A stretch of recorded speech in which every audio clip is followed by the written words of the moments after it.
Chapter 1. Therefore, Baudrillard believed that things and demands were false symbols. He criticized Marx's theory of use-value and believed that the latter had fallen into the trap of the political economy of capitalism. Hence, he proposed his own political economy of symbols. Wu Qiren finished his report and clicked on the last slide. He nodded and thanked the teacher and a dozen students. The teacher signaled him to leave the podium and wait for the next student's report. Fails. The next moment, Wu Qiren, who was once a postgraduate student, woke up from his dream. He curled up and lay in a cold, abandoned hole in the wall. He felt the cold wind blowing from all directions. Wu Qiren sighed. It had been 5 years since he transmigrated, but he still had the dream of his previous life. His life before transmigrating was boring, but it was better than the miserable situation before his eyes. Fails. A large hand reached out from the hole in the wall and grabbed Wu Qiren's ear. It then violently dragged him out of the small hole. It was a dilapidated house. Through the half-collapsed roof, the bright stars in the night sky could be seen. However, the arrangement and shape of the galaxy were extremely unfamiliar to Wu Qiren. Wu Qiren could not resist the violent hand. What could a 7-year-old child do? He was dragged on the rough brick floor. His knees were in pain, but he gritted his teeth and did not make a sound. This was because the cruel Quide was especially impatient with children's cries. It was said that he once paralyzed a 6-year-old girl who wanted to use her tears to exchange for food. I asked Rick. Your monthly allowance this week is 5 coppers less than last week. Did you hide it? The angry Quide was like a lion with red fur. His protruding nose made him look even more ferocious. Wu Qiren fell to the ground. His gray eyes glanced at the holes in the walls around him from the corner of his eyes. The 5 child beggars who lived in the same house with him, ranging from 4 to 10 years old, were all shivering in fear at Quide's furious roar. In the innermost hole in the wall, the youngest short-haired girl bit her left hand tightly. Her face was red as she looked at Wu Qiren, who was on the ground in fear. In the hole beside her, the 6-year-old boy, Ned, was so frightened that he screamed. That was Korea. Wu Qiren knew what she was afraid of. In fact, Wu Qiren's luck this week was pretty good. He, the child beggar Thales, Wu Qiren's current name, received a total of 37 copper coins this week, which was 18 more than the previous week. However, he only handed over 14 coppers to Quide, the head of the Blackstreet Brotherhood who was in charge of child beggars. He then used the remaining coppers, along with the money that he had painstakingly saved for 2 years, to go to Grove Pharmacy. He then bought a typhoid potion from the kind-hearted helper, Yanni, at cost price. Thales fed the 4-year-old Korea the potion. If she got typhoid at her age, without the potion, she would almost certainly die. In the 5 years since he transmigrated, Thales went through the memory formation period from when he was 2 years old to when he was 7 years old. From an ignorant toddler, he gradually recovered bits and pieces of memories from his previous life. Among them, the child's memories were fragmented and scattered. Even so, during the 2 years when he was ignorant and awake, every time he witnessed someone die, it left a deep impression in Thales' mind. From dying from sickness, falling to death, drowning to being hanged to death, to being beaten to death, there was even one time when Thales personally witnessed a crying child beggar being suffocated to death 10 meters away with a psionic ability. The Blackstreet Brotherhood, which specialized in human trafficking, never had any bottom line or principles. Even a gang needed time to settle down and establish rules and order. The Brotherhood, which originated from Blackstreet, rose to power in less than 10 years. Moreover, even the Brotherhood's sworn enemy, the Blood Bottle Gang, which had 90 years of history and was known as the aristocracy of the gangs, had killed many people. Most of the time, Thales, who witnessed death, was powerless. Even he himself had to rely on the wisdom and maturity of an adult to avoid being killed more than once. For example, Quide, who was rubbing his palms excitedly, revealed the cruelty and viciousness of a gang sadist. I did not hide it. It's winter this week, and the number of people passing through the 3 districts of the lower city has decreased. Thales got up from the ground. His brain worked quickly as he spat out an excuse. Slap. What welcomed him was a merciless slap that caused Thales to fall back to the ground. Hand over the money you hid, and I will beat you up. Or I will beat you up first, and then you will hand over the money. Choose. Obviously, Quide did not want to listen to his explanation. This leader of the Brotherhood might just want to extort some money for wine, or he might just want to beat someone up. But you can also be stubborn. I like stubborn children the most. Quiet grinned as he moved his fist. Looking at the fist that was as big as a sandbag, Thales knew that even if he did not say anything, Quiet would not let him go. Last month, Quiet had tortured a child beggar from the 5th house to death. Thales covered his red and swollen cheek as he quickly thought. Usually, Quiet did not manage the accounts. At night, he would go to the Sunset Bar in the underground street to fool around or hold a bottle of wine. It was difficult for him to distinguish how many Middlesex copper coins a Mindy's silver coin could be exchanged for. Not to mention how much the child beggars under him paid. That was all handled by his assistant, the seemingly steady Rick.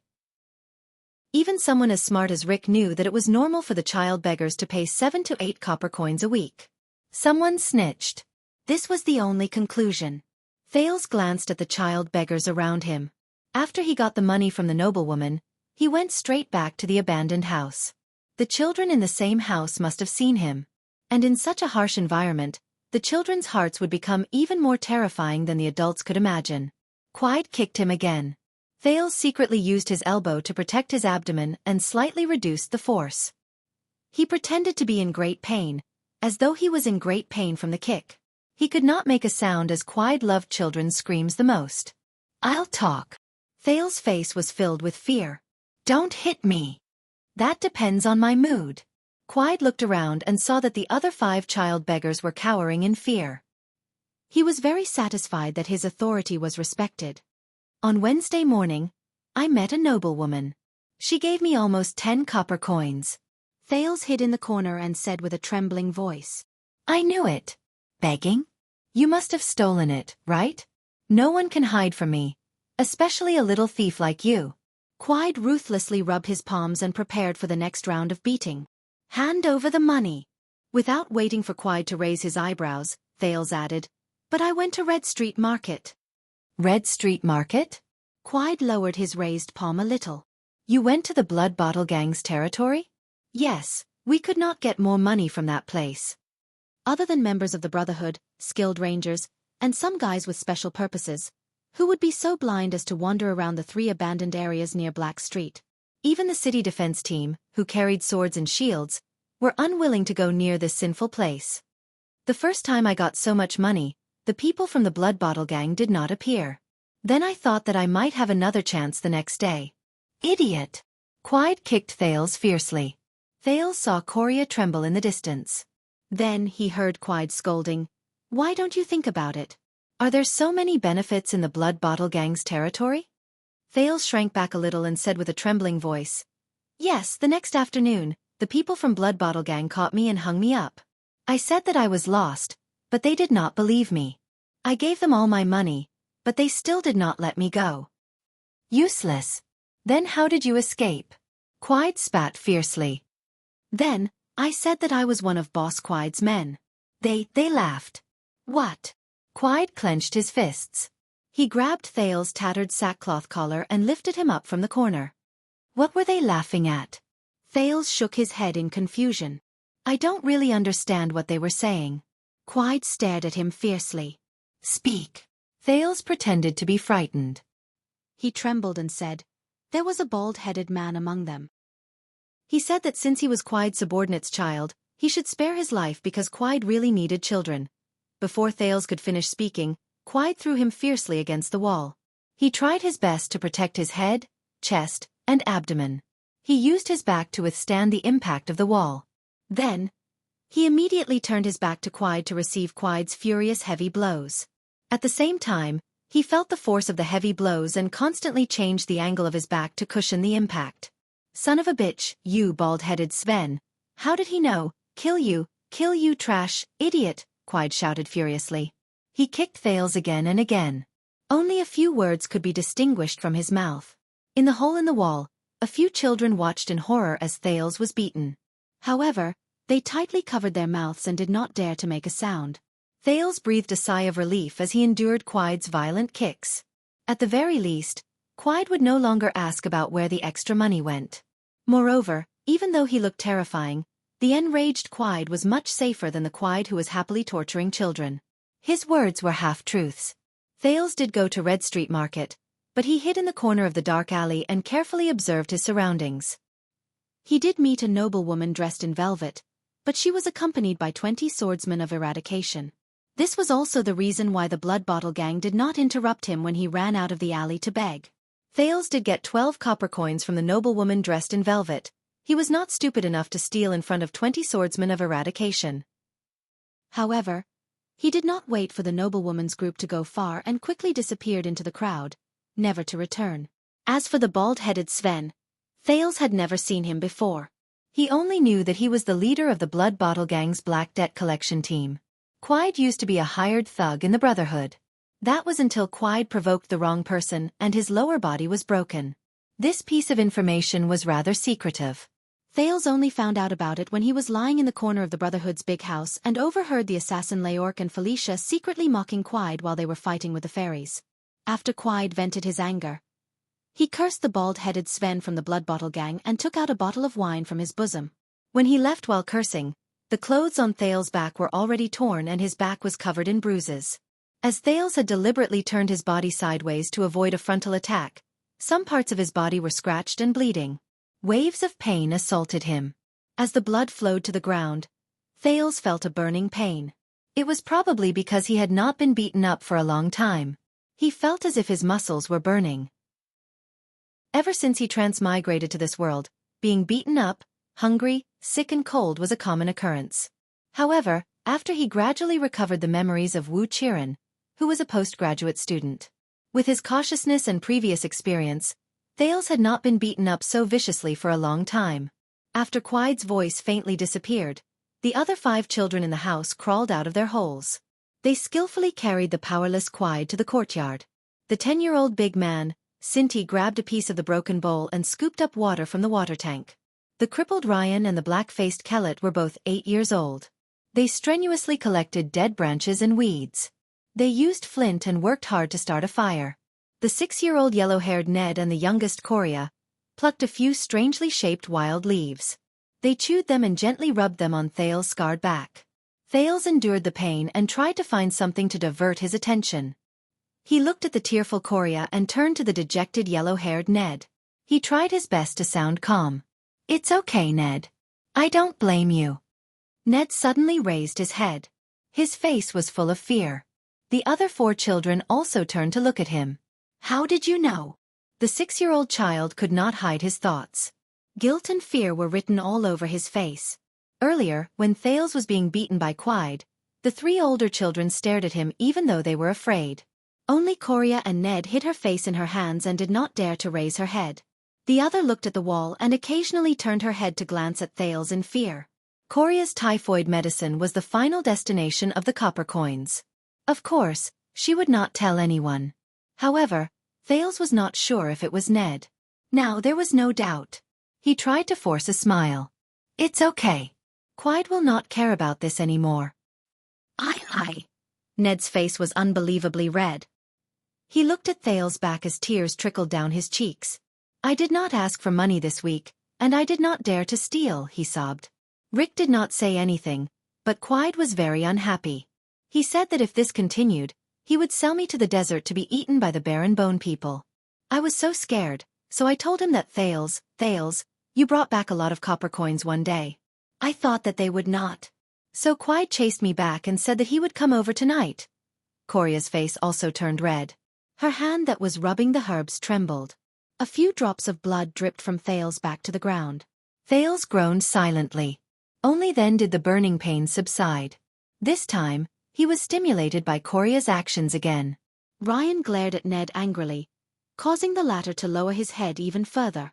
Kellet, on the other hand, looked at Ned and Thales in surprise. Sinti was the only one who did not say a word and continued to bring the water over. "It's okay, Ned. Coria." Thales felt that the injury on his back seemed to have healed a lot. He held Ned's hand gently. "Next time, if any of you can't ask for money, tell me. I will think of a way." Ned cried even harder. His sobbing words were a little unclear. Thales, I'm not sorry. It's okay now, Ned. Don't be afraid, I always have a way." Thales smiled as he took the broken bowl from Sinti's hand and drank a mouthful of water. He turned his head and gently inhaled. Compared to the countless predecessors who had traveled through countless worlds, his luck was undoubtedly much worse. But even so, he looked at the 5 children around him, especially Korea, who had just recovered from her typhoid. There was still a trace of fear in her crystal-clear eyes. "I'll think of a way to ask for more money tomorrow," he thought.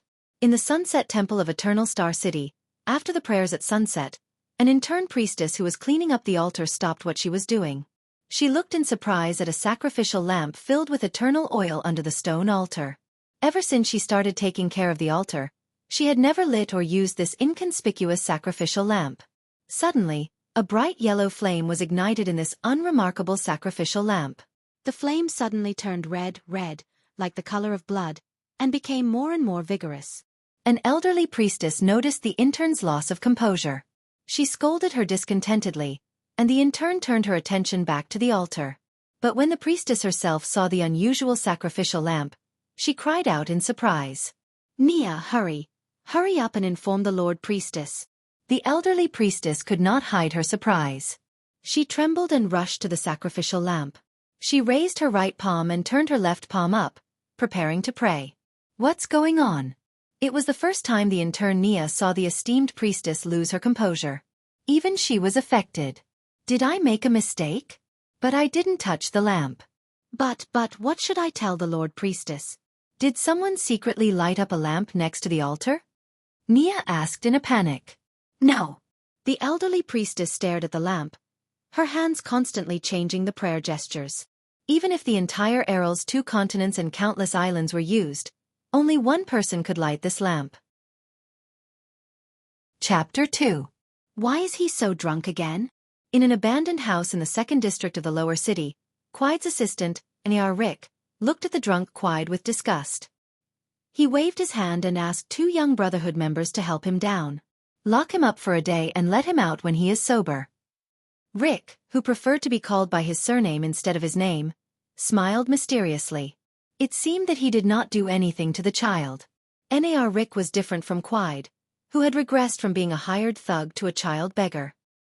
He was an ambitious and capable member of the Brotherhood.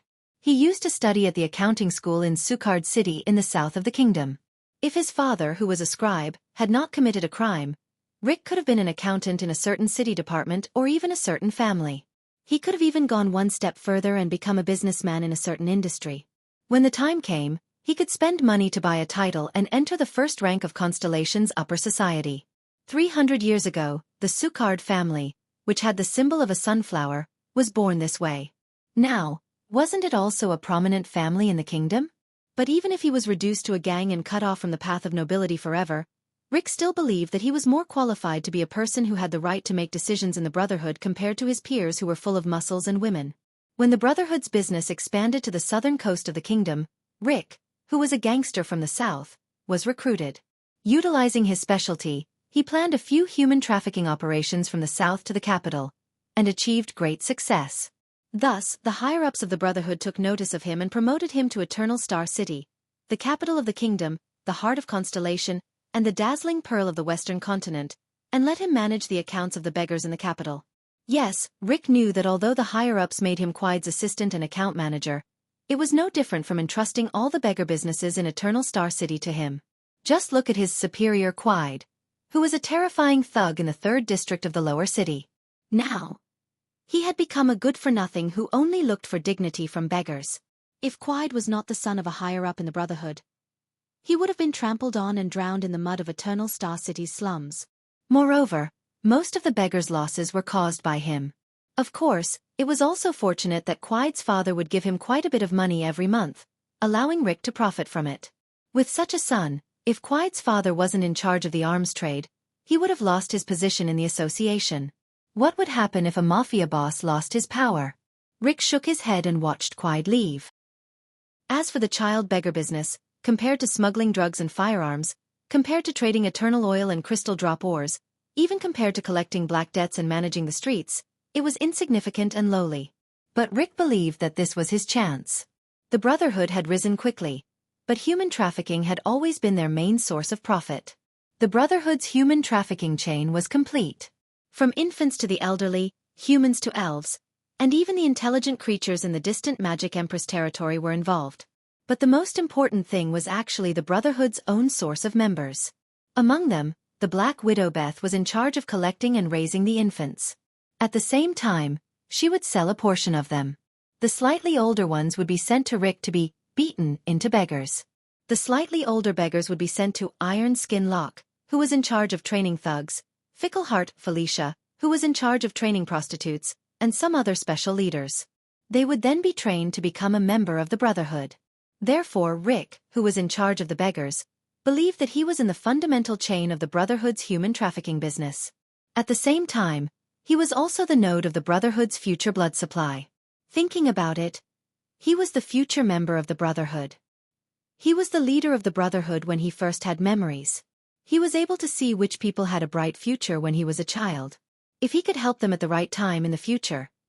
See, that's why I, Nail Rick, am an ambitious person. Moreover, Rick was always very excited when he thought of this. Moreover, this was Eternal Star City. Constellation was the capital of the second largest kingdom in the Western continent. It was also the birthplace of the Black Street Brotherhood. Being able to work here meant that the leaders of the Brotherhood could always see him. Being able to see him meant that he would always have the opportunity to be promoted. Of course, the chances of him causing trouble were not small.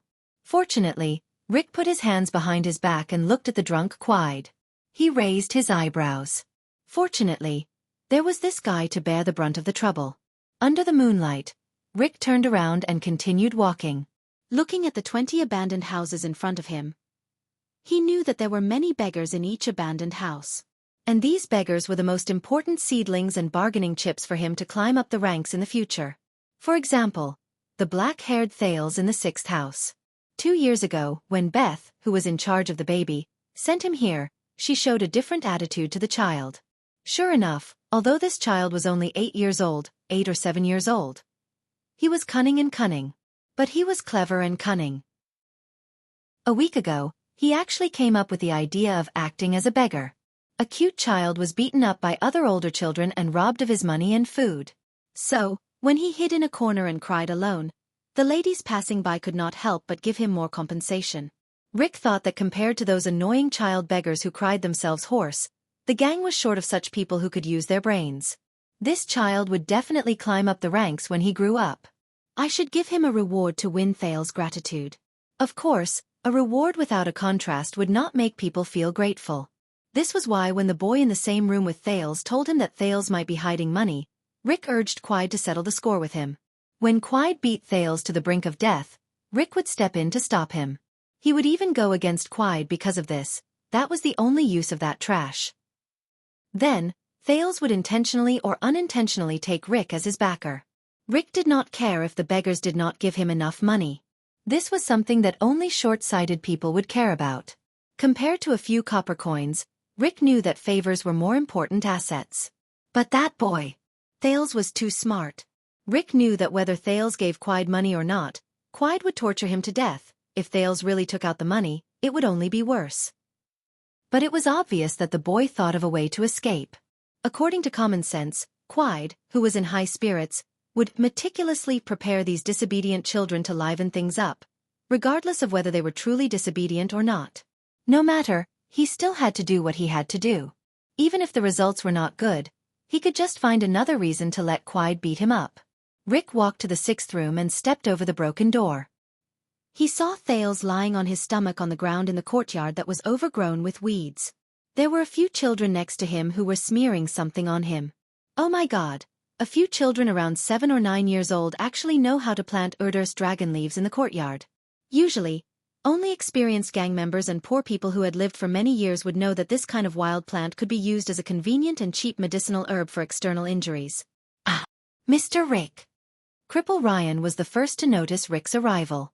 After having one of his legs broken, he was more sensitive to his surroundings.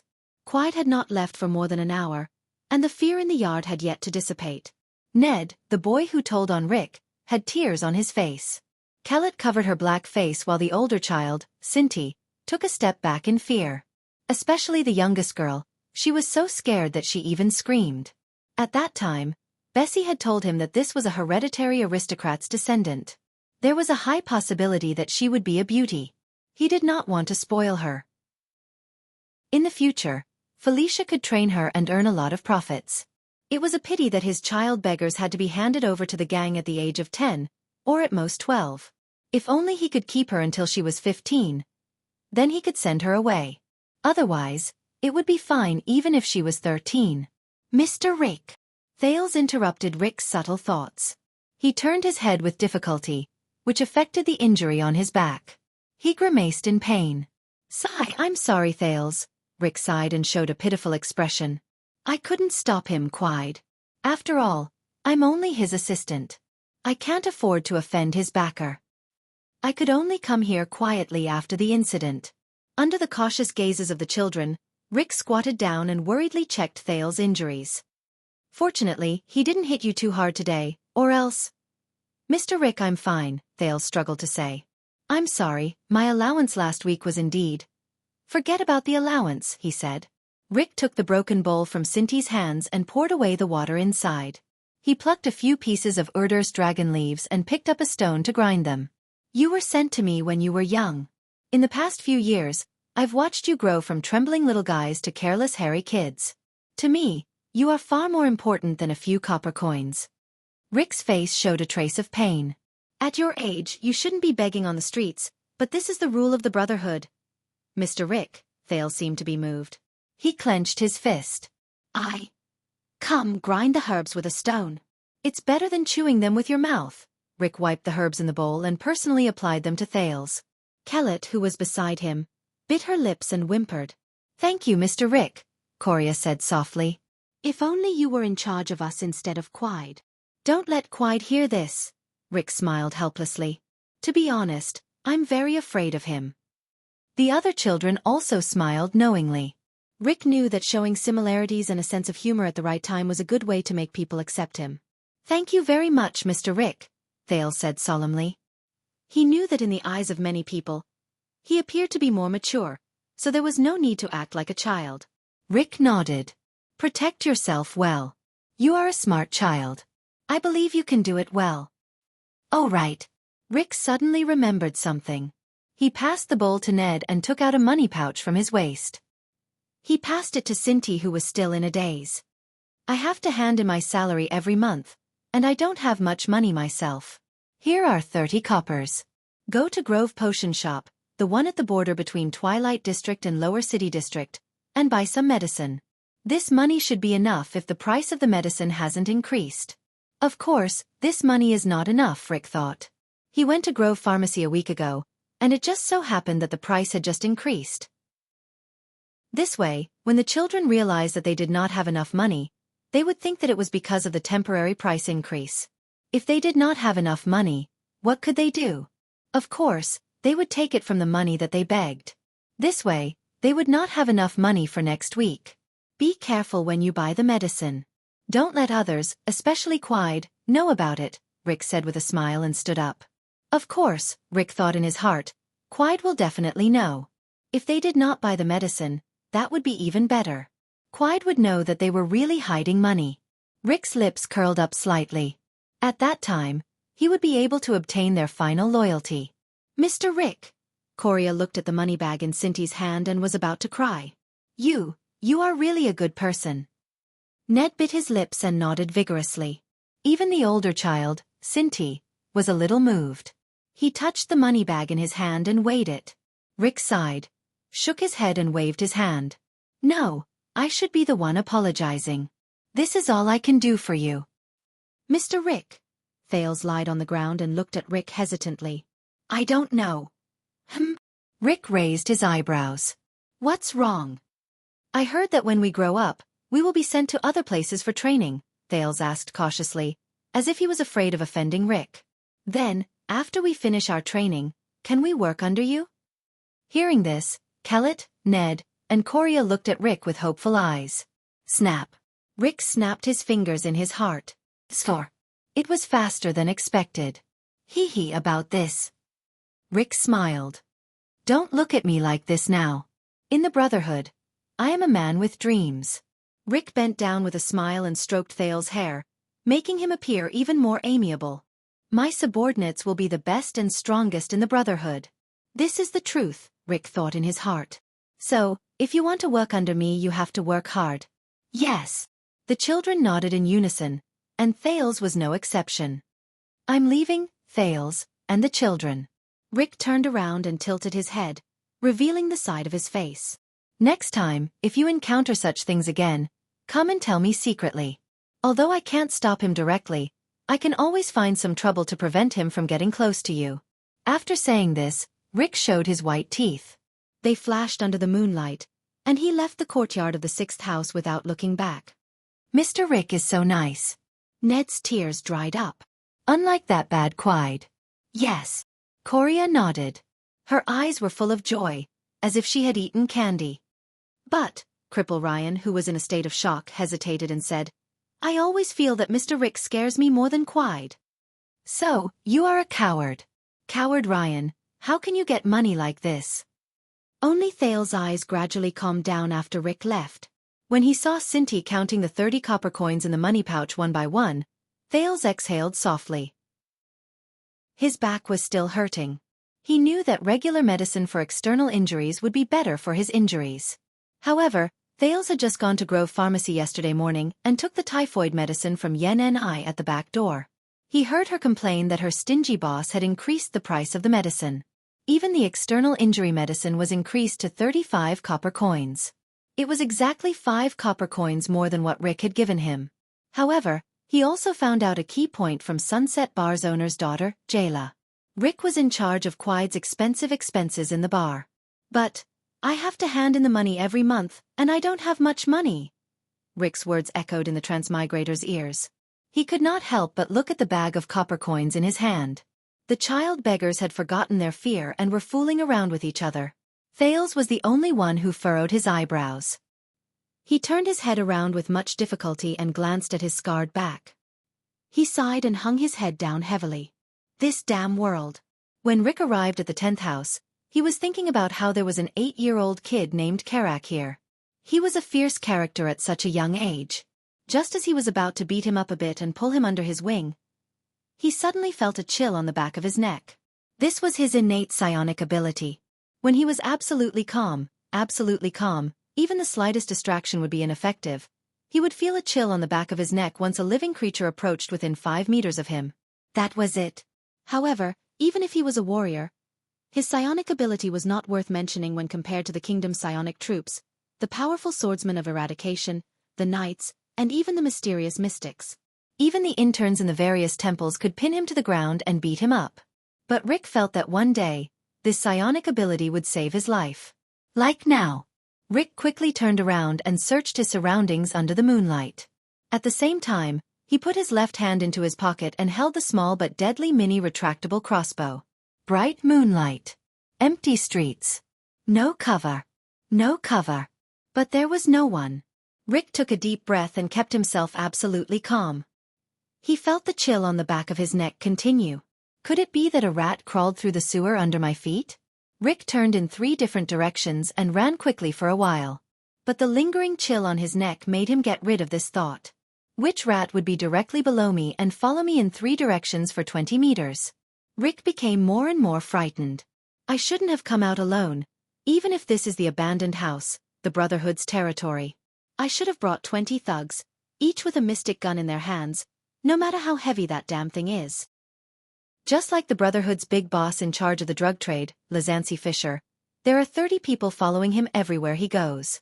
If I had enough money, I should have hired 2 swordsmen of eradication, a psionic warrior, or even a mystic. Forget it. Mystics are too scary. Nair Rick, you have to calm down, he told himself. You are the man who will be in charge of the entire Eternal Star City in the future, and even Constellation's underground world. Calm down, you have to calm down. He forced himself to be calm as he turned around and walked back the way he came, as if he was just jogging. Did I offend anyone? Was there anyone who wanted his life?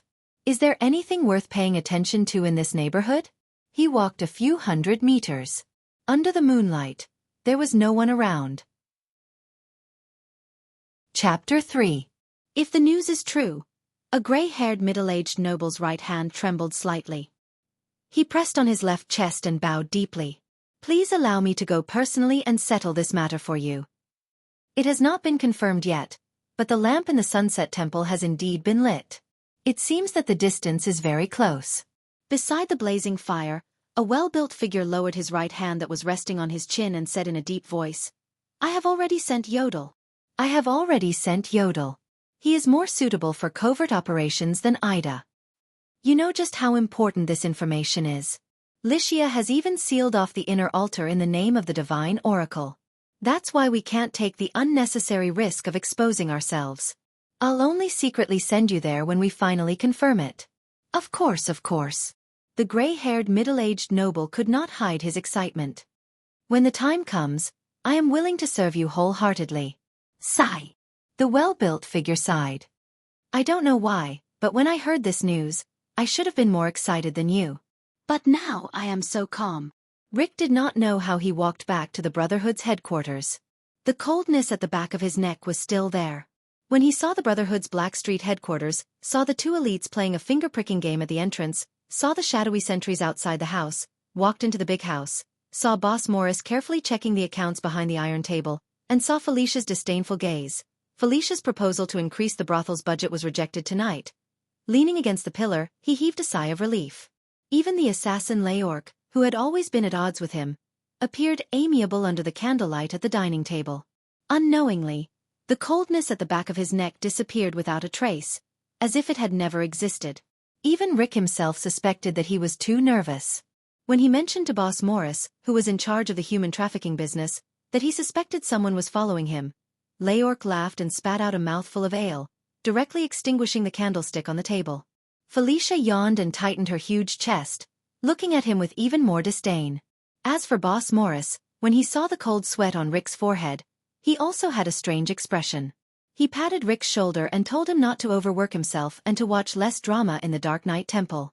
When strange Dr. Ramon returned from his business trip, he would ask him to prescribe a calming medicine. Damn it! Rick knew that even with his supernatural ability, it was hard for others to believe him, let alone an assassin who had followed him from the abandoned house to Black Street for a whole kilometer. But Rick subconsciously believed that the assassin's existence was real. But when he returned to his room, laid down, and carefully recalled the details of tonight's encounter, even he, who had always been paranoid, couldn't help but wonder if he was really too nervous.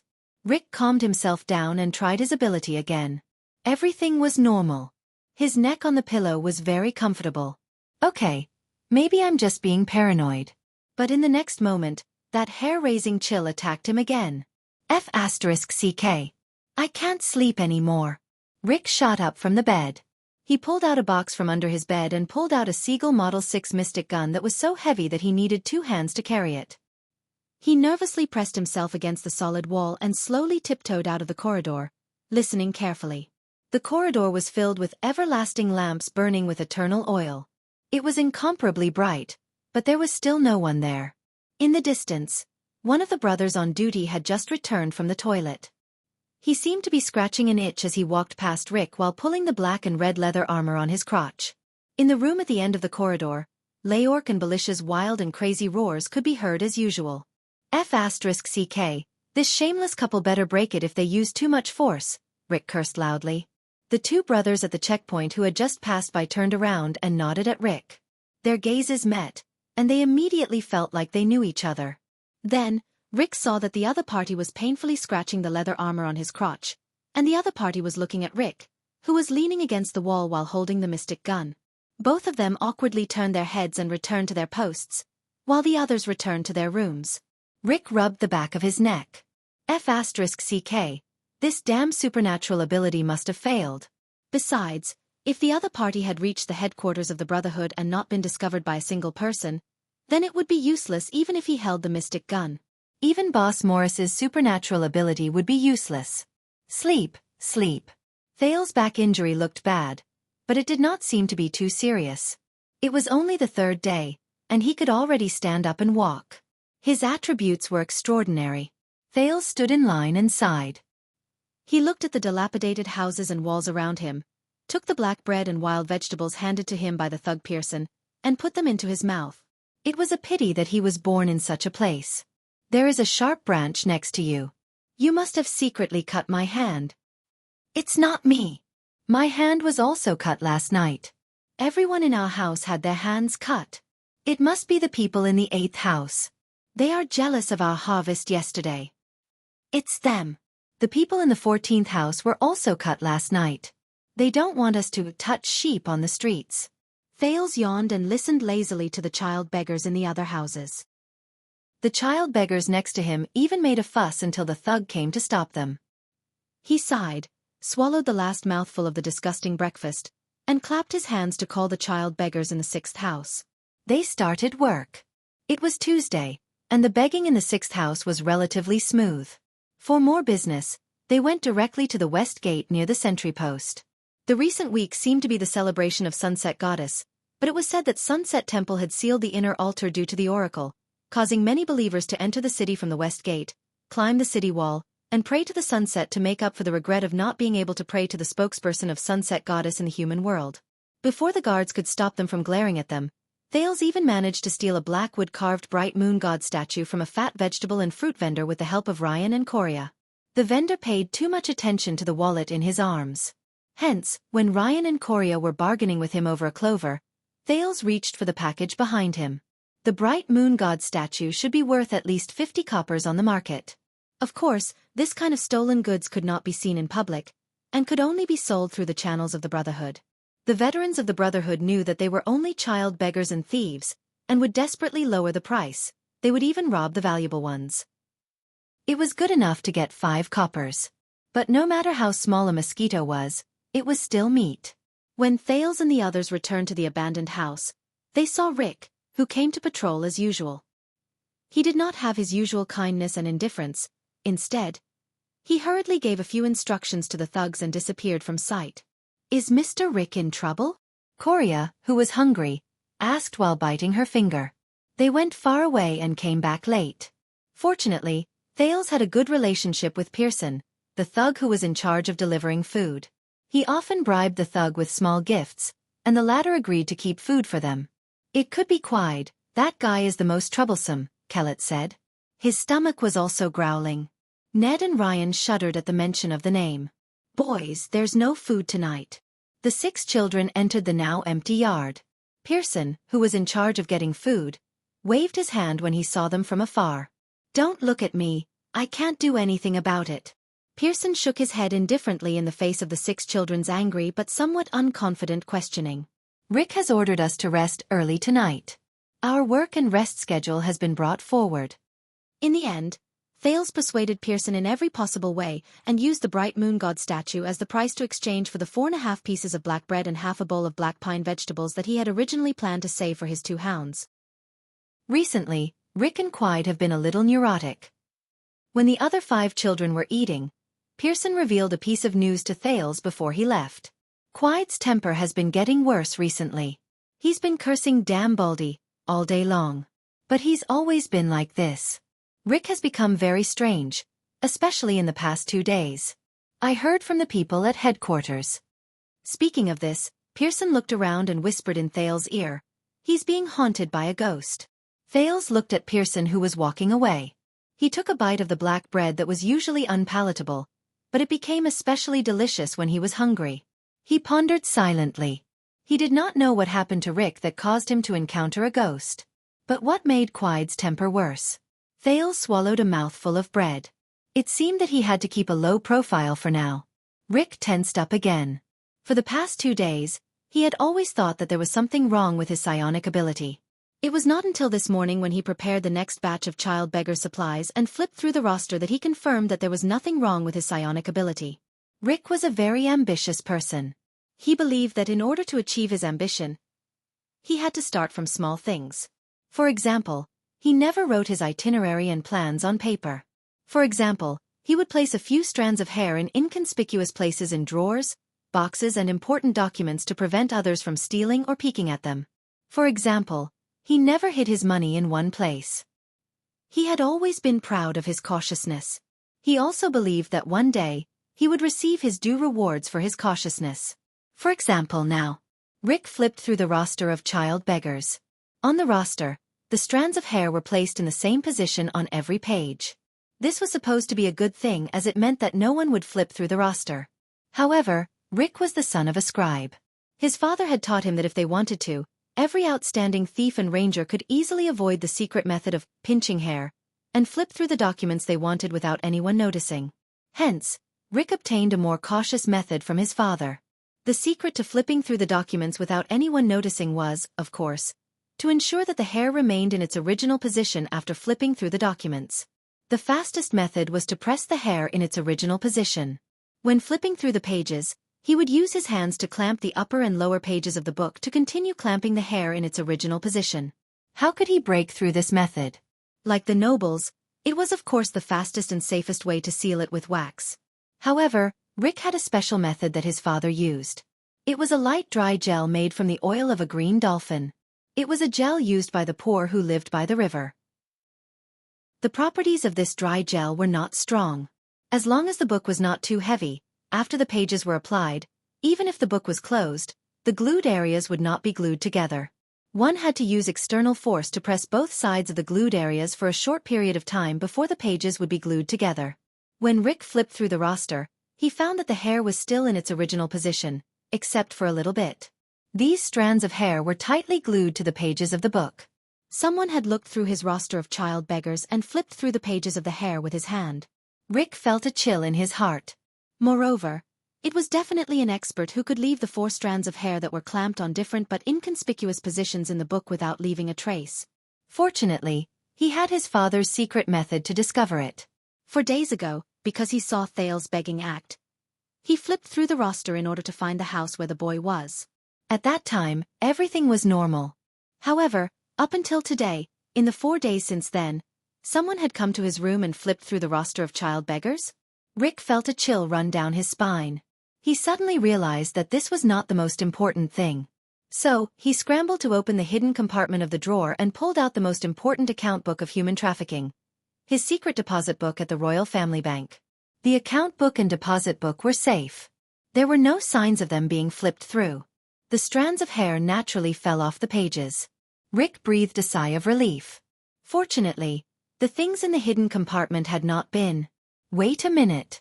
If it was an expert, how could they have missed the hidden compartment? Rick trembled as he pulled out the entire hidden compartment.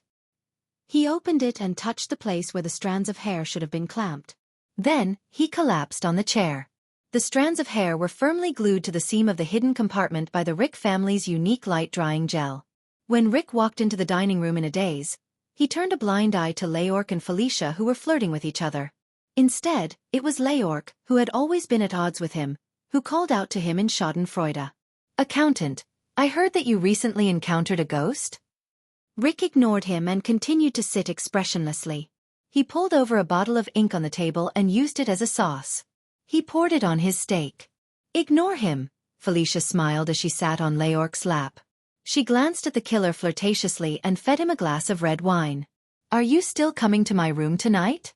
Of course. Leork did not wait to swallow the red wine and hurriedly replied. "I only found out today that the boss had removed the sentries outside the house a week ago. So tonight, we might as well, go a little crazy." "Io, you are really bad." Clang! The bottle of ink in Rick's hand fell on the table. The ink spread across the table and flowed in front of the man and woman on the other side. His face was pale as he raised his head to look at Leork and Felicia, who had an unhappy look on their faces. A week ago, there were no sentries guarding the big house in the headquarters? Nonsense. Leork brushed off the ink on his body and threw a piece of bread at Rick's face in annoyance. "Recently, the boss said that the operation against the Blood Bottle Gang must be kept a secret. The fewer people, the better. So the sentries were removed outside the house. You can't even enter the house to use the toilet. But you don't have to worry. Don't you still have a ghost that never leaves your side to protect you?" Then in the corridor. Rick did not realize that his voice was trembling. "In the corridor, there won't be any sentries in the corridor, right?" Leork and Felicia had long thrown him to the back of their minds. They kissed each other as if there was no one else around. Rick took a deep breath. The day before yesterday, he was inexplicably followed in the abandoned house. That night, the sentries that should not have existed in the corridor of the headquarters. The child beggar's name list that was carefully flipped through in the room. Very good. Everything is connected. Now, no, Rick, he said to himself, who was trembling nervously. You've been targeted. The opponent might be very powerful. He might be so powerful that he could come and go as he pleased in the headquarters of the Black Street, which was heavily guarded by sentries. He might be so powerful that even a terrifying killer like Leork and an experienced psionic warrior like Boss Morris did not notice him. I'm the only lucky one. Thanks to my late father, I discovered this. He might be right behind me. I must save myself. I must save myself. I must find his purpose. Rick's brain worked frantically.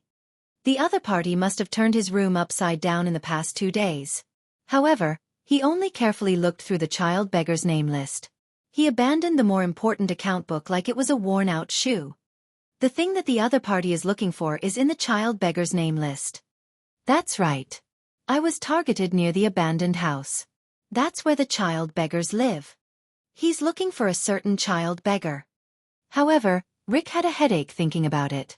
He had more than 100 child beggars on hand. Next month, Beth would send another batch over.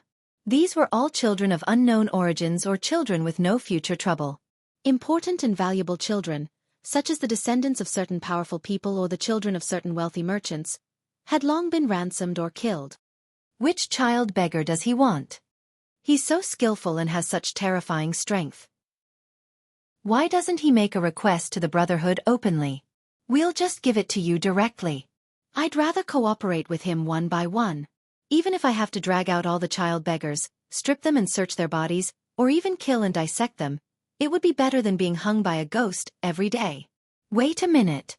I seem to have thought of the key point. Why doesn't he make a request to the Brotherhood openly? Of course, this matter cannot be known by anyone, not even the Black Street Brotherhood. Is it a competitor of the Brotherhood? No. If the Blood Bottle Gang had such strength, the Black Street Brotherhood would have been destroyed dozens of times. He doesn't have any formal channels, and he doesn't want to deal with the Black Street Brotherhood in downtown. Such a terrifying person would definitely not be at a low enough level to deal with a gang from the slums. Why is he interested in these orphans who have been lost for many years? Can't he just go to the police station to look for missing children? Moreover, the police station would not dare to slight a person of this level. Even the Brotherhood could only lower their heads. Wait! Rick's mind lit up. He seemed to have grasped the main point. He's skillful, comes and goes without a trace, works in secret, and is interested in the origin of a certain child. His level is far higher than the Black Street Brotherhood. Strength is built with money and resources. He's secretive because it would be disadvantageous to him if this matter were to be made public. He doesn't deal with the Brotherhood because his level is too high. He's interested in the children that the Brotherhood collected from different sources. He's probably above the supreme class, and he's backed by someone with power and wealth. Yet, he avoids the eyes and ears of the Brotherhood and the police station to secretly search for an important child. Child. Rick fiercely slapped his thigh. A string in his mind seemed to have been connected in an instant. He's involved in some big family's bloodline inheritance struggle. F***CK. Rick fiercely glared at Leork and Felicia, who had already started to move up and down. However, his thoughts had long since left the couple in front of him. Chapter 4. Jayla. Black Pine Wine. Give me another dozen. In the noisy and dark Sunset pub, Quide panted heavily as he leaned on the bar counter. One glass after another, he poured the wine into his mouth. Hey, big guy. If you don't have money to tip, you won't get any Black Pine wine. Jayla, who was standing behind the bar counter, unhappily brought out 2 large glasses of Black Pine wine. She placed them on the bar counter without a trace of politeness. For your father's sake, these are the last 2 glasses. I'll give you 30 seconds to finish drinking and then get out of here. Every hour you sit here, our pub, no, the entire underground street's profits will decrease by 10%. Quide was already a little dizzy from drinking. However, even in the noisy pub, Jayla's shrewd voice still traveled far. Quide could feel the gazes of the customers around him and the ridicule they might have in their hearts. His heart was filled with anger.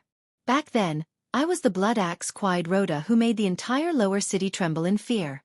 If it was not for that incident, why would a girl at the bar counter dare to bully me? Even the bald Sven who debuted 2 years later than me, dared to laugh at me in front of the beggar and laugh at my next words. F***CK. You blind girl. Quide gritted his teeth and shook his heavy head. He stood up and grabbed Jayla's hand. He dragged her in front of him across the bar counter and fiercely roared, I told you. "A dozen black pine wine." The whole pub quietened down. The lower city district was a famous chaotic place in Eternal Star City, and the underground district was a famous chaotic place in the lower city district. It was especially so after Black Street Brotherhood took over the place 10 years ago. Sunset Bar was the center of operations in this chaotic place. The people in Sunset Bar were basically people who belonged to Black Street Brotherhood or people who were looking for Black Street Brotherhood. Hence, when Quide grabbed Jayla's hand and roared, everyone in the bar looked like they were watching a good show. They did not make a sound or stop him. Quide's head became dizzy, but he could still feel that the wrist he was holding was very smooth and soft. He could also feel the faint fragrance from Jayla's body. Under the dim light of the candlestick in the bar, Jayla's short brown hair looked clean and neat. Her smooth face and delicate outline were clearer than usual. Quide's imagination ran wild for a moment. Jayla seemed to be shocked by him as well. She stared in shock at the former top fighter, who was now a down-and-out drunkard.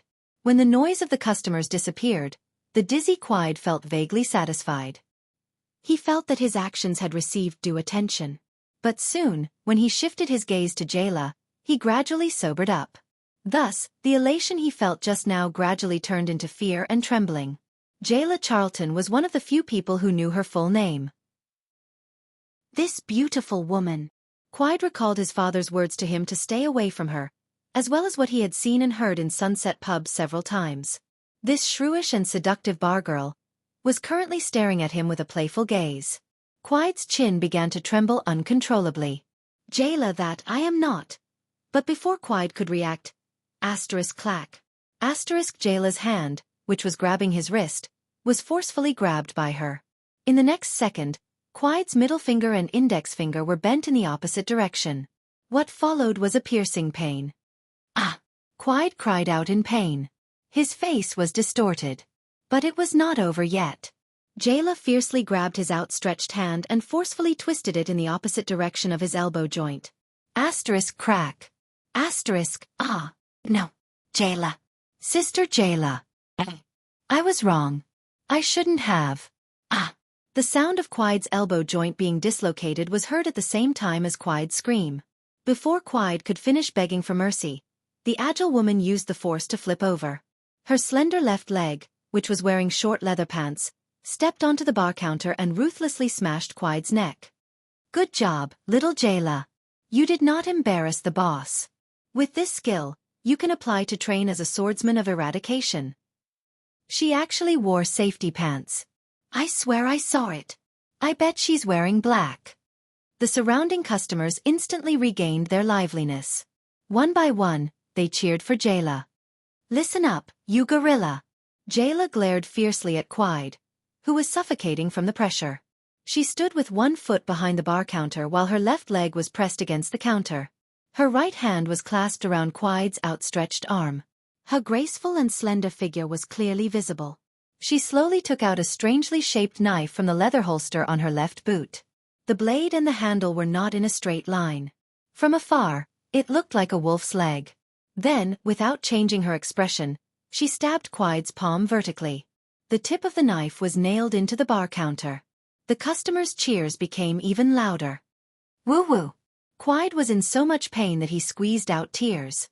However, the pressure on his neck made him squeal like a pig. Jayla slowly lowered her upper body and displayed her perfect flexibility. She approached Quide's tear-streaked face, whistled, and smiled. Then his face turned fierce and ferocious, and he spoke in a rhythmic but chilling and flirtatious voice, which was full of charm. Quide Rhoda. I don't care whose son you are. I don't care if you are the leader of child beggars or a hired thug who collects black accounts. But you cur, listen to me. From now until the end of the world, if you dare to appear in my bar again, I will put you down there then, son. One piece at a time. Chop into mincemeat, mix it into the wine. One mouthful at a time. Pour it down your throat. Do you understand? Trash. While Quide cried, he covered his pierced right hand and escaped from Sunset Pub under the laughter of the customers and Jayla's disdainful gaze. Only then did Jayla clap her hands and wipe off the blood on the wolf limb blade with a look of disgust. It was as if it was not blood, but the mucus of a devil from hell. Jayla turned her head in annoyance and saw that the customers were still staring at the bar counter. Among them, there was no lack of gazes filled with ulterior motives and desires. What are you looking at? Whoever dares to look again will have to pay twice the price of the wine. Jayla threw down those harsh words and shifted the customer's attention from her back to the wine. Then, she fiercely threw down the rag and walked into the kitchen. Is this enough? I did as you said and deliberately told him about that thing. Jayla grabbed a bottle of white wine. A multi-purpose knife suddenly appeared in her left hand and she deftly opened the cork. Of course, Miss Jayla. In the kitchen, Quide's assistant and the actual manager of the child beggar's business, Nair Rick gently lifted the black top hat on his head and smiled as he nodded.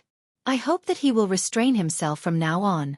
From his unrestrained drinking to his unrestrained beating of child beggars, the Brotherhood cannot always clean up after him. What you want to say is that you cannot always clean up after him, right? Jayla quickly gulped down a mouthful of wine. Rick suddenly felt that this crude action was more appropriate on Jayla's body. It was fresh and attractive. That is not wrong, because the Brotherhood's interests are my interests. Rick smiled and subconsciously touched the back of his neck. Are you sure that this will work? Why do I feel that a person like him will find more trouble when he goes back? For example, to vent his anger on your child beggars? You really know him well, Rick thought. Actually, I do not know whether it will work or not because I do not know him, but... Rick shook his head helplessly. This was his signature action to show his innocence and sincerity. Recently, he has become worse. 3 days ago, for a ridiculous reason, he beat up a seedling that I thought highly of. If it were not for that child's intelligence, another seedling would have died in Quide's hands.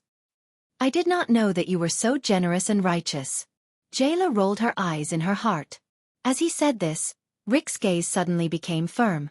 That is why I decided that this cannot go on. He must be warned. Otherwise, he will sooner or later ruin the business that I have worked so hard to manage. All right, you do not have to explain to me so many reasons like, I was forced to kill my superior. Jayla yawned and waved her hand to let Rick leave. I did not say that I wanted to kill him.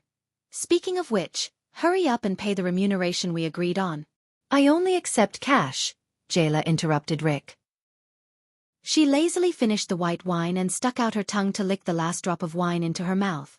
This action made Rick's heart skip a beat. Also, you still have to pay for the wine he owes today.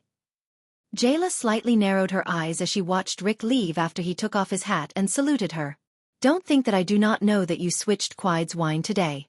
Others might not be able to recognize it, but I, Jayla from the Sunset Pub, know it very clearly. Quide only drank strong Shaka wine. Unlike the wine that makes people drunk, Shaka wine is usually given to the prisoners on the Western Front who are shackled and ready to charge. The drunk person's movements will not be hindered, but their minds will not be clear. So, Nair Rick, are you sure that you have too much money to spend and that you really do not want to kill him? When Quide returned to the big stone door in front of the abandoned house full of humiliation, pain and drunkenness, he did not live in the Blackstreet headquarters. Quide felt that anyone who knew the inside story would stare at his lower body when they saw him. At that moment, 2 thugs happened to pass by the wall in a hurry. Their chatter could be heard from afar. Have you heard? The child beggars are spreading a rumor that Boss Quide is no longer a man. What do you mean? Can he become a woman? Idiot, it means that Quide has been castrated. I heard that a few years ago, when he was collecting debts at Karaima Street, he encountered something strange in a haunted house. It was the house where the Earl of Norfolk and his family were hanged. Everyone said that a female ghost in a red dress cut off his lower body. It was clean.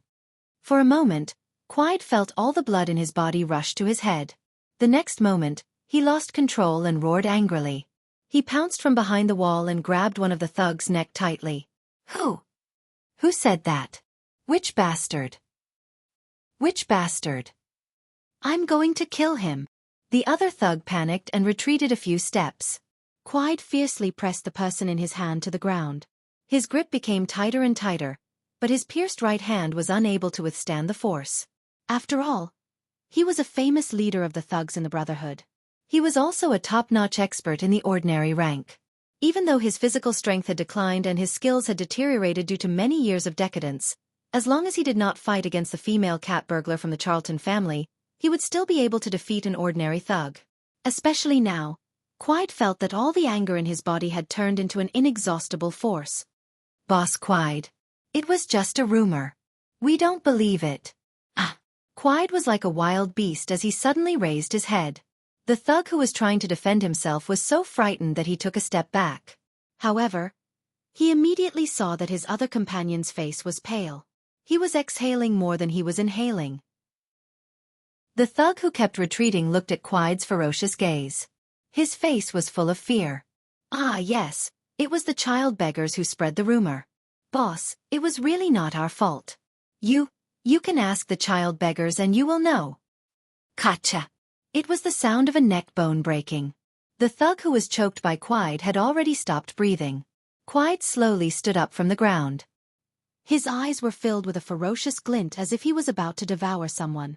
The after effects of tonight's alcohol were too strong. It caused him to gradually lose his last bit of rationality. The remaining thug's body was trembling.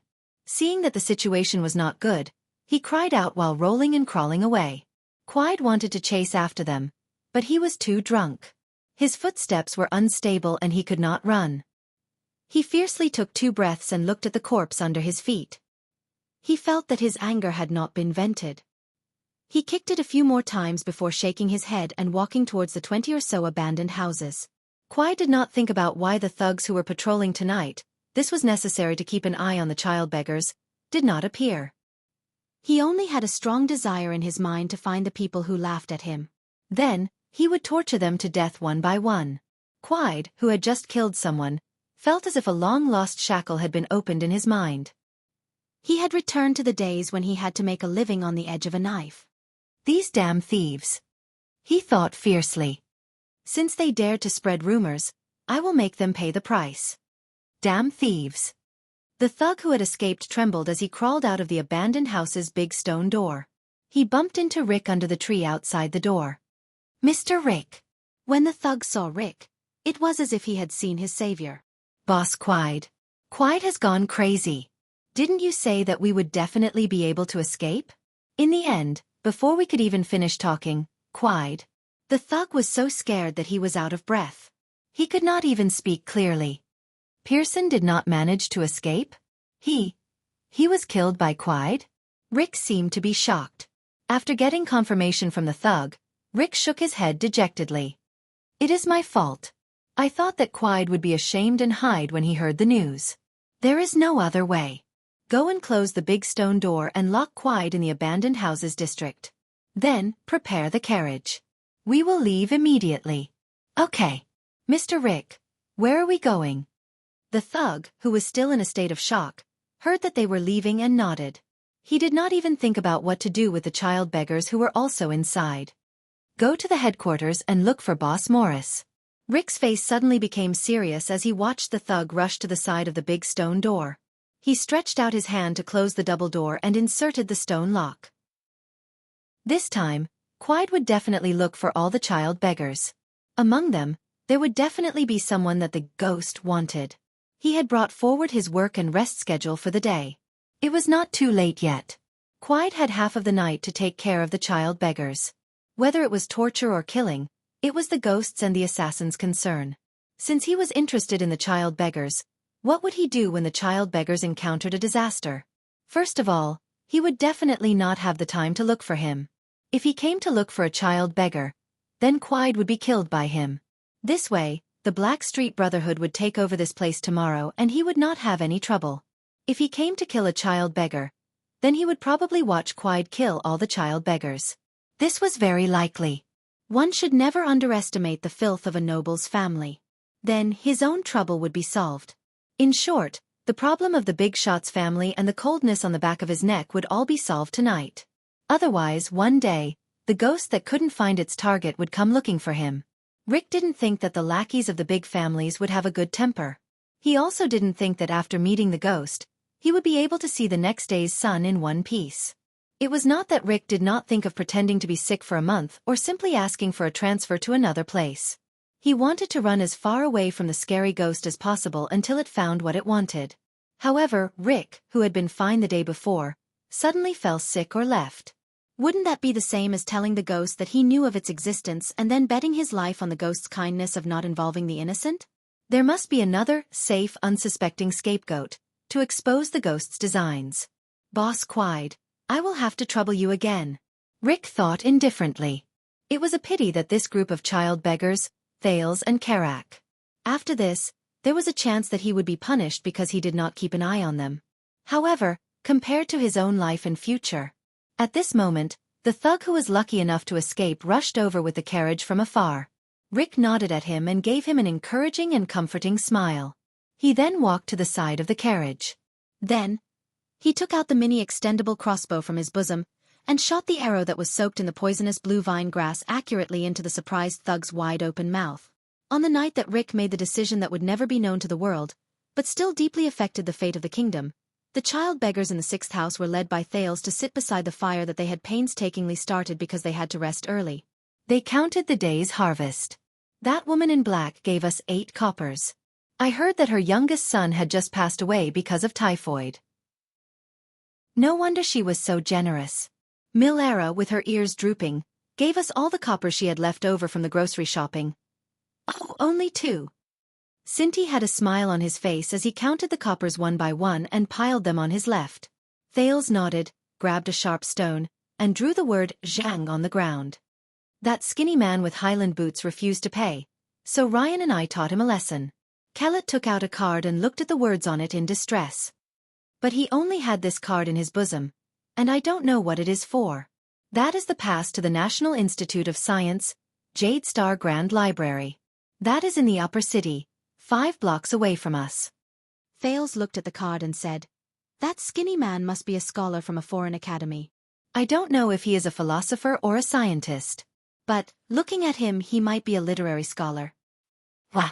Thales, you actually know the words on it." Coria and Ned looked at Thales with admiration. "How is that possible?" Thales shrugged and looked at the vague hope in the eyes of the 2 children. "No one has ever taught us how to read and count. I only knew about it when I saw the book emblem on the back of the card." However, Thales thought that he was already teaching himself how to read, such as the words on the signboards of Sunset Bar, Grove Pharmacy, and National Institute of Science.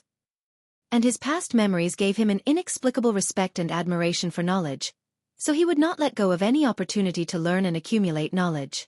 Thales raised his dust-covered hands and looked at the calluses that had appeared prematurely due to working hard all day long. He rubbed his half-full stomach and sighed. It's really a form of happiness to be able to sit in front of the study table freely and absorb the wisdom of the predecessors. Thales could no longer remember the scene of his transmigration.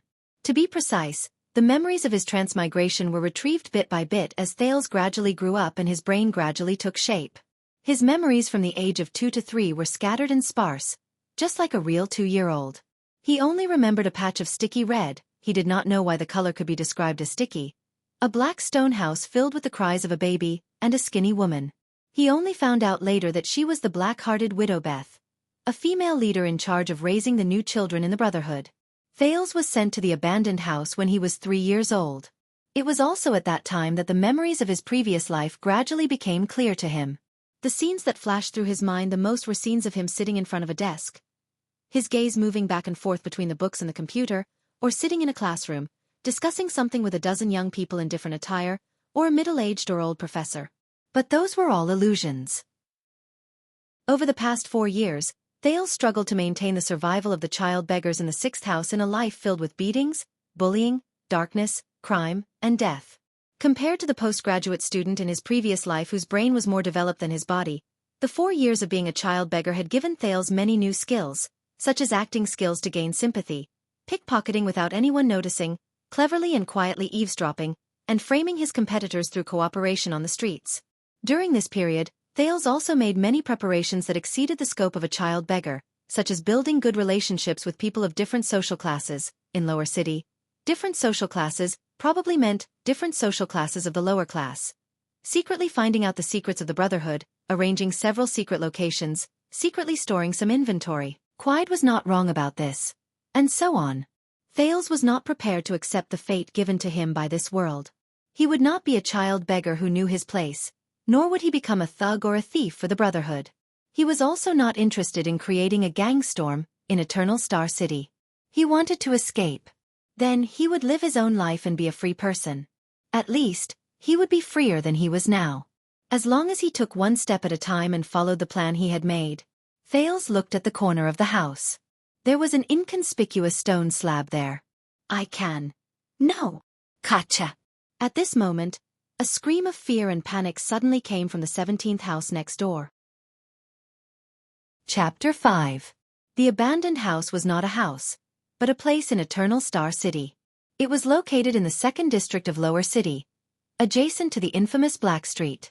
Its total area was about the size of a street. Thales once heard from the elders in the Brotherhood that the abandoned house was said to have been built by the Court of Constellation 100 years ago. It also used to have a rather respectable name, but no one remembered it anymore. It was only recorded in the City Hall. It was also once filled with the mediocre but bustling citizens of the capital of the kingdom. No one knew when it started, but the abandoned house became a place where gangs came in contact and negotiated, and occasionally fought. Hence, under the company of blood and axes, the houses in the bustling streets became deserted, with only stone walls and bricks left. It was said that the abandoned house was once used as a place to dump corpses. To this day, children who grew up happily under the sunshine of the capital would be warned, "If you don't listen to me, I will send you to the abandoned house." The reputation of the abandoned house was second only to that of the terrifying Black Street. When the Black Street Brotherhood rose to power and seized the hegemony of the underworld in Lower City District, the abandoned house became the headquarters of the Brotherhood's child beggar business in the city. In order to facilitate management and to prevent the child beggars from escaping during the night, the Brotherhood had set up a 10-foot wide and 15-foot deep trench on all 4 sides of the abandoned houses. The trench was filled with sharpened wooden stakes and rusty nails, leaving only a stone door that could be locked from the back at the front of the abandoned houses. Rumor had it that after countless corpses and tests, someone finally dug a secret passage in the deep trench and escaped. But at least in the 4 years Thales was in the abandoned house, no child beggar was able to find the legendary secret passage. Instead, the number of corpses in the deep trench increased every year as the Brotherhood's business expanded. It was said that every year, there would be blind children who tried to escape through the deep trench, so the Brotherhood had to clean up the corpses in the trench every year. As its name suggested, the abandoned houses land was made up of stone houses that had been abandoned for a long time. There were a total of 23 of them. There were originally more, but some of them had collapsed during the gang war many years ago, and some of them had been demolished by the Brotherhood. They were located irregularly behind the big stone gate. Some of the stone houses were isolated, while others were closer to each other. The lucky child beggars were assigned to abandoned houses with well water, while the unlucky ones, like the 6th house where Thales was, could only fill their water tanks with water from other houses, and this was usually not without a price. Water and food often caused conflicts between the child beggars. For example, the water tank in the 6th house was obtained during the 2nd year after Thales arrived at the abandoned houses. He reached an agreement with the 17th house next door to fetch water once a week through various means. Before Ned and Coria arrived, there was only Sinti, Ryan, Kellet, and 2 other child beggars who were no longer alive. Even drinking water was a problem for them. Now, what Thales and the others heard was the cry of their leader, Diego, from the 17th house next door. Thales still remembered that when he fought for water, he threw a stone at Diego's head. At that time, Diego's cry was almost the same as now. "Cajun! Someone come! We don't have it! Not us." Diego's cry was painful and panicked. So much so that the child beggars in the 6th house, including Thales, could not react for a while. However, Thales still had the memories of his previous life. His first reaction was to chase everyone in the courtyard back into the hole in the house. For a long period of time after that, Thales regretted this decision deeply. He wanted to hide. Thales glanced at the inconspicuous stone slab in the corner of the house, and hid under the wall opposite the 17th house. He stared at the dog hole that connected the 17th house and the 6th house. Back then, this was the symbol of the alliance between the children of the 2 houses. What happened to Diego and the others? Is there a fight? Ned asked curiously after he hid himself. The child beggars did not live in harmony. There were not many harmonious houses like the 6th house in the abandoned houses. Apart from Quide, many of the child beggars' injuries and even deaths were caused by the child beggars themselves. The children who were not even 10 years old did not know how to hold back. For example, before Ned and Coria came, One of Thale's 2 former roommates passed away like this. But the 17th house was considered a minority in the abandoned houses. Diego had brown skin, small eyes, blonde hair, and was a carefree but stubborn child. At 9.5 years old, he appeared to be more of a leader than Cinti and Thales. At least the child beggars in the 17th house listened to him. This was also the reason why the battle for water between the 6th house and the 17th house was full of twists and turns. It doesn't look like a fight. Could it be that the other houses are bullying Diego and the others? It must be Karak from the 10th house. He loves to bully others. Kellet seemed to have figured something out and said hurriedly, "Then we have to hurry and help them. We promised them to help each other." Cripple Ryan wanted to run out of the hole and crawl into the dog hole. But before the moonlight shone on his upper body, Ryan was dragged back by Thales. "Don't worry, it's not Karak. It's something else." Thales listened to the screams next door with a solemn expression. "No, Diego." There was a dull sound as if a sandbag was thrown against the wall. But this time, it was another child, Ursula, who was crying. Thales remembered this 8-year-old child. When they were fighting for water, Ursula tightly pursed his lips and stood beside Diego. When the two sides started fighting, it was also Ursula who hugged Cinti's thigh and did not let him get close to the fight between Diego and Thales. If Thales did not attack Diego's knee and quickly pick up a stone, the 6th house might not even have a fixed water supply to this day. Something's wrong. As the oldest child in the house, the puzzled expression on Cinti's face gradually turned solemn. As the child beggar in the 6th house who worked with Thales the most and had the best rapport with him, Cinti was silent most of the time. But whenever he spoke, it was either something important or something crucial. Soon, the puzzled and solemn expressions on the children's faces turned into horror. "Beg for mercy. Beg for mercy. Continue. I love to hear you begging for mercy." A deep but crazy voice came from next door. None of the child beggars in the abandoned house would ever forget this sound. To them, this sound was even scarier than that of a demon from hell. At least a demon would not break a child beggar's bones inch by inch, slash open a child beggar's face with a knife, or dip a child beggar's head into a vat of water in the name of quenching your thirst. Do demons really not know how to do that? At least the child beggars did not know that. It was Quide. Quide Rhoda, the leader of the child beggars in Blackstreet Brotherhood. He was also the child beggar's nightmare and bane. "No, Boss Quide. We were wrong. Let's see if you still dare to speak nonsense. Do you dare to scold me behind my back? Damn it. Red-haired woman. Damn it. Baldy. Damn it. Jayla Charlton. All of you deserve to die." As Quide cursed in a delirious manner, a series of beating sounds came from next door. Sometimes it was a fist, sometimes it was a stone, and sometimes it was the sound of a human body colliding with a wall. "Help! Help! Diego! Callie! Marita! Get up! Save me! Run! Run! Oh my God! Where are the guards? Where's Mr. Rick? Oh my God!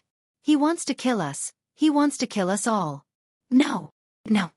Heart-wrenching cries came from more than one person. The abandoned houses under the moonlight seemed to be soul-stirring in Thales' eyes. It took Thales 3 seconds to realize what Quide was doing. He turned his head abruptly and looked at everyone in the 6th house. Ned and Coria were shivering in the hole in the wall. Ryan, who was about to rush out to help, was scared stiff. Kellet and Cinti were not any better. The former's anxious and fearful gaze moved back and forth between the few of them. He wanted to speak but could not speak. The latter's face was pale as he stared at Thales. Asterisk bang. Bang. Bang. Crack. Asterisk. "You bunch of damned scums. Even you dare to mock me. Mock, blood axe, Quide Rhoda. Even you dare to. Haha, go on and scream. Why aren't you screaming anymore? Scream." The crazy roars and painful screams echoed in his ears, accompanied by the cracking sounds that no one wanted to think about. Thales knew that at this moment, panic had already spread in the 6th house. He racked his brains frantically to think about the current situation. Quide was beating up the child beggars in the 17th house. No, judging from Quide's appearance and the frequency and strength of his beating, it was not as simple as venting his anger tonight. Besides, even though Quide was a bastard, he would not beat up all the child beggars in the entire house at once. "All right, where is Rick? What about the guards and the patrolling thugs in the abandoned houses? Even though the houses might not be able to hear each other through the stone walls, the thugs on the streets would definitely be able to hear each other. Of course, Thales did not know that the guards in the abandoned houses had been reduced to 2 people. Moreover, the 2 thugs would never come again. Thales, what should we do? Sinti instinctively felt that something was wrong when he heard the tragedy next door. His pale face was already covered in sweat as he kept asking Thales. Quiet, no one is allowed to make a sound. Thales furrowed his eyebrows and thought hard for a solution. However, before he could finish speaking, he saw a child beggar's figure emerge from the dog hole between the 6th house and the 17th house. Korea was so frightened that she let out a small scream. Thales' eyes were very sharp. He could tell with one glance that the person who emerged from the 17th house was Nsora, whose head was covered in blood. However, Nsora seemed to be on the verge of a mental breakdown.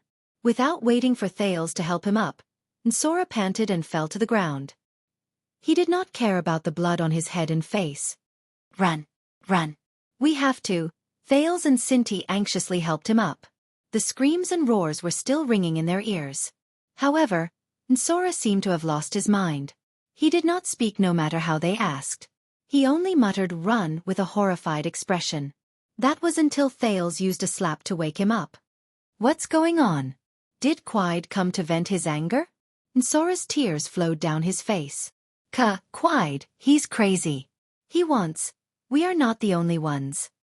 He wants all of us to go in one house after another to see.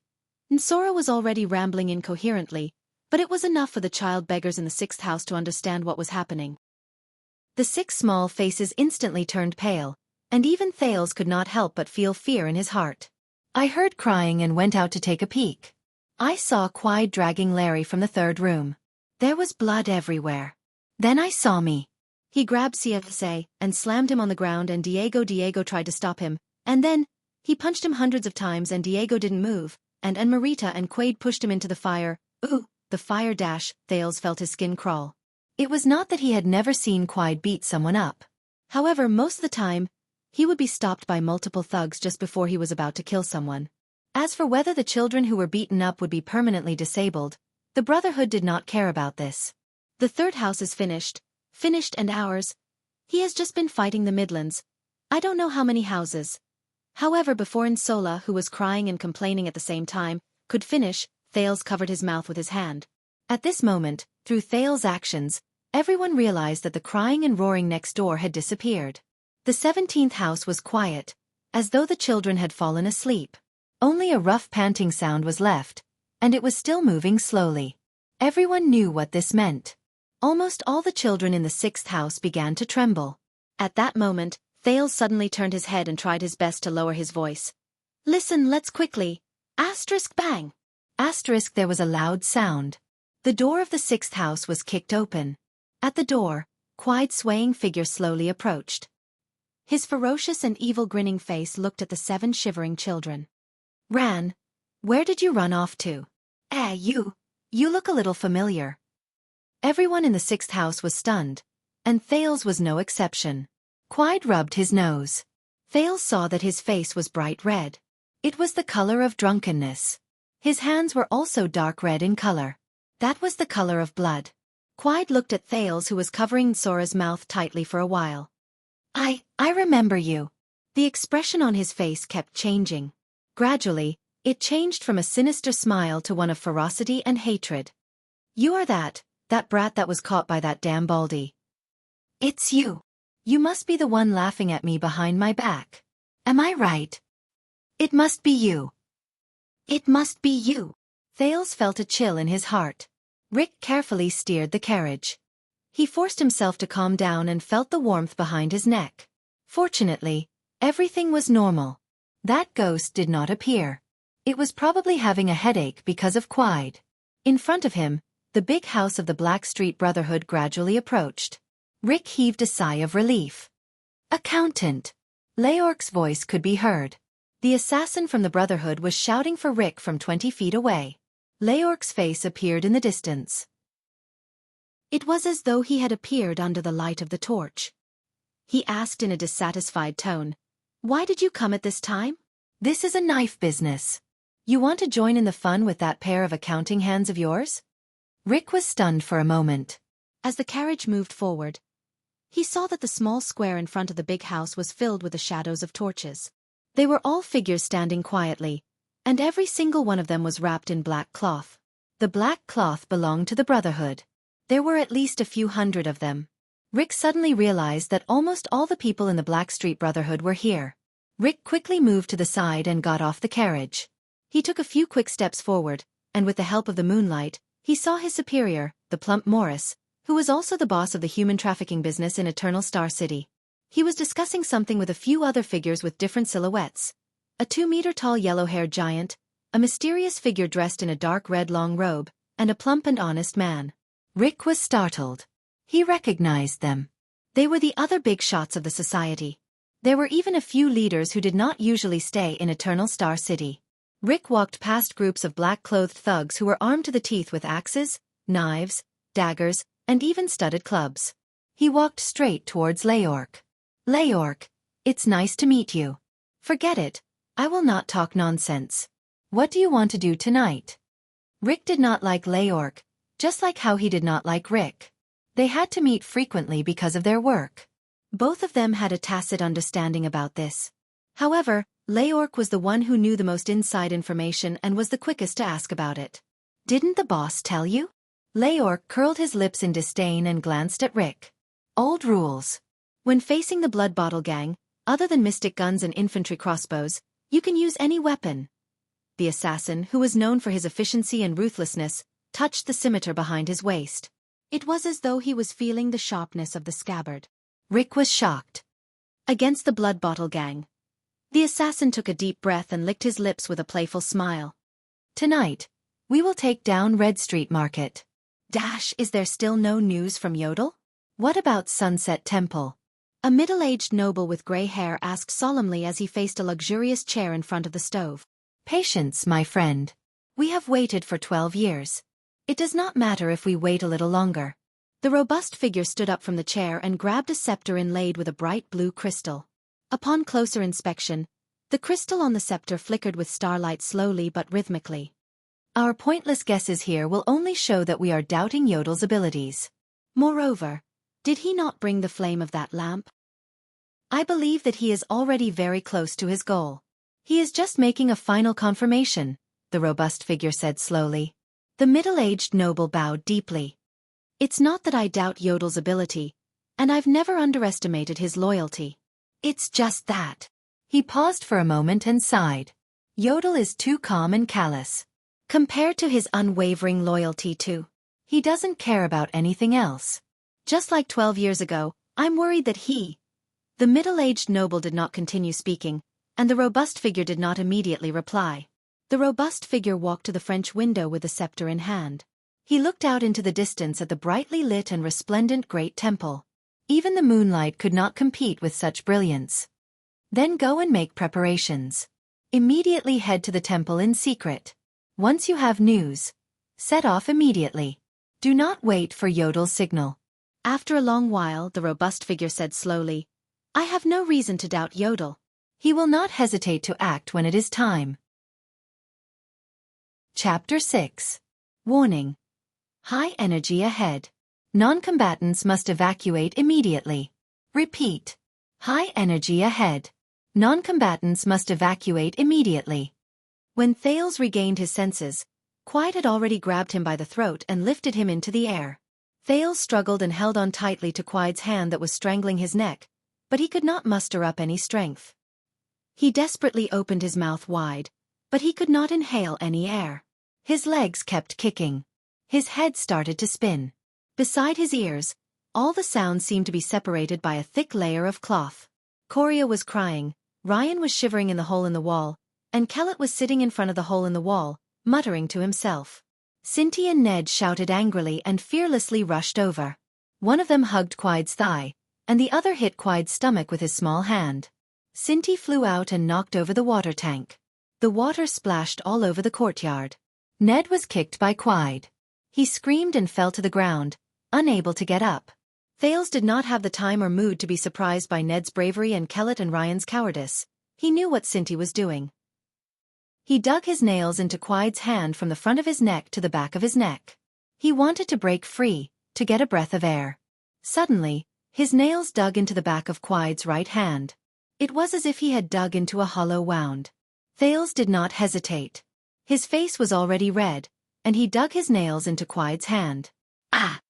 Quide cried out in pain. He loosened his iron-like hands and flung Thales against the wall. Thales felt dizzy and his throat was in pain.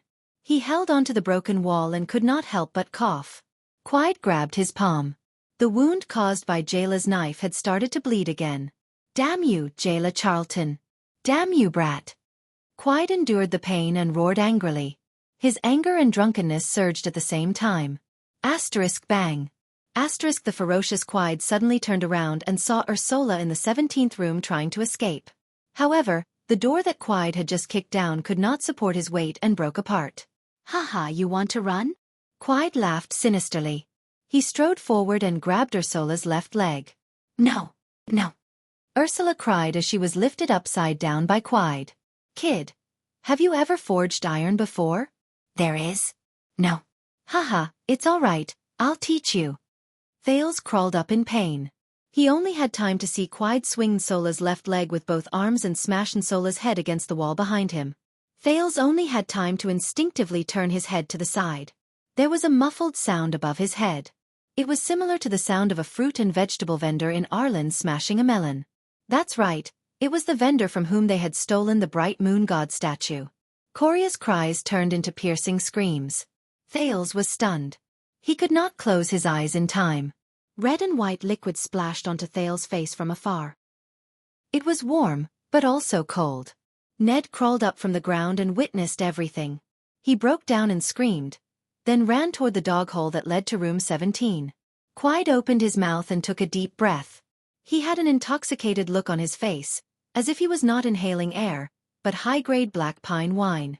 The demon in human skin turned around and threw away the remaining part of Ursula. He laughed angrily and looked in Ned's direction. At that moment, Thales thought that Ned was small and agile. He would definitely be able to get through the dog hole before Quide did. Everything would be fine once he got through the hole. Once he got through the hole, he would be safe. Get through the hole. Get through the hole. Get through the hole. But before Ned could get through the hole, Quide grabbed both of Ned's legs. "Are you that kid who can't even pay up?" Quide laughed. "Then what's the use of having you?" Ned cried loudly as he was dragged out of the hole by Quide. "Scream. It's not miserable enough. It's a pity that the water tank is broken. I can't catch fish anymore."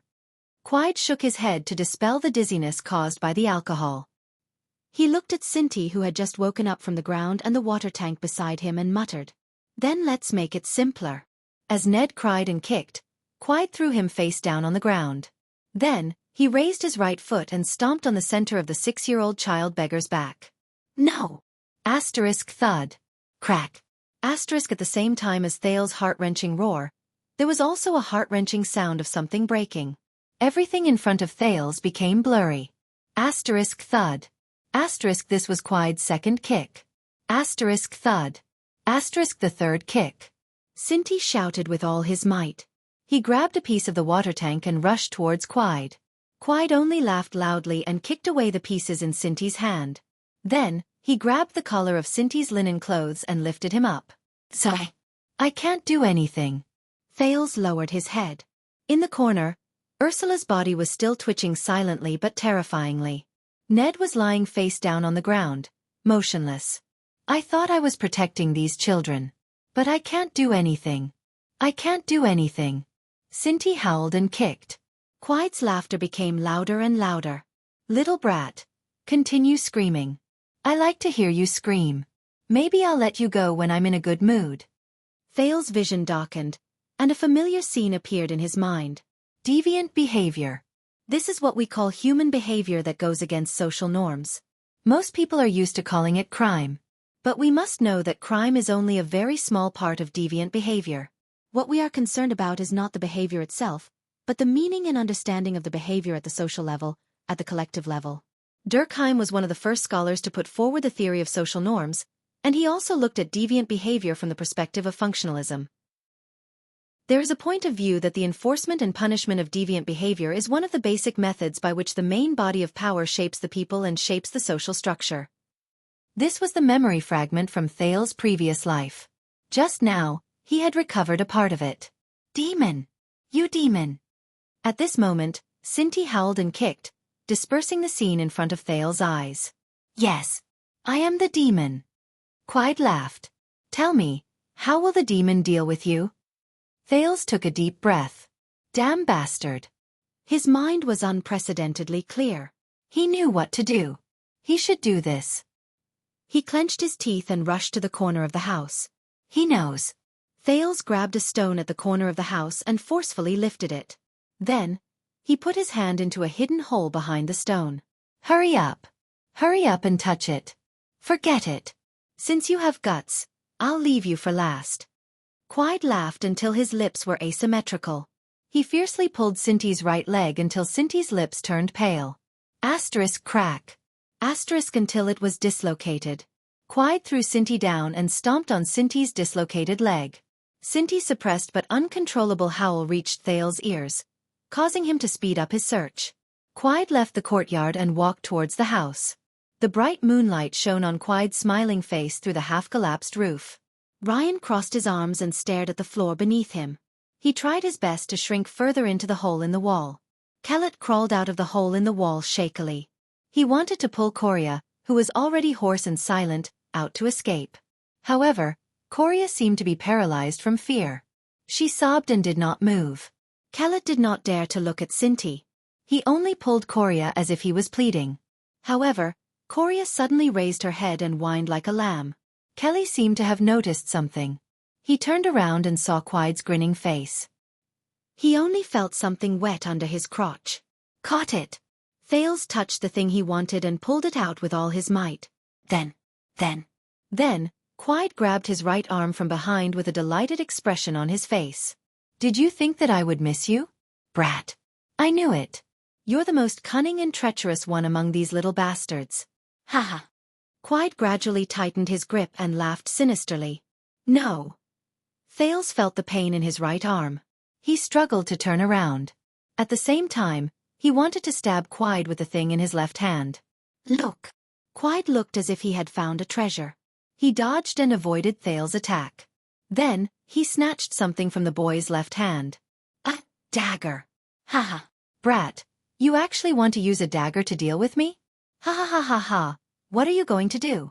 Stab my thigh? Quide pulled Thales up and laughed maniacally. No.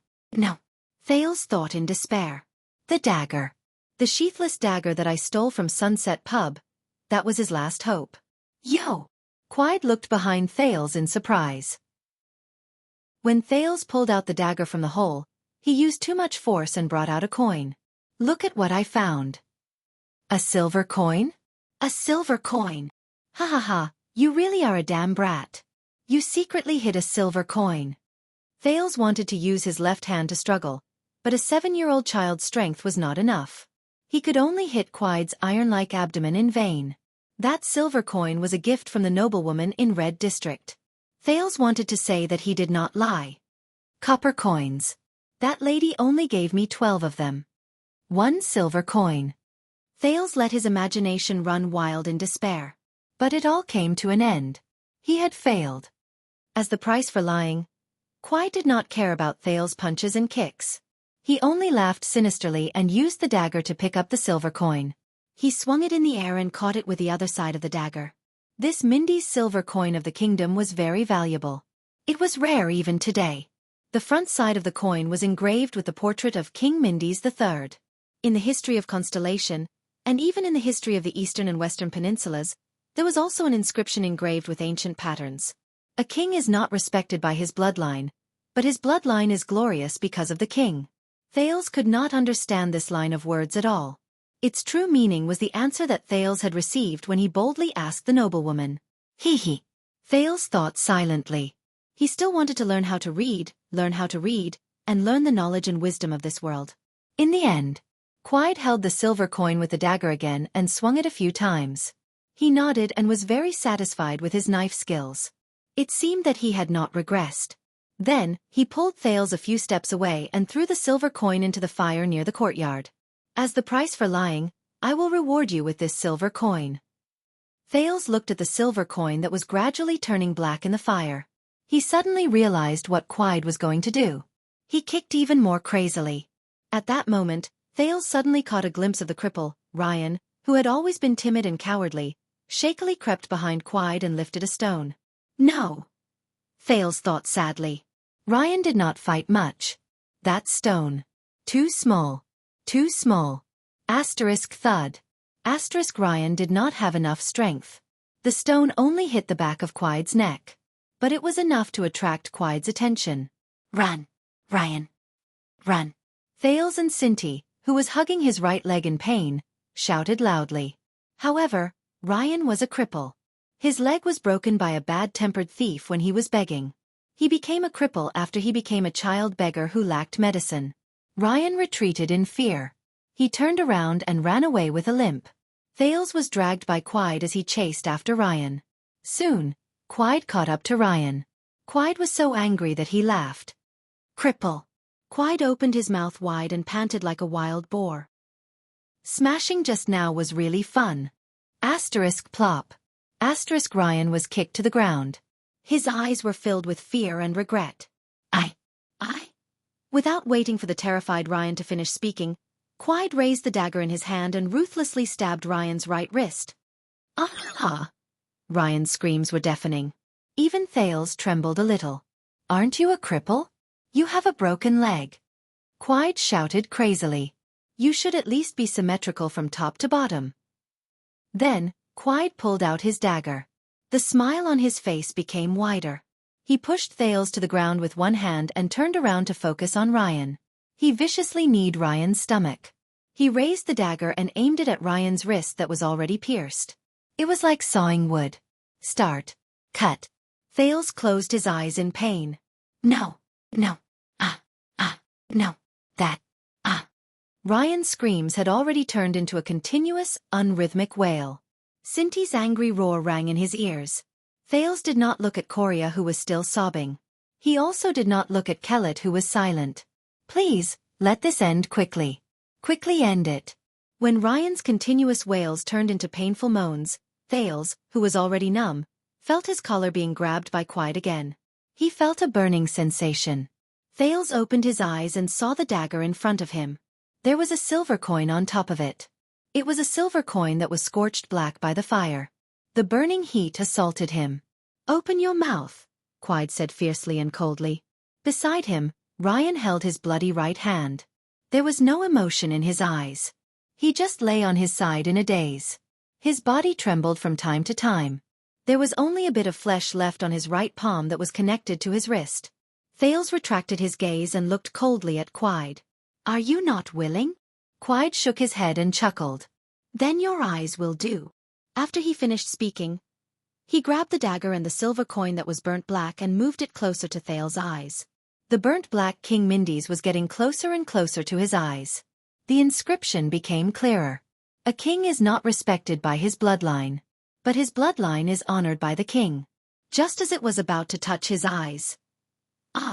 Thales roared and struggled fiercely. He bit the little finger of Quide's hand that was holding the dagger. Quide hissed in pain and leaned back. The silver coin fell from the dagger and landed on Thales' bare chest. A burning sensation came from his chest. No. It was an intense burning sensation. It even caused excruciating pain. Thales could not endure the burning of the silver coin. He let go of Quide's teeth and reached out to grab the silver coin on his chest. Bastard! Quide looked at his bloody little finger. He was furious. Then I'll leave you something as a souvenir. He knocked the boy down with one punch, then pounced on Thales and pinned him down. He pressed the scalded silver coin against Thales' chest with his dagger. Hiss! It was like the sound of a soldering iron rapidly cooling down. However, the material used to cool it was a body of flesh and blood. Thales roared furiously. Along with the burning temperature on his chest, there was also a burning smell. The muscles all over his body started to burn in pain again. Quide pressed on the silver coin for a full 5 seconds. He stared at Thales' face that was constantly changing in pain. Only then did he feel relieved and let go of Thales. Thales struggled free and fiercely pulled the silver coin that was stuck to his chest. He did not care about the burning temperature and tore it off along with his belt and blood. The silver coin rolled on the ground with charred flesh and fresh blood from Thales's hand. It clanked loudly. Thales' blood fell to the ground and quickly dried up. He laid on the ground and tears flowed out uncontrollably. Damn it.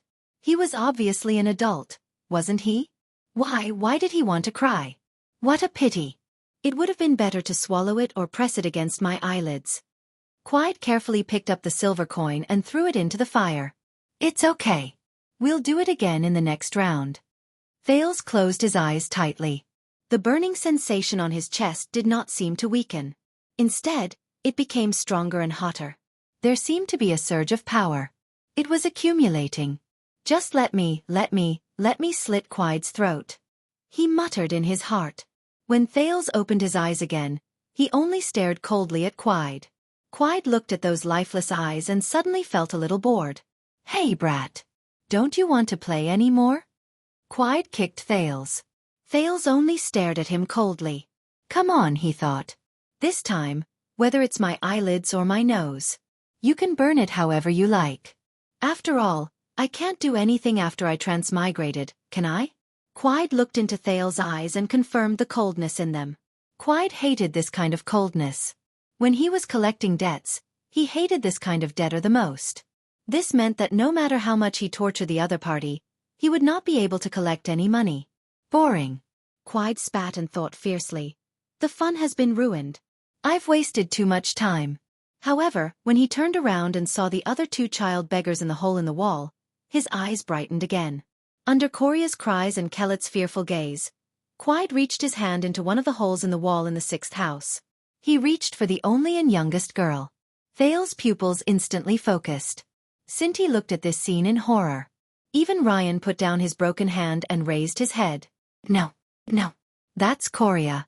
That's their youngest child. That child.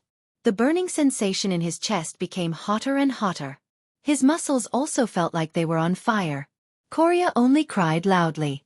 She was only 4 years old. Bastard. How dare you? Coria. Devil. Come at me. How dare you? You can't. Thales, Cinti, and even Ryan, who was holding his broken hand, frantically crawled towards Quide. However, they were all kicked away by Quide one by one. You are not allowed to hurt her. At this moment, a figure blocked in front of the hole in the wall. It was Kellet, who had been scared back into the hole. At this moment, he bravely pounced forward, wanting to protect Coria. However, Thales only shook his head in pain. No, you are not enough. Kellet's fist was easily caught by Quide. Don't disturb the entertainment. Quide chuckled. Without any hesitation, without any hindrance, he slit Kellet's neck. Kellet's eyes widened, as if he could not believe what was happening in front of him. Thales collapsed on the ground. Ryan began to cry and laugh as if he had lost his mind. As for Cinti, he only hammered the ground fiercely. Quide pushed Kellet, whose windpipe was broken and artery was spurting blood, to the side. He could not speak. Coria cried more and more fiercely. Don't grab me. I am very obedient. I don't have typhoid. I don't have it. Quide grabbed Coria's hair and carried the crying girl out of the hole in the wall like a pet. Then, he stretched out his dagger and picked up the silver coin from the fire. Bastard! Damn bastard! Thales closed his eyes and roared with all his strength. He hated himself. He hated this damned world. Then he looked at Quide helplessly. As the girl struggled desperately and crazily, he pressed the silver coin, which had been burnt black for the second time, against Coria's face with the dagger. The children's sobs rang in his ears. Coria's cries were no longer coherent. How could this be? Thales lay on the ground, as if he had given up all hope. He was motionless, and his eyes were filled with grey despair. Only his chest, where he had been scalded, felt a scorching heat. Quide lifted the dagger and the silver coin from the girl's face, causing the girl to scream. He panted and looked around. He suddenly felt a little bored. Let's settle this quickly and look for the other kids. Wait a minute. Is it not good for the Brotherhood to do this?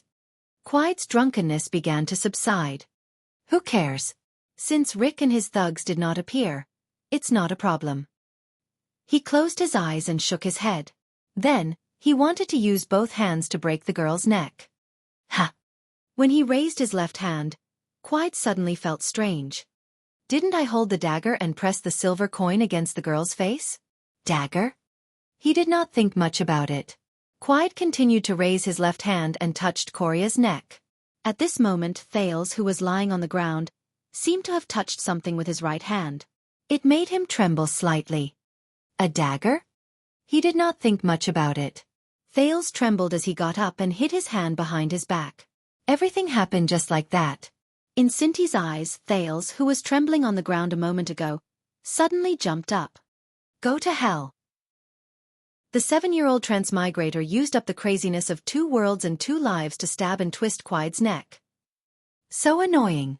Quiet had already seen his movements, but he did not care and just used his elbow. Then, Thales was sent flying by the impatient Quiet's elbow. Asterisk bang.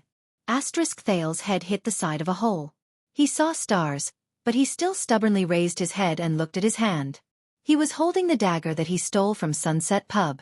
The dagger's edge was stained with blood. Everything seemed to have stopped at that moment. Quiet was stunned for a moment. He lowered his head in surprise and looked at Thales, who was sent flying and coughing non-stop on the ground. Quiet's surprised gaze did not last long before he realized what had happened to him. He suddenly let go of Coria. Then, in disbelief, he stretched out his trembling hand and touched his neck. His hand felt warm, moist and sticky. This feeling spread down from his collarbone to his chest and abdomen. In Quiet's eyes, that damned brat, Thales, strenuously but firmly, slowly climbed up from the ground. The dagger in his hand trembled slightly along with his right hand. However, the frequency was stable and trembling. At that moment, Quiet panicked a little. His hands rushed to his neck in panic and pressed on the big hole that was gushing blood. However, his trembling hands and chin seemed to be resisting his intentions. Arterial blood that was as red as paint gushed out unstoppably. Quiet clenched his teeth. He felt that his legs were a little weak, so he took a step back. However, this step made him fall to the ground and he could no longer get up. The burning pain in his chest continued, but Thales raised his head. Under Coria and Cinti's fearful and shocked gazes, and amidst Ryan's indiscernible laughter, he looked at Quiet coldly but firmly. He spoke word by word. Go to hell. Trash. Quiet clenched his teeth even tighter. His anger surged again. However, it was different from before. Along with the anger, everything in front of him became dark, blurry, distant, and small. Everything was collapsing. His eyes bulged as if they were about to pop out of their sockets. He glared at Thales. Then, he extended his slightly trembling hand, the hand that was pierced by Jayla, towards Thales' direction. He spoke in a hoarse voice. He spoke hoarsely.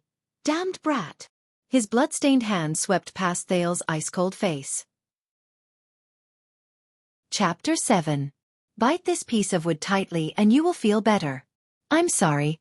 I could only think of this method. Thales frowned and knelt in front of Ryan. The crippled child beggar leaned against the wall, half lying on the ground. He raised his right hand, which was still bleeding. He stared blankly at Thales, who was sharpening a dagger on a blunt stone. He let Thales stuff a piece of wood into his mouth. Behind Thales, the girl, Coria, was sitting on the steps of the courtyard and the house with a dull expression. The burn on the left side of her face, which had been treated and applied medicine, was now covered with a piece of cloth. And that charred silver coin was now tightly grasped in her hand. The girl widened her eyes and looked around. She even looked up at the moon and laughed hysterically. Behind her, Quiet's corpse was leaning against the broken wall. A wave of nausea assaulted Thales. Thales could vaguely feel the sensation of metal piercing into flesh and blood from time to time when he wielded the blade. Thales sighed and endured the discomfort of killing for the first time. The burn on his chest was still hurting, and it took away a lot of his attention. He had to kill Quiet. Thales did not regret it. However, he had taken a life. No matter what Quiet had done, whether he deserved to die or not, in a sense, he was equal to his own kind. He was a two-legged living being. And Thales had stabbed the dagger into his neck. More importantly, Thales turned his head and looked at Coria. He sharpened the dagger in his hand faster and faster. These children had probably experienced the most crucial scene in their lives. An illusory scene appeared in front of his eyes.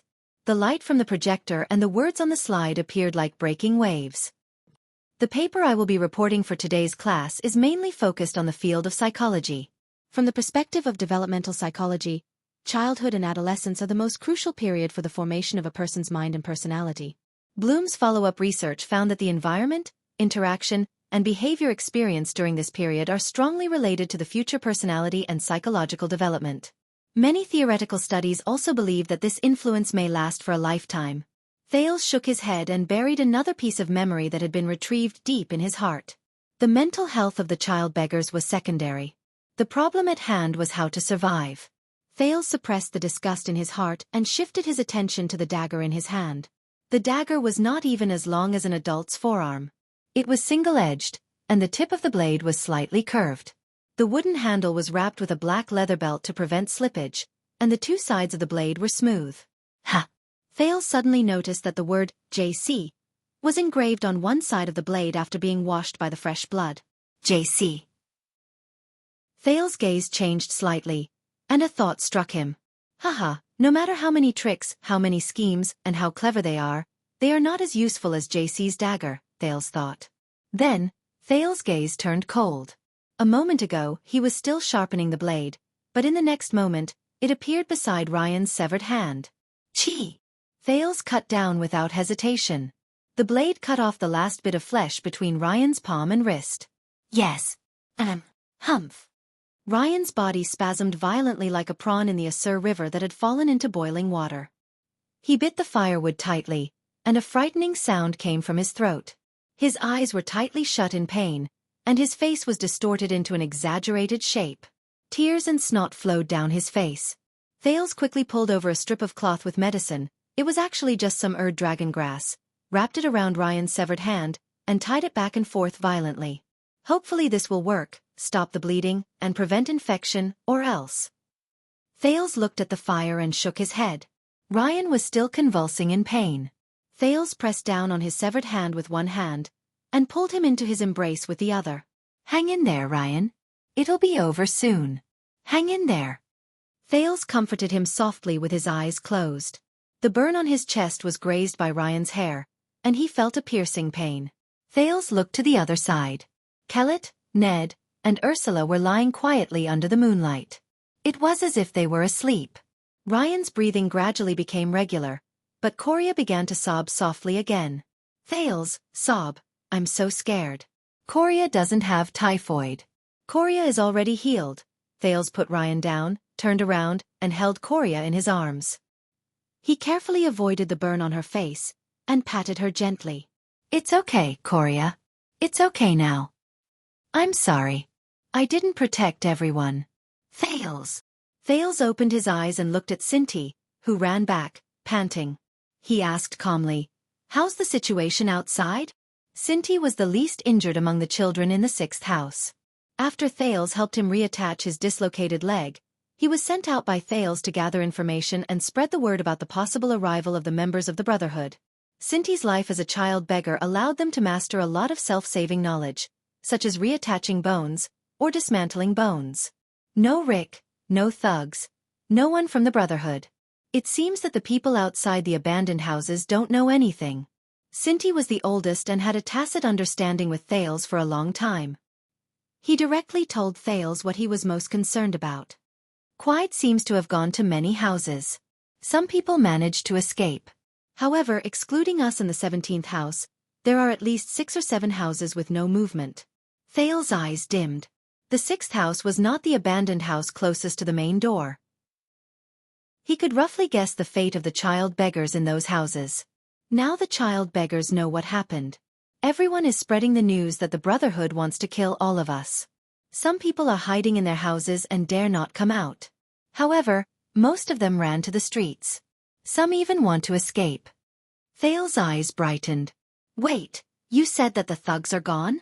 Cinti knew what Thales was thinking. He shook his head and said bitterly, "It's useless. The main door is locked from the outside." Karak led the people in his house and shouted at the door, but no one came. Unless we can cross the trench and the spikes inside, we can't escape. We. Ryan struggled. He hugged his right hand and sat up from the ground. His face was pale. Do we have to escape? We can wait here until morning. When Rick and the others come, we can tell them that Quide went crazy. No. Thales firmly interrupted Ryan. Quide died in the abandoned house. If they find the murderer, we will definitely die. Even if they can't find the murderer, they will use the child beggars as an explanation. Moreover, Quide's father is a big shot in the Brotherhood. They will not let this go. Moreover, Thales looked at Ryan coldly, do you still want to wait for them to send the next Quide? Even if the next leader is not someone like Quide, once he finds out that his predecessor died in the hands of the child beggars, do you still expect him to feed you well and kneel down to beg you not to kill him? Ryan, Korea, and Sinti could not understand what Thales was saying. The three of them blinked their eyes and looked as if they did not understand. Thales looked at the three of them and helplessly lowered his head. He sighed and said, "Sigh. Simply put, we have to escape."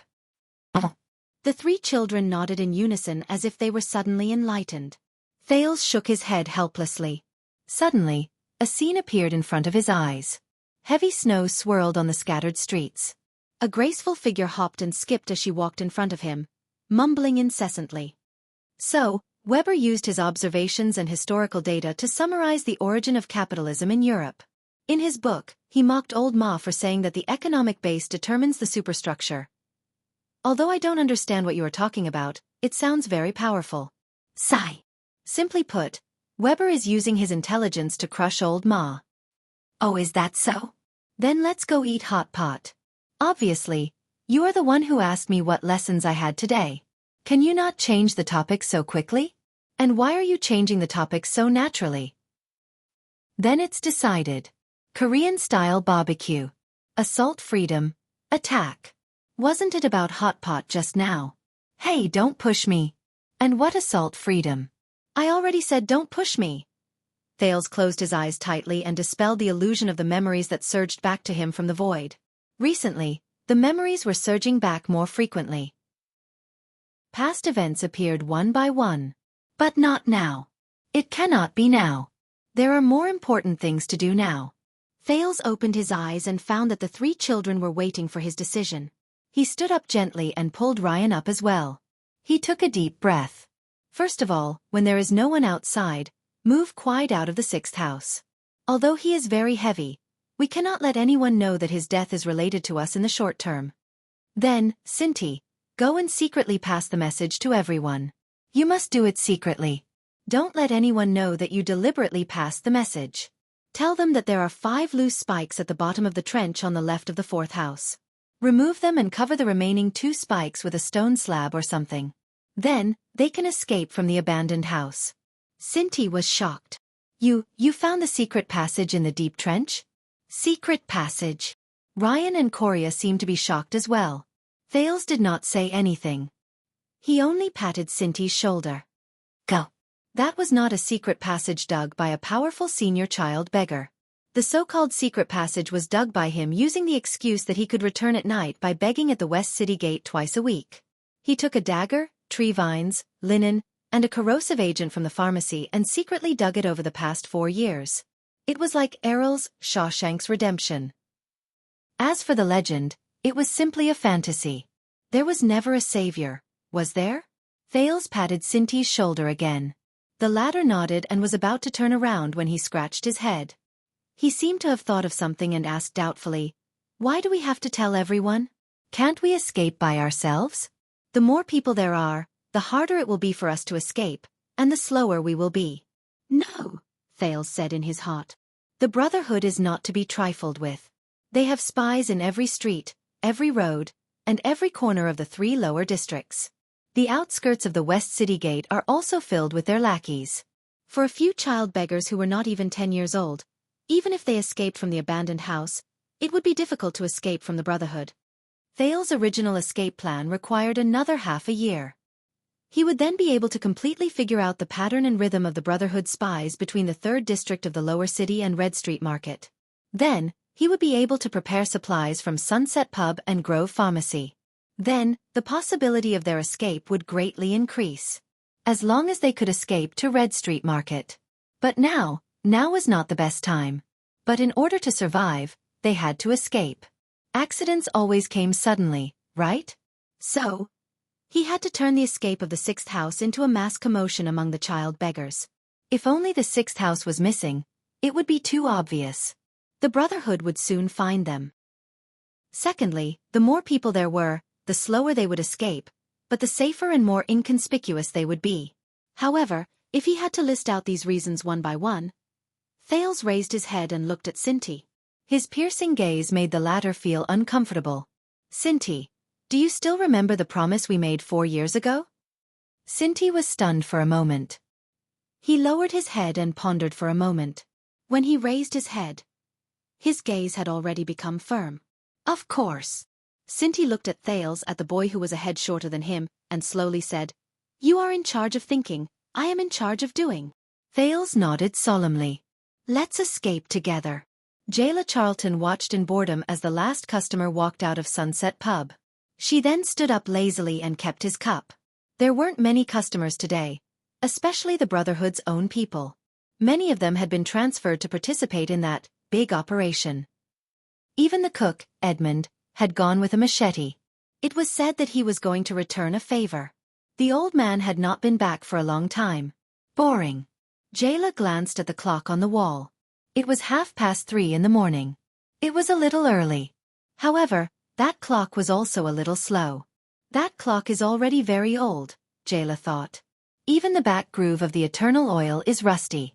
The rust has mixed into the eternal oil and greatly reduced the efficiency of work. I have to think of a way to make the old man pay some money and change the clock. Sunset Pub had so much business, but there was no tax collector from the city hall to collect taxes. For the king's sake, I will give him 2 middle fingers. Jayla. There were also no idiots who came to ask for protection fees, 100 coppers per person, and I will protect your fingers from being chopped off by me. How about that? Jayla.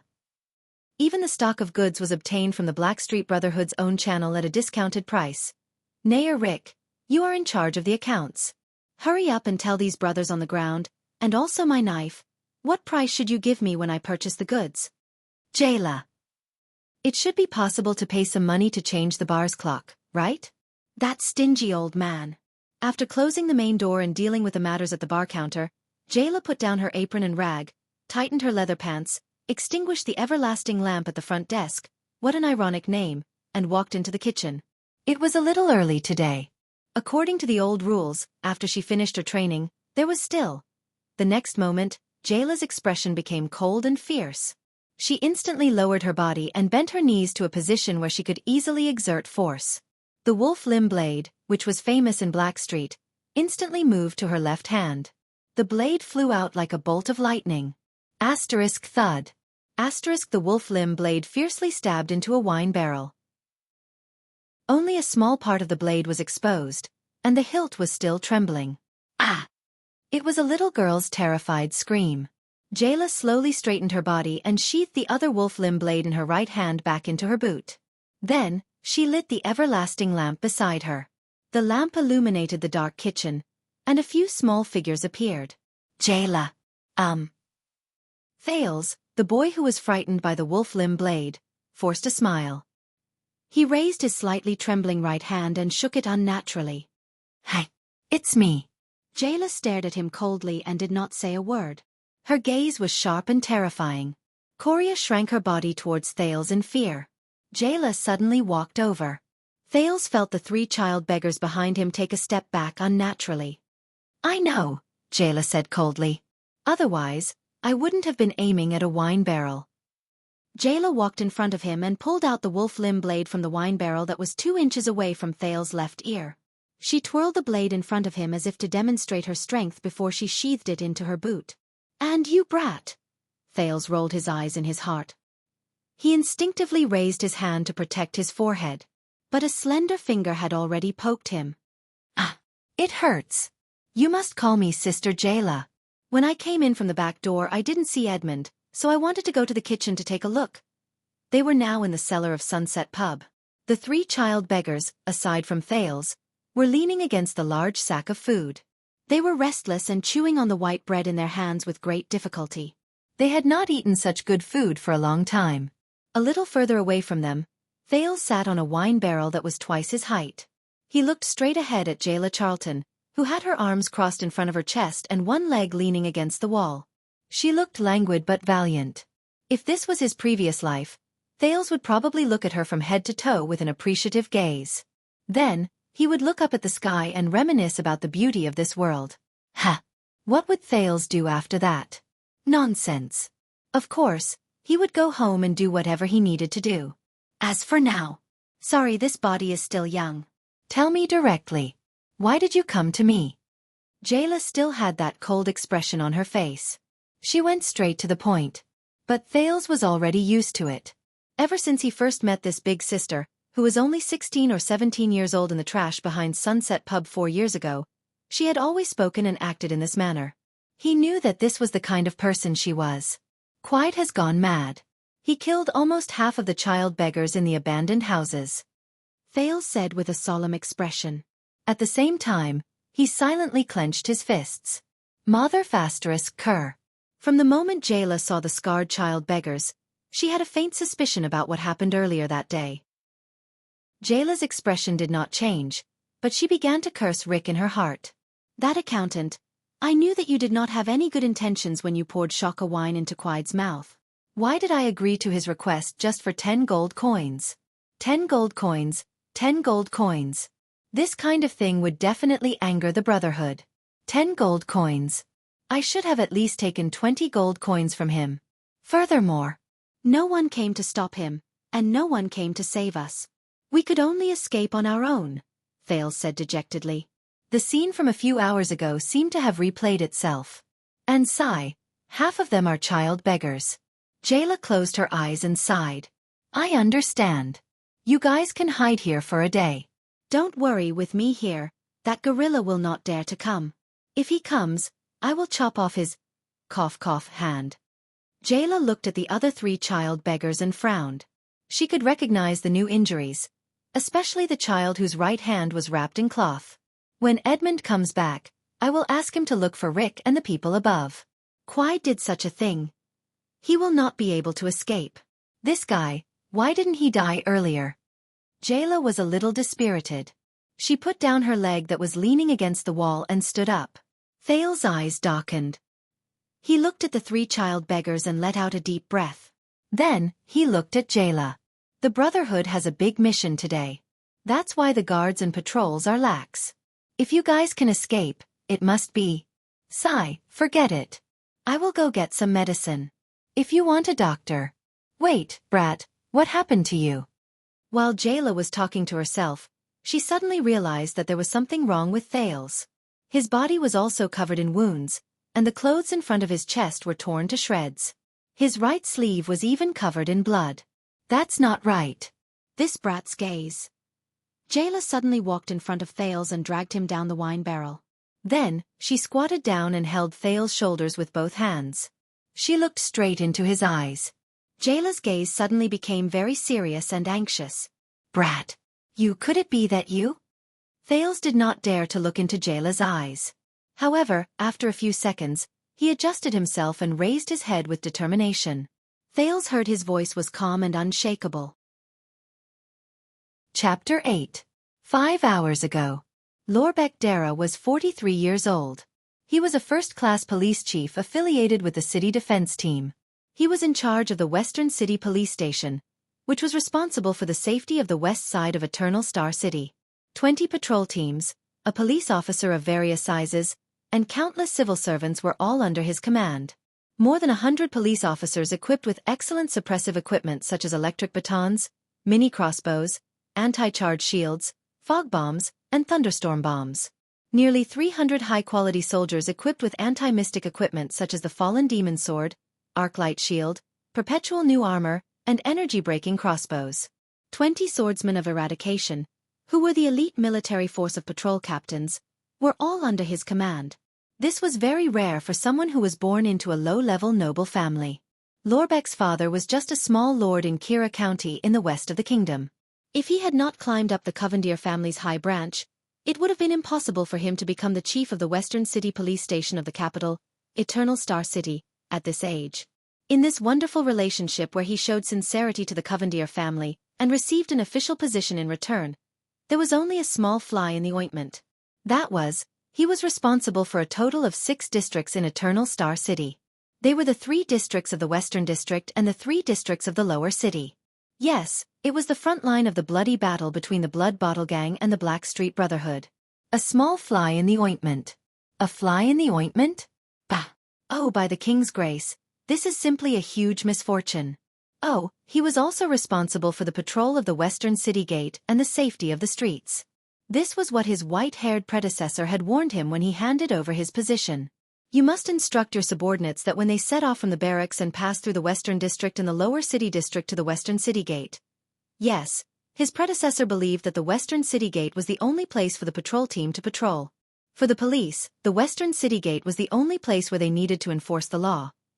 For the sake of your money, when you pass through the 3 districts of the Western District, you must be polite and friendly. For the sake of your life, when you pass through the 3 districts of the Lower City, you must be on tenterhooks and advance cautiously. For the sake of your position, when you reach the Western City Gate, you must be cautious and full of energy. Lorbeck quickly figured out why. The Blood Bottle Gang, which was rooted in the 3rd district of the Western Ring District, had a long history. They had an unclear relationship with many of the bigwigs in the imperial court, but they would regularly pay a lot of money to the city defense team. Therefore, for the sake of their wallets, when they passed through the Western Ring District, they had to be friendly with the police and the people. The Black Street Brotherhood, which was entrenched in the Lower City's 3 districts, was ruthless, crazy, and violent. Half of the unsolved criminal cases in the kingdom were related to them, and they showed no mercy to the officials. Therefore, for the sake of their lives, when passing through the Lower City District, they had to keep their eyes and ears open. They had to jog along the way and not stop for too long if there was nothing important. The Western City Gate was the face of Eternal Star City. It was the gate that many foreign dignitaries, nobles of all sizes, stewards of the Temple of Gods, and adventurers from all walks of life had to pass through when they visited Eternal Star City. Many diplomatic disputes, struggles between nobles, religious confrontations, and conflicts among the people occurred in this area. It was also the place that the bigwigs in the palace paid the most attention to.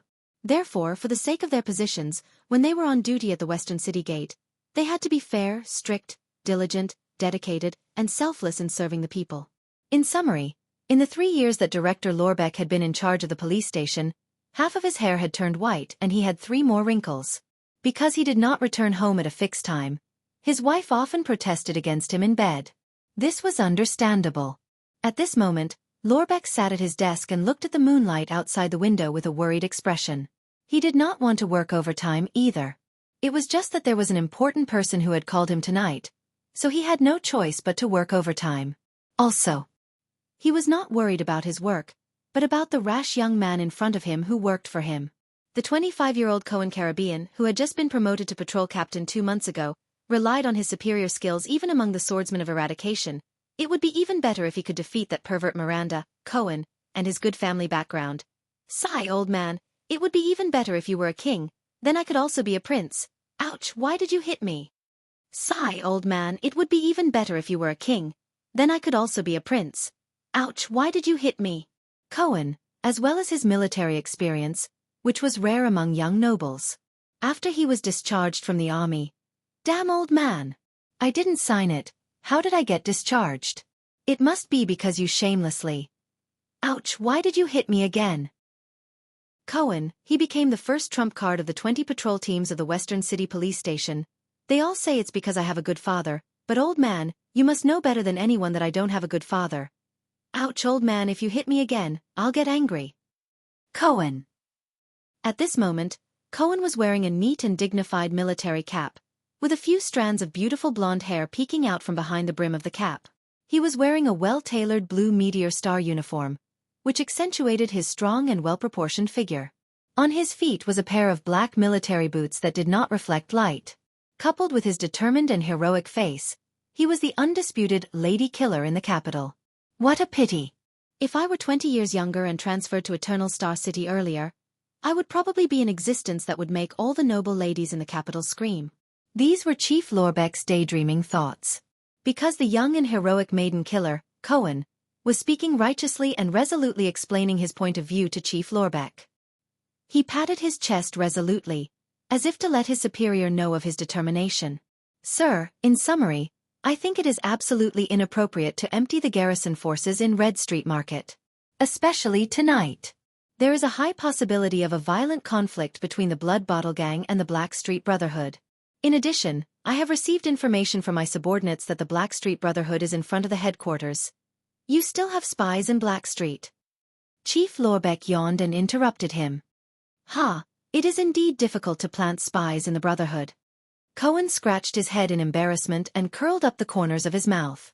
But under my astute and capable idiot, I think you are tired of living. Chief Lorbeck's roar was very sudden and caused a wave of commotion. The secretary, the beautiful red-haired Miss Yora, who had just passed by the door with a document in her arms, was so shocked that she slipped. Do you think that the Brotherhood cannot touch you just because you are ranked 3rd in the year-end assessment for a level 1 swordsman of eradication? Do you think that the Blood Bottle Gang will not dare to touch you just because you are from the Caribbean family? Most importantly, do you think... The angry Chief Lorbeck's voice became louder and louder. Cohen, who had been speaking incessantly, was stunned. You can command your immediate superior just because you are more handsome than me? Outside the door, Miss Yora, who was picking up the documents on the floor, trembled. The documents that she had already picked up were scattered all over the floor.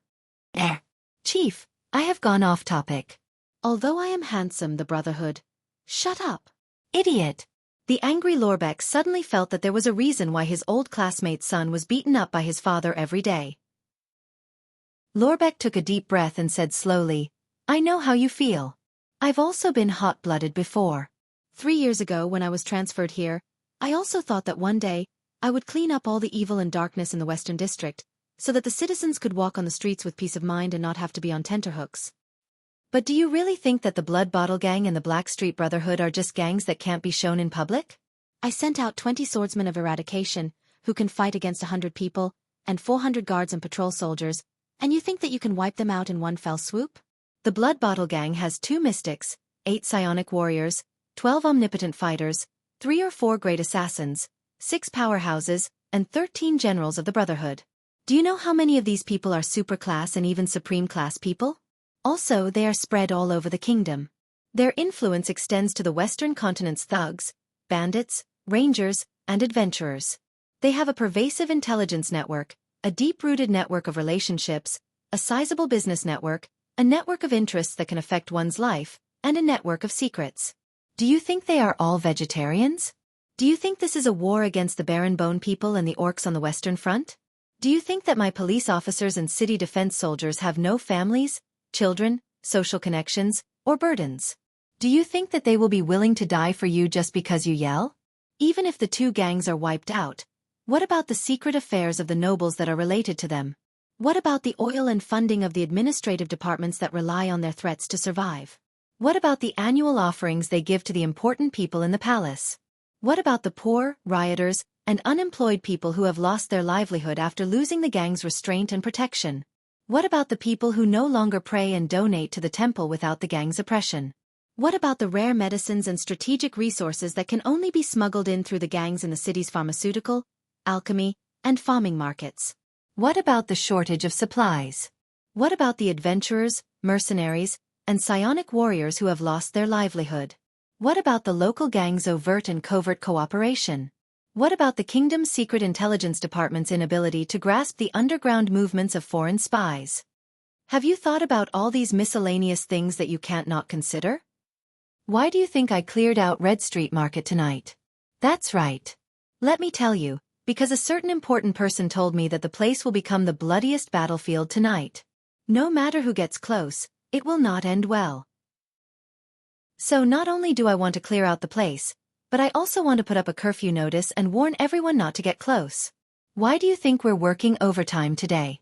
It's so that in the morning, our people can work together with the City Hall's medical, fire, and land administration departments to collect the corpses of the losers of the war and clean up the ruins brought by the war. Lorbeck stopped roaring and panted. He pulled open his collar that was making it hard for him to breathe. Cohen was silent. His fists were clenched tightly by his sides. Now, Captain Cohen Caribbean. Lorbeck slowed down and said in a normal tone, "You can go out now. Reflect on yourself and think about why your father sent you to the police station in Constellation, the most difficult place to stay in the entire Western Peninsula. Also, remember to help Miss Yora pick up the pile of documents outside the door. That's all your fault." The door opened and Cohen walked out slowly. However, his gaze was gloomy, lonely, and helpless. Miss Yora, who was picking up the documents at the side, felt her heart ache. "All these." "I know all these," that Director Lorbeck said. Cohen thought silently. He extended his hand to the sword rack outside the director's office, wanting to retrieve his saber. However, if even the youngest director of the police station was so shrewd and scheming, if even the blood-sucking gangs hidden in the underground world did not dare to face them head-on, then how can this kingdom change? Cohen put his hand down slowly. He walked towards Miss Yora, who was squatting down to pick up the documents. The secretary felt Cohen's approach and blushed. She was thinking about what tone to use to thank him for his help. Hot-blooded? Cohen smiled bitterly in his heart. When I crawled out from the pile of corpses on the Western Front, this word no longer belongs to me. This is not hot-blooded. Cohen lowered his head and clenched his fists. His lonely eyes flashed with determination and anger. This is the right thing to do. It's what I have to do. Miss Yora's face turned even redder. She suddenly realized that from Cohen's angle, he could see the proud view of her, which was comparable to lonely old mountain peak. And this is very important. I have to say it 3 times. He's handsome, he's handsome, he's really handsome. Red Street Market. Huh. Cohen squinted his eyes. The next moment, his expression turned cold. Without even looking, he suddenly flipped his right fist, and a gust of wind blew in front of the director's office. Asterisk whoosh. Asterisk. When the gust of wind dissipated, Cohen was gone. Along with it, his sword on the sword rack also disappeared. Only Miss Yora, who was gnashing her teeth, was left, tearing at her long red hair that was messed up by the gust of wind. Beside her, the messy pile of documents had been blown into a stack by the wind and stood neatly on the ground. In the director's office, Lorbeck closed his eyes helplessly and sighed. Compared to Red Street Market, that important person had a more troublesome request for him. He wanted to find out why the Sunset Temple sealed the inner altar from the Sunset Temple believers who entered and left the Western City Gate. Those religious lunatics. Lorbeck shook his head.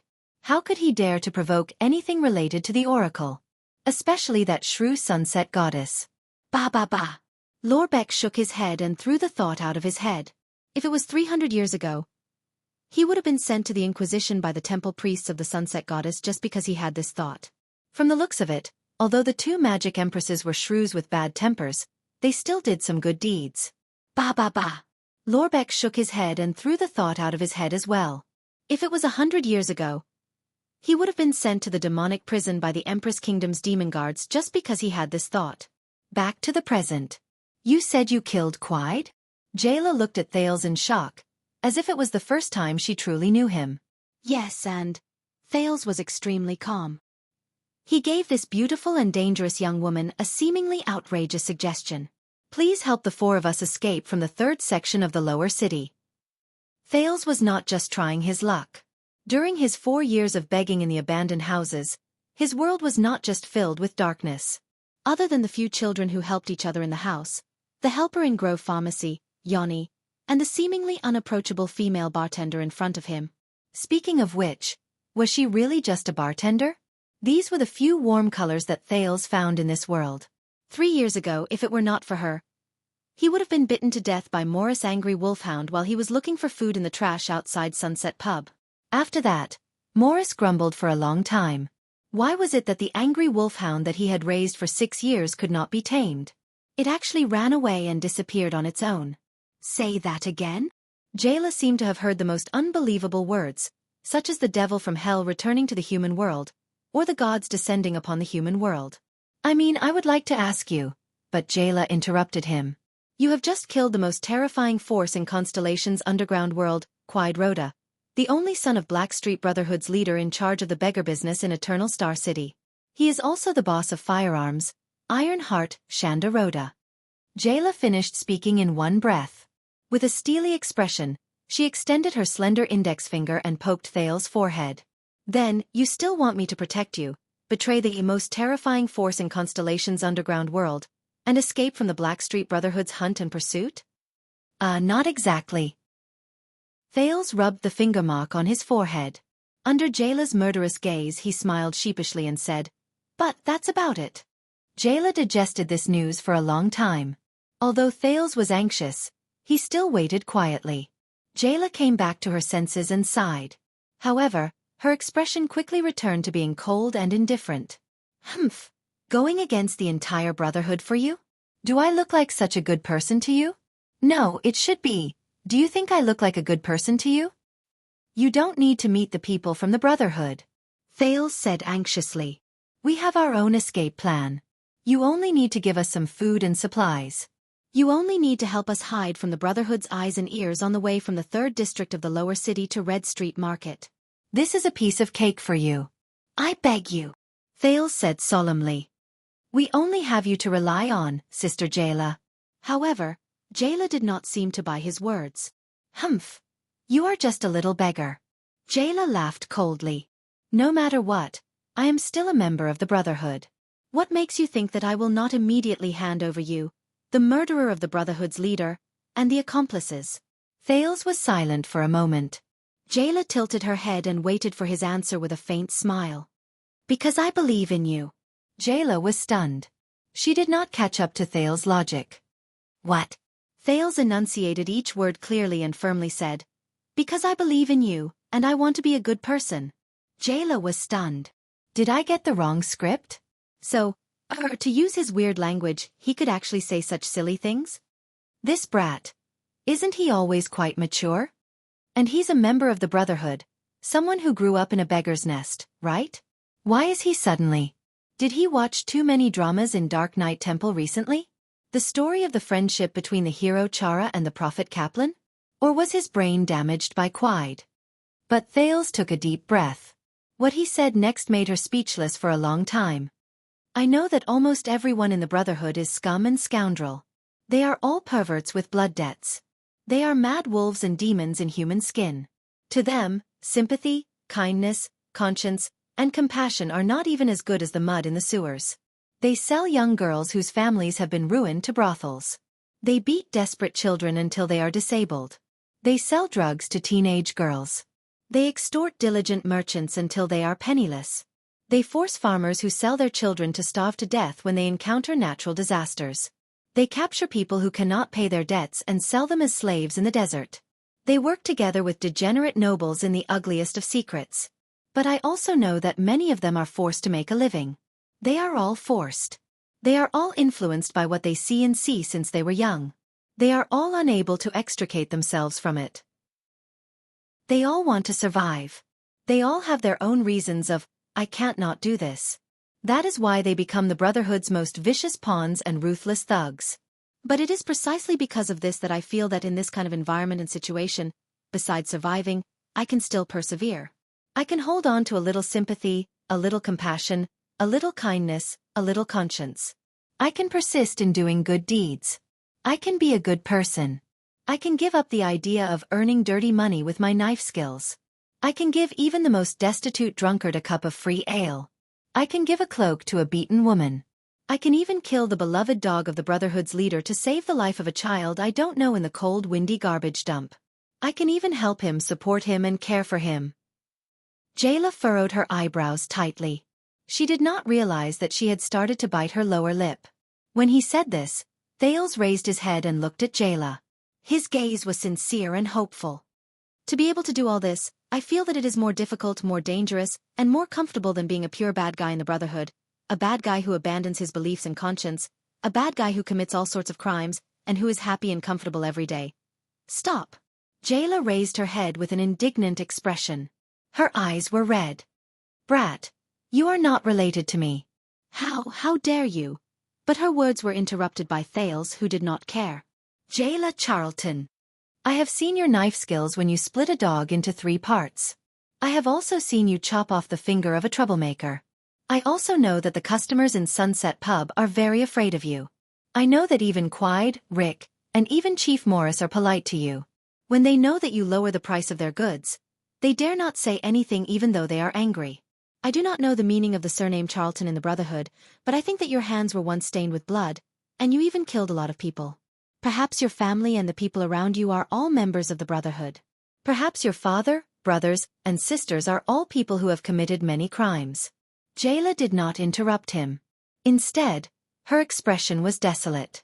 She sank into a deathly silence. So, actually, I do not know whether you are a good person or not, and whether you can be considered a good person.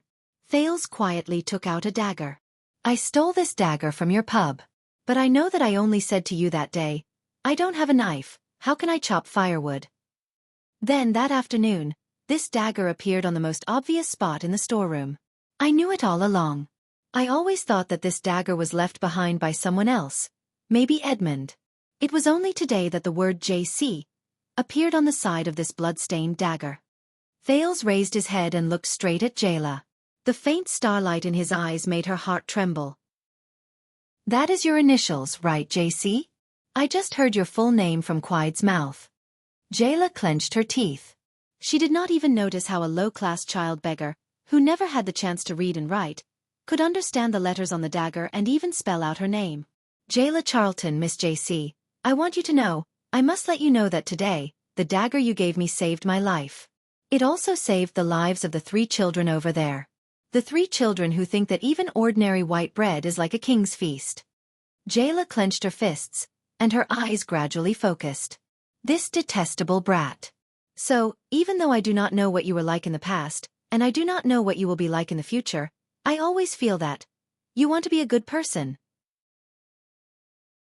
Chapter 9. It was 4:30 in the morning at Red Street Market. The terrifying assassin of the Brotherhood, Leorc's ghostly figure appeared on the roof of a house. In the next moment, he appeared in a small alley at the side, and in the next moment, he pounced on the wide street. The ground was dyed red with blood. Dozens of corpses lay on the ground. Some were elites of the Brotherhood wrapped in black cloth, and some were members of the Blood Bottle Gang with red headscarves. Leorc roared angrily again. His figure disappeared. When he appeared again, he was already on the signboard of the shop opposite him. It was as if he was trying his best to get rid of something that was following behind him. The sounds of fighting continued in the distance.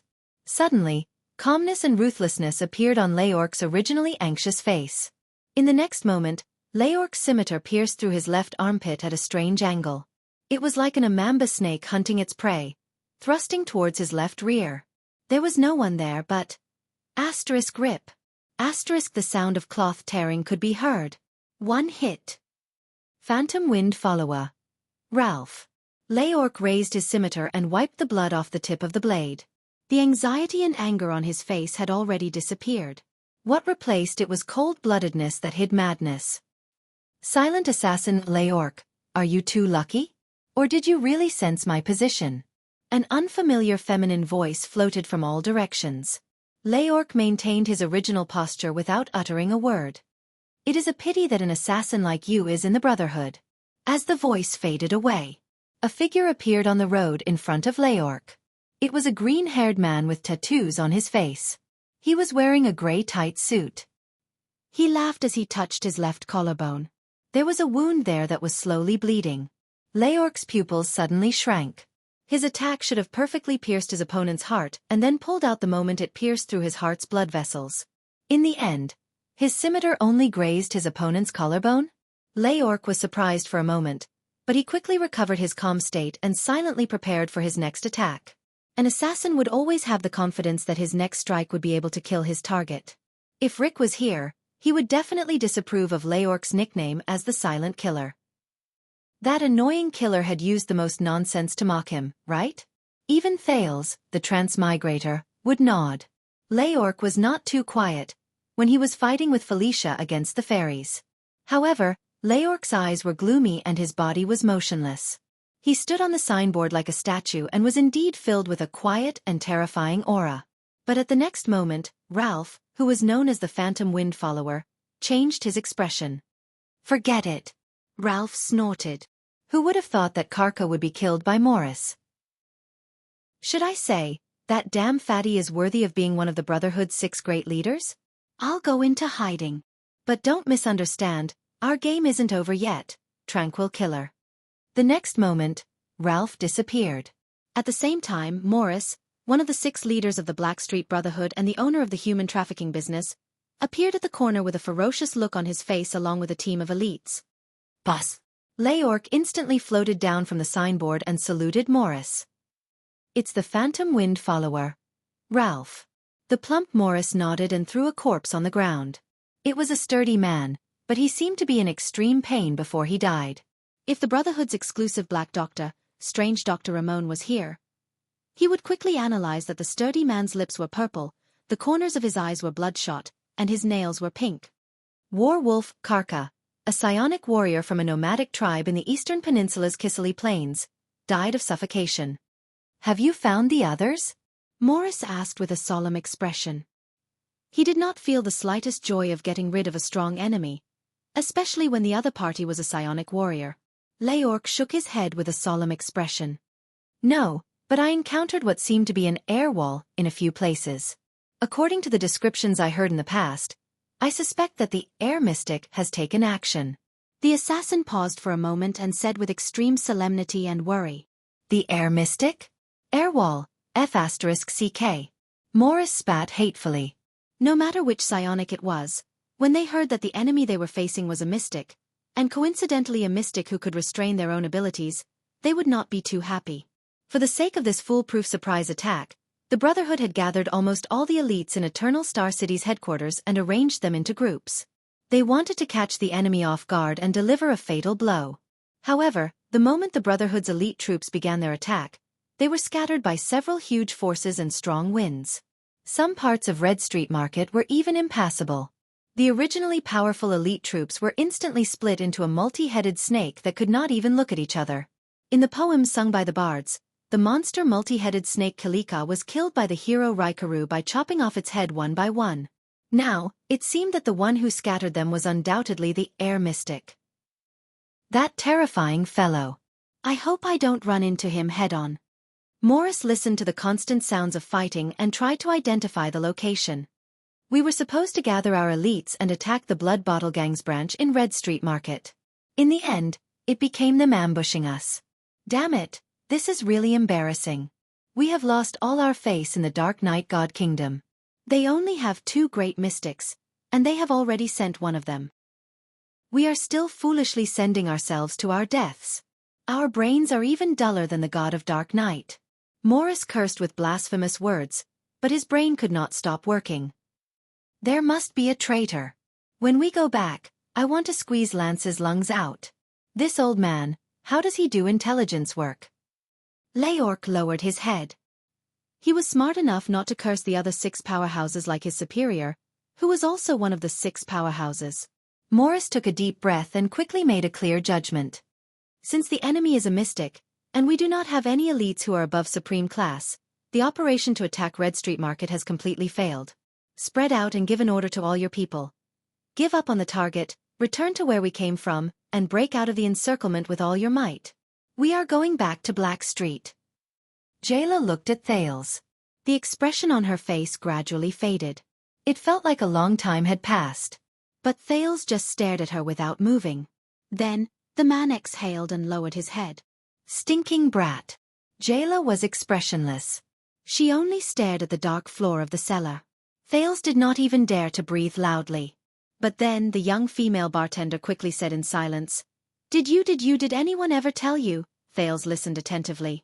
Are you precocious? This time, it was Thales' turn to be stunned. Mature early? This transmigrator. Haha. Quickly think about it. How did the transmigrator seniors get away with it when they were suspected by the locals? Then this transmigrator touched his head, blushed and said embarrassedly, Haha, am I precocious? Haha, about that, Jayla, I understand what you mean, but I still enjoy my current single life. I don't want to. Ding! Jayla's expression instantly contorted. She poked Thales' forehead with her finger. Brat, you'd better know when to stop. Also, call me Sister Jayla. Thales rubbed his forehead in pain, but a memory faded in front of his eyes. It was a warm afternoon. Wuxia. Dota 2 won't be able to continue without you. You'd better know when to stop. Why do you keep saying the same thing recently? Hey, this is a famous saying in the 2D world. Of course I have to. Why are you still queuing for the next match? Oh, my friend invited me to play against you. I'm sorry, but I can't go. With your Dota skills? You'd better know when to stop. It's the same thing again. Hey, my gaming mouse. Thales rubbed his head and buried the memory in the depths of his brain. What happened recently? More and more memories flashed in his mind. Even though it was a good thing that he could regain a lot of knowledge and wisdom from his previous life, he could not keep flashing back at crucial moments, right? He shook his head and looked at Jayla, whose expression had changed. He said clearly, I don't ask for much.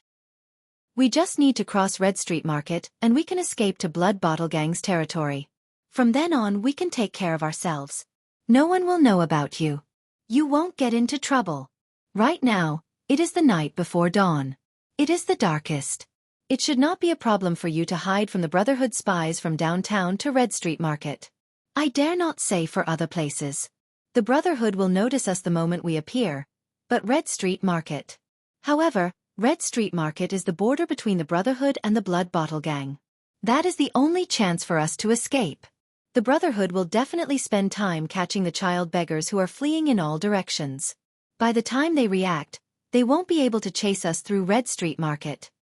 At that moment, the confident and determined Thales curled his lips slightly. Phew! Jayla sighed and closed her eyes.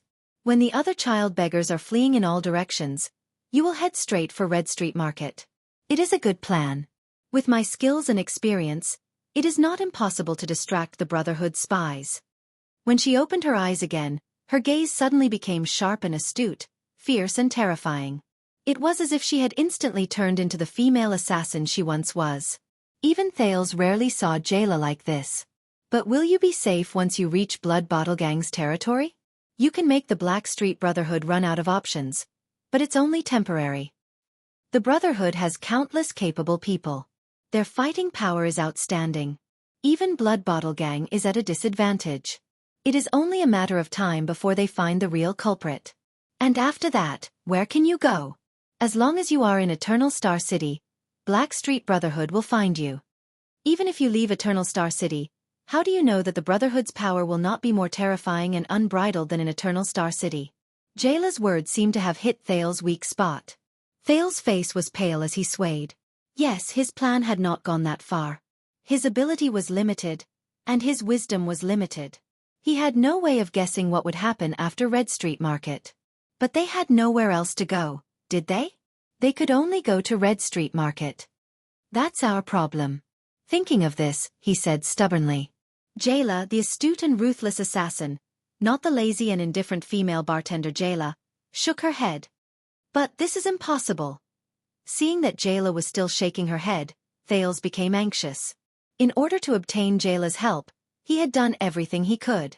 He had even used his verbal cannon of justice to win her over. How could he fail? You can't play like this. This is not Football Manager. He had no other choice. As a calf, he could not be greedy for money during a crucial moment in a team battle. He could not be stingy with the opportunity to enlarge his strength. Earthshaker had made a decisive leap. I know that compared to providing food and giving me a dagger, this request is too much. But please look at the 3 children over there. Their hopes are all in this bar. Jayla, please help me. And Thales said with difficulty. Jayla raised her eyebrows. The transmigrator was very unwilling to say what he was about to say next, because to him, this was completely undisguised coercion and torture. And, you still owe me a favor, don't you? Thales said firmly. Huh. Jayla's eyes were filled with doubt and surprise, but she immediately laughed. The bartender placed a wolf limb blade on her thigh in front of Thales. A favor? You're saying that you once suggested that I change my weapon to this, and you think that it's a favor? All right, that counts, but you're taking too much advantage of me. Thales looked at the wolf limb blade. His mind immediately recalled the memories he once had with Jayla. That was a long time ago. Jayla, I've thought of a way to compensate for your lack of strength and speed. How many times have I told you to call me Sister Jayla? Go away, a brat who doesn't know how to fight, has no psionic powers, divine arts, and knows nothing about mystic energy. Don't disturb my training. Jayla, this is it. Look at this picture. This style and curve of the blade. Brat, where did you get it? It seems quite interesting. This is called a dog limb blade. Whether you believe it or not, it's a weapon from another world. What dog limb blade? Even if you want to use it, at least change it to a nicer, more majestic name. Also, call me Sister Jayla. Also, what other world? Don't go to Dark Knight Temple to watch dramas. The people there are all crazy. When Thales thought of this, he shook his head and chased away the memories. He firmly and slowly enunciated the following words. No, it's not because of this favor. It's because you provoked Quide to this state, causing him to lose his rationality and go crazy. You caused the child beggars to suffer heavy casualties, and caused us to have no choice but to flee. Thales finished his sentence with a heavy heart. As soon as he finished speaking, Jayla widened her eyes and looked at him in disbelief. Her beautiful eyelashes trembled continuously. You. How did you? Thales was originally a little nervous, but when he saw Jayla's expression, he finally made a judgment. Yes. Thales nodded. His heart was a little heavy. You were the one who cut Quide's hand, right? He cursed and called your name. Also, when Quide's greatest humiliation was mentioned, he might have been angry, but he was more ashamed. How could he be crazy enough to kill the child beggars? I don't know what happened, but Quide must have come to Sunset Pub to drink and offended you. Then for some reason he lost his sanity and rushed into the abandoned house to kill half of the child beggars. That's what happened, right? The other half of the child beggars' lives are actually related to you, right? At that moment, Thales clearly saw the trembling in Jayla's eyes. Damn brat. Jayla cursed in her heart, but the wolf limb blade in her hand trembled continuously, betraying her current mood. Too smart. It's just a few dozen child beggars. Jayla's heart trembled. I didn't kill them myself, it has nothing to do with me. It's all that Rick, that damn accountant. It has nothing to do with me. Nothing to do with me? A baby covered in blood suddenly appeared in front of Jayla. The baby was wrapped in an expensive blanket. Then, she raised the blade in her hand. At that moment, her heart seemed to be so heavy that she could not draw blood. So, please help the remaining 4 child beggars in front of you, because this is you. This is a favor you owe us. Thales felt extremely uncomfortable, but he still said those words in pain. Jayla shut her eyes tightly and put the wolf limb blade back into her boot. Of course, if the wolf limb blade's version counts as a favor, then it's fine. After all, there's no need to worry about too many debts. Thales seemed to feel that the atmosphere was too depressing, so he laughed again. However, it was very forced. After a long while, Jayla opened her eyes. She raised her head slightly. Thales, you are really a special child. You can always hit people's vitals with one hit. Quide probably died the same way. You killed him with one hit. Her tone was a little weak, which made Thales nervous. However, her next words made Thales feel as if he had fallen into an ice cave. But, it's useless. Even if I am willing to help you and sacrifice my life to protect you, you will never be able to cross Red Street Market. Jayla enunciated each word clearly. Every time he paused, he felt as if he was going to die. Because tonight, the Brotherhood will attack Red Street Market. It has already begun. Red Street Market will become the most terrifying battlefield in Eternal Star City tonight. The time around him seemed to have spasmed, and it took a long time for it to return to normal. What did you say? Thales' lips trembled as he asked in shock. So give up.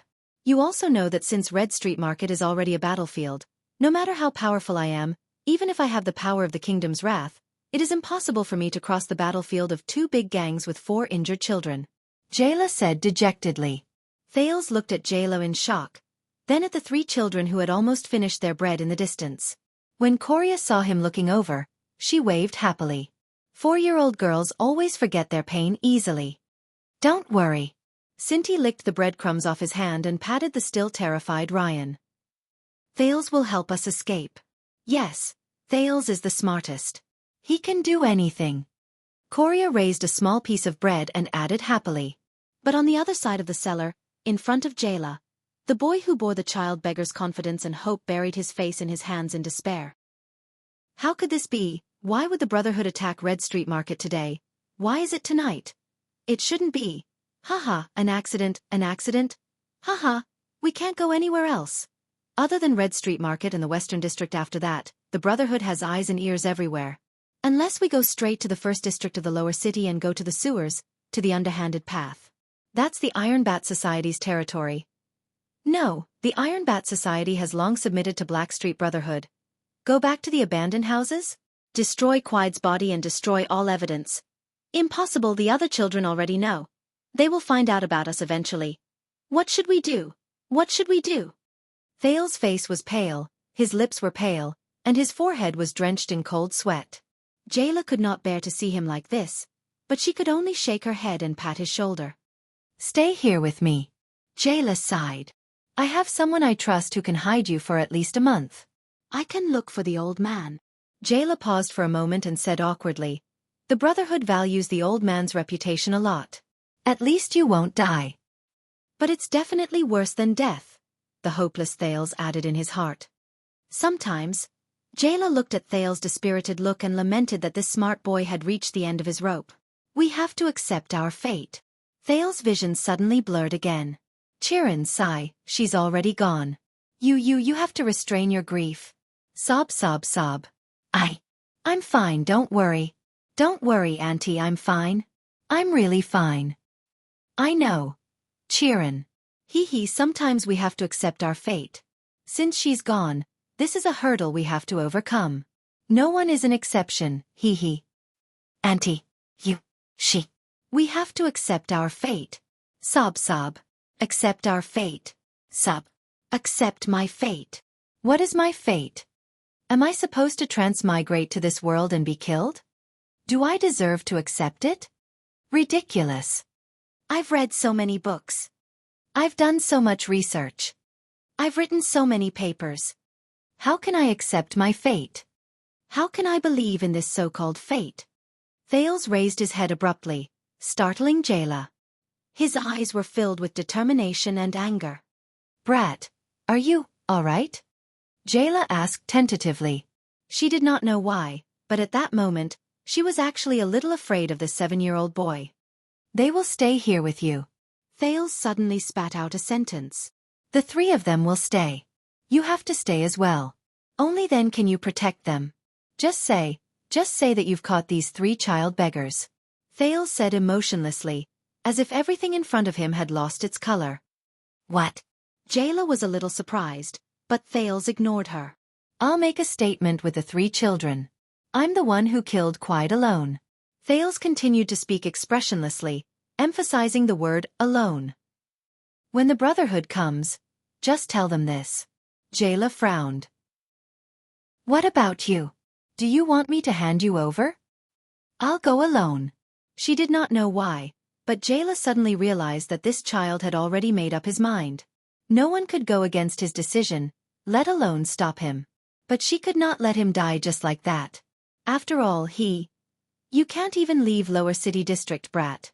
The Brotherhood will definitely find out when the sky brightens. Their informants will capture you. When that time comes, you will only regret not begging me to kill you now. Jayla said with a complicated expression. Thales turned his head. His eyes were so cold that it was frightening. Yes, Thales said coldly. Ever since he transmigrated, he had stayed in the Brotherhood's base in the suburbs for a year and in Lower City District for 4 years. He knew the Brotherhood's methods and abilities very well. I probably can't escape. But they can live, and they don't have to bear the pain Quide left behind. No, Quide has already left them with unforgettable pain for the rest of their lives, he said quietly. Jayla stretched out her hands and placed them on his shoulders, but she turned her face away. Thales could feel Jayla's hands. The assassin's hands, which were known for their stability and precision, were trembling slightly. No, I still have a place to go. The only place. And I already knew it, didn't I? Thales snickered. Oh, fate. That's how it works. It's toying with you. You can also play with it. He looked at the 3 children who had just finished eating their bread and were looking at him hopefully. They were no longer child beggars.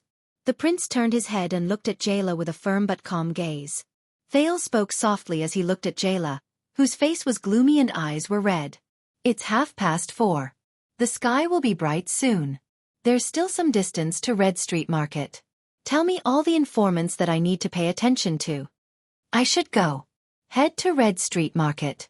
Note 1. Football Manager is a team management game in the Football Manager series. Players often have this feeling. I have done everything I can in terms of tactics, mentality, lineup, and public opinion.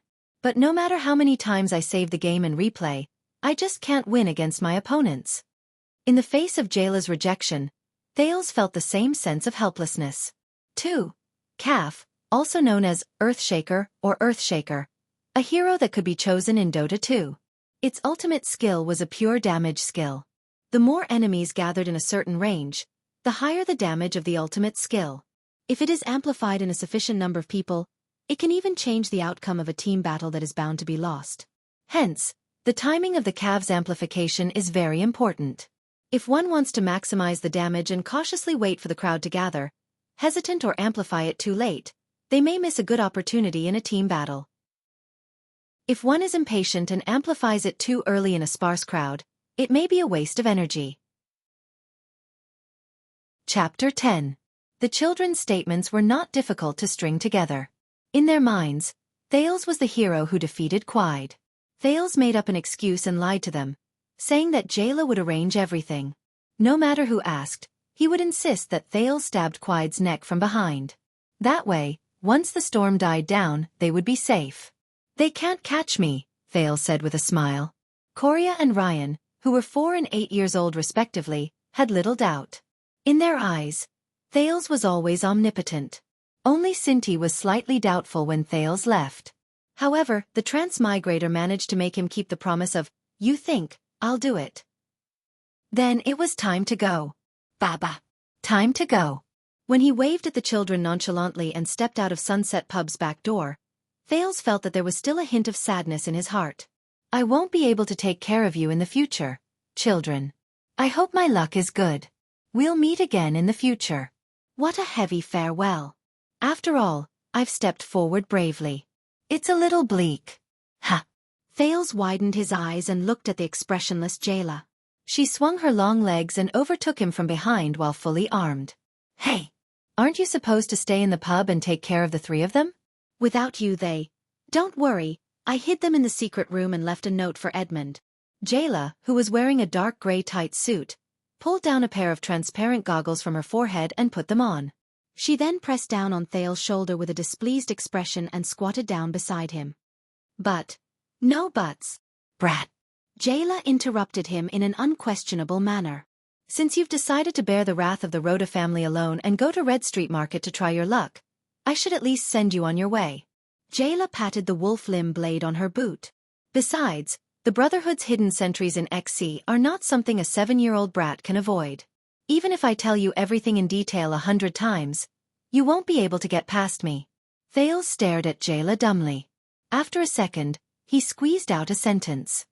But Red Street Market is at war. Don't waste any more time. Get on, let's go. Jayla did not waste any more words, nor did she bother to explain. Her arrogant expression forced Thales' hesitation back into the depths of his mind. But come up? From where? Thales looked at Jayla, who was kneeling on one knee. The short-haired and valiant sister's tight-fitting clothes accentuated her already hot body, making it look even more shapely. Her chest was even. Ahem. If he sat on her arm and clung to her neck, wouldn't that be? When he thought of this, the prince lowered his head in embarrassment and rubbed it. Boom. Ah. It hurts. Jayla fiercely jabbed the center of Thales' forehead with her finger again, causing his worldview to be shaken. As if she had seen through Thales' thoughts, Jayla fiercely pulled out her wolf limb blade. She glared at him with a look that said, "I'm not to be trifled with. Stinking brat.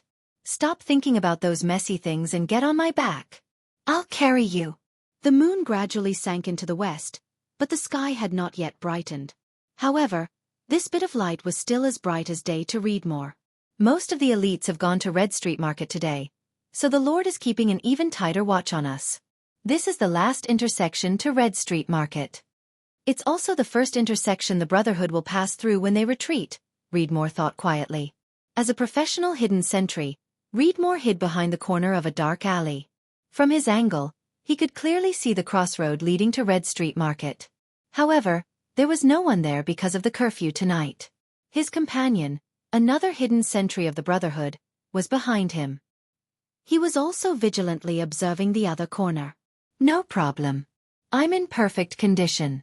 Not even a black fly can fly over, and not even a gray centipede can crawl over, his companion said darkly.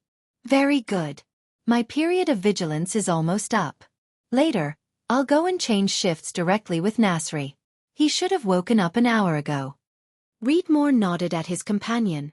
Remaining vigilant and observing, he left through the hidden alley. The moment he left, he was suddenly stunned. Just now, he seemed to have felt that there was something in the empty alley opposite him. No, impossible.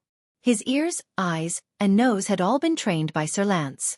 He could even recognize psionic abilities such as changing colors and refracting light. If there was an intruder, as long as it did not have a rare combination of psionic abilities, such as mental influence, it would not be able to escape his sight and hearing. But he still decided to take a look. When Reedmore returned from patrolling the opposite alley, he was finally at ease. It was probably because his period of vigilance had passed, and he was hallucinating. He shook his head and went back to change shifts. Behind Reedmore, a short-haired woman in black tights walked out softly. There was a child lying on her back. She looked at Reedmore's back, then lowered her body. She tapped the ground lightly with the tip of her foot, and quietly but quickly leaped out of the alley towards Red Street Market. They were naturally the female bartender, Jayla, and the escaped beggar, Thales, who were heading towards Red Street Market. Before dawn, before the long night ends, normal people's defenses and nerves are at their most relaxed. Even an ordinary student from the Wongli Military Academy would know this. For some reason, Jayla could still speak even though she was running. Thales clung tightly to Jayla's back as she shuttled through the alley at an unprecedented speed. She moved as fast as the wind, but she made no sound when she landed. Thales, who was clinging to Jayla's neck, could only close his eyes and press his head against the back of Jayla's neck. His nose was filled with Jayla's body fragrance, and he had no idea where he was. But Jayla's voice still traveled clearly into his ears. So, one of the 6 powerhouses in charge of the Brotherhood's intelligence gathering, the Sleepless Eye Kobian Lance, trained a special group of hidden sentries, the Sleepless. It's not that they don't sleep, it's just that their schedules are different from normal people. I don't know the exact number of them, but all of their schedules are staggered. They start at dusk, start at dusk, start at dusk, start at noon, and start at dawn. There are all sorts of times. That's why Lance's hidden sentries are able to work in shifts to ensure that every hidden sentries on duty are at their most energetic and vigilant. Lance calls this the alert period. From their senses to their experience to their cooperation to their tracking, Lance has trained them to be better than the police station's purebred Ruto police dogs. They have a team that is in charge of the headquarters. During the day, they blend into the crowd in disguise. At night, they turn into hidden sentries to observe and monitor all the key entrances and exits in XC. The 2 people we passed by just now should be the last sentries of the Sleepless, in front of Red Street Market. Thales did not speak.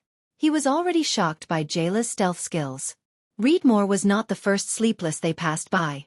Every time Jayla leaped to the Sleepless sentry position, she would switch from running to walking slowly. What surprised Thales the most was that Jayla's movements entered an extremely strange rhythm. She quietly crept behind the Sleepless, hiding her shadow and body in the blind spot of the Sleepless vision at the same time. Sometimes, it was the blind spot of 2 Sleepless vision, and all the Sleepless did not notice them at all. What Thales did not know was that Jayla was also very surprised by his performance. From the beginning to the end, even if he was following behind a Sleepless, even if the Sleepless could see them if they turned around, Thales still did not move. His heartbeat was steady, and even his breathing was barely discernible. For a 7-year-old boy's control, this was obviously a little too outstanding. Of course, if Jayla had not used the strange rhythm of her movements to perfectly cover up Thales' breathing, he would have long since heard the barely discernible breathing he thought he was breathing. But this was already very difficult. This child is indeed not an ordinary person. Is it a psionic ability or a bloodline? Or is it a combination of both? It can't be that he was born with it, right? Thales' original plan was to let Jayla lure away these hidden sentries. This was the first time Thales heard about these sleepless. His previous estimation of the Brotherhood was still too shallow. He also had to take the risk of exposing himself. Now, it seemed that he had underestimated this female bartender. She was not only agile and knew how to use a knife. "We're here." Thales reluctantly slid down from Jayla's back at a corner beside the intersection. He slid down gently from Jayla's back. Before his eyes was the Red Street Market at night. The scene of him meeting the noblewoman there a few days ago was still vivid in his mind. The area and volume of Red Street Market was not smaller than Black Street. As the name suggested, it was a famous place for seeking pleasure in the Western District. In fact, there were quite a number of nobles, ranging from dignified dukes who visited Eternal Star City to lords who could not be seen in public in the outskirts of Eternal Star City. They would either conceal their identities or brazenly come to this place. They would have some voluntary or involuntary relationships that surpassed friendship with some adorable and confused young girls or boys. Of course, this was the tacit understanding between the nobles of Eternal Star City and Blood Bottle Gang over the years. Tonight, Black Street Brotherhood's hand reached here. Unfortunately, what welcomed this hand was a sinister trap. "The situation is not good," Jayla said in a low voice. Thales could see this as well. The road to the entrance of Red Street Market was littered with corpses. Some had severed arms, some were decapitated, some were twisted, some had intestines spilling out, and some had ribs turned outwards. Blood dyed the Red Street Market dark red in the dark. From a distance, there were at least 30 people lying on the ground. Even Thales, who had just killed someone, could not help but take a deep breath when he saw the corpses all over the ground and the various ways they died. He tried his best not to think about it.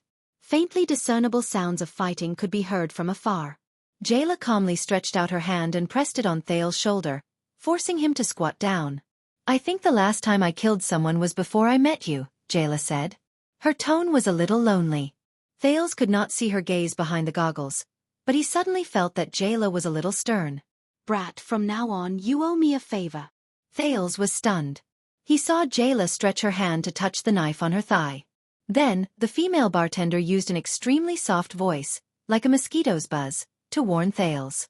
"Don't speak, don't move. There's a real elite up ahead. It's not like the sentries of Sleepless." Thales' hair gradually stood on end. He was a little dejected as he did not even dare to breathe loudly.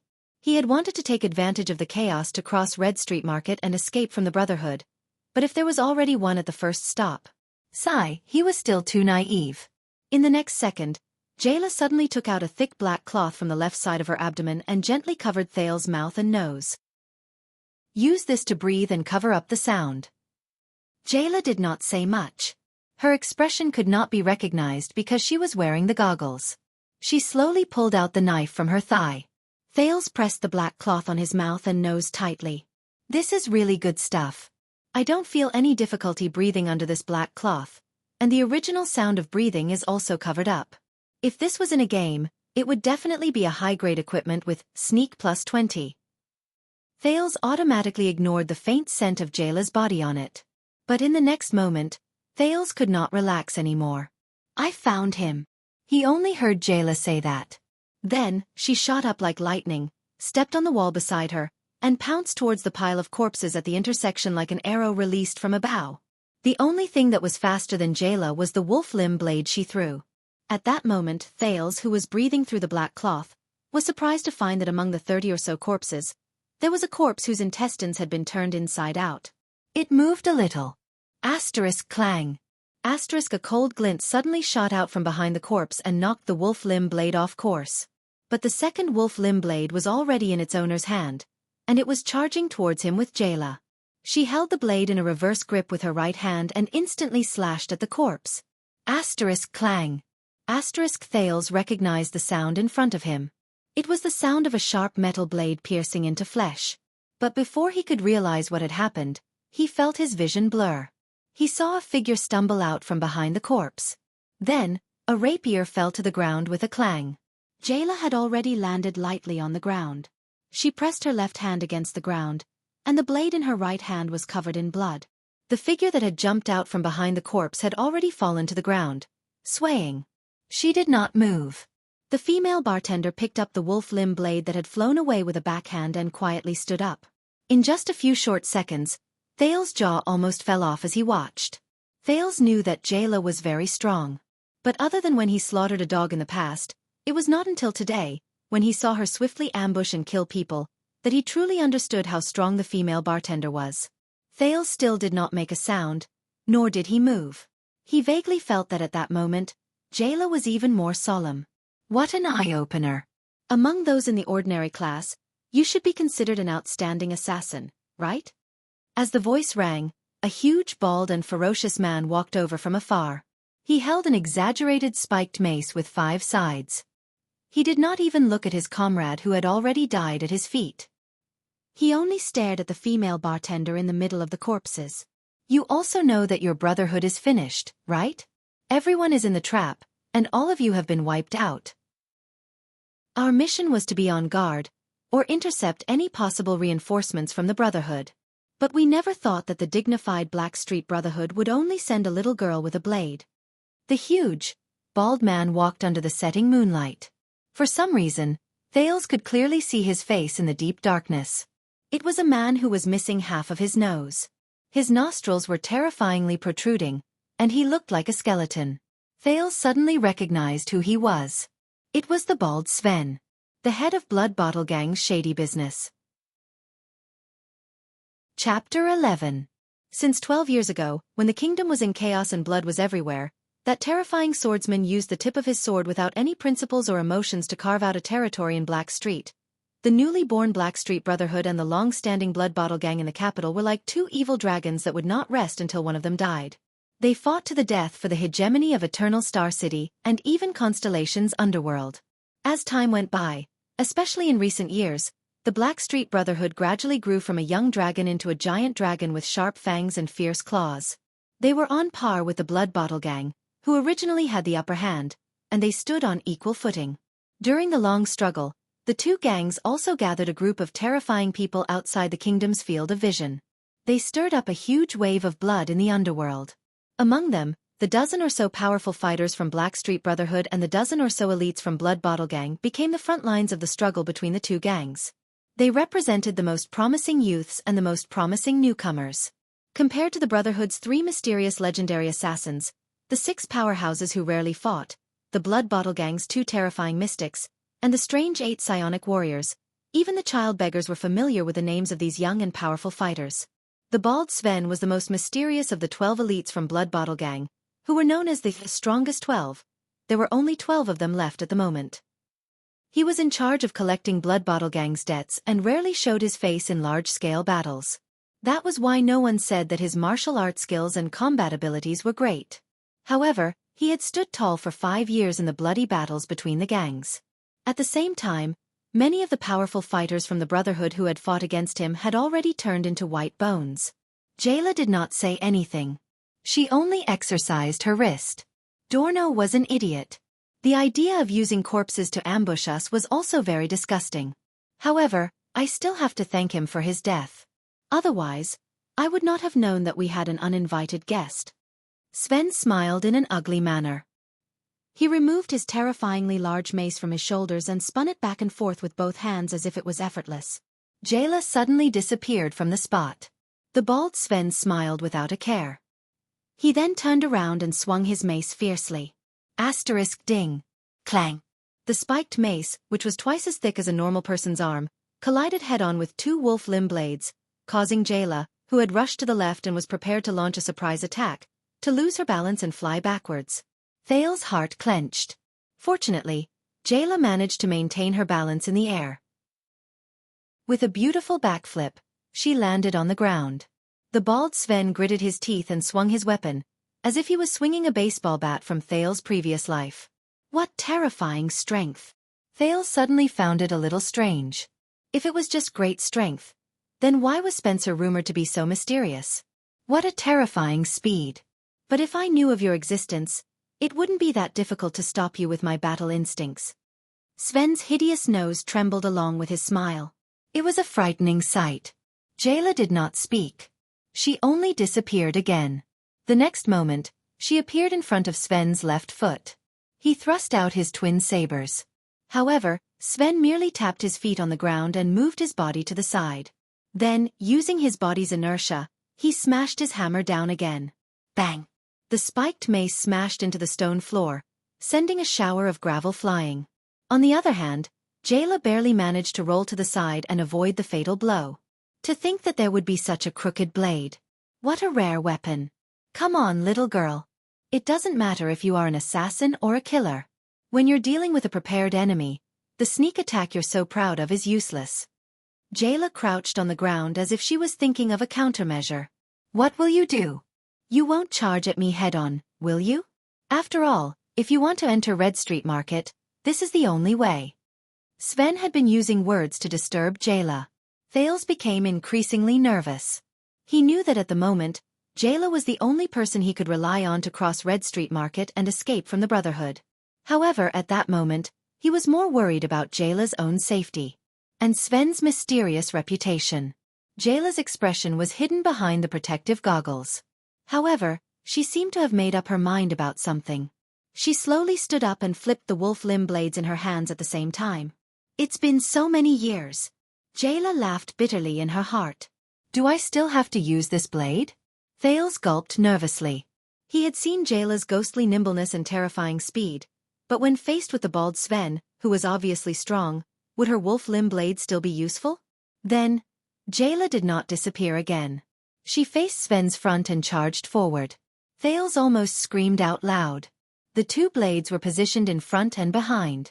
The front blade went straight for Sven's throat, while the back blade moved in the direction of the spiked mace. A head-on attack? Don't even think about asking for death. Sven roared excitedly and swung the sledgehammer at Jayla. Asterisk whoosh. Asterisk the spiked mace whistled through the air as it went towards Jayla's waist while she was running. Later, I'll have to properly deal with this pretty girl by my side. Ha! Sven was shocked to see that this time, Jayla did not block or retreat. The moment the mace was about to hit her, her flexible body stretched out at an impossible angle.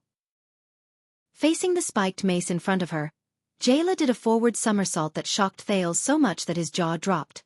She barely avoided the incoming spiked mace. Even Sven was astonished. This body movement. How did she do it? The attack was not over yet. The female bartender gently pressed the back blade against the spiked mace, and with Sven's great strength, she leaped onto the bald man's left shoulder. Then, the front blade slashed downwards. The modified curve of the blade allowed the wolf limb blades to slash at Sven's left neck faster, more forcefully, and more fatally than normal blades. Asterisk rip. Asterisk Sven roared and retreated. At the critical moment, he avoided being hit in a vital spot, but blood still gushed out from his left shoulder. Did this person completely give up on defense and use risky dodges to attack head-on? Doesn't she know that one mishap and she'll be dead? But Jayla did not show mercy after gaining the upper hand. With a tap of her foot, she continued her attack. She turned sideways again and dodged the tip of Sven's hammer by a hair's breadth. The wolf limb blades in her hands followed their master and spun towards Sven. There was another flash of blood. This time, Jayla cut open the bald man's right rib. Then the next slash came. She charged head-on and perfectly displayed the agility and flexibility of her body. She faced Sven's terrifying attacks, and every time she was about to be hit by the mace, she would move and dodge.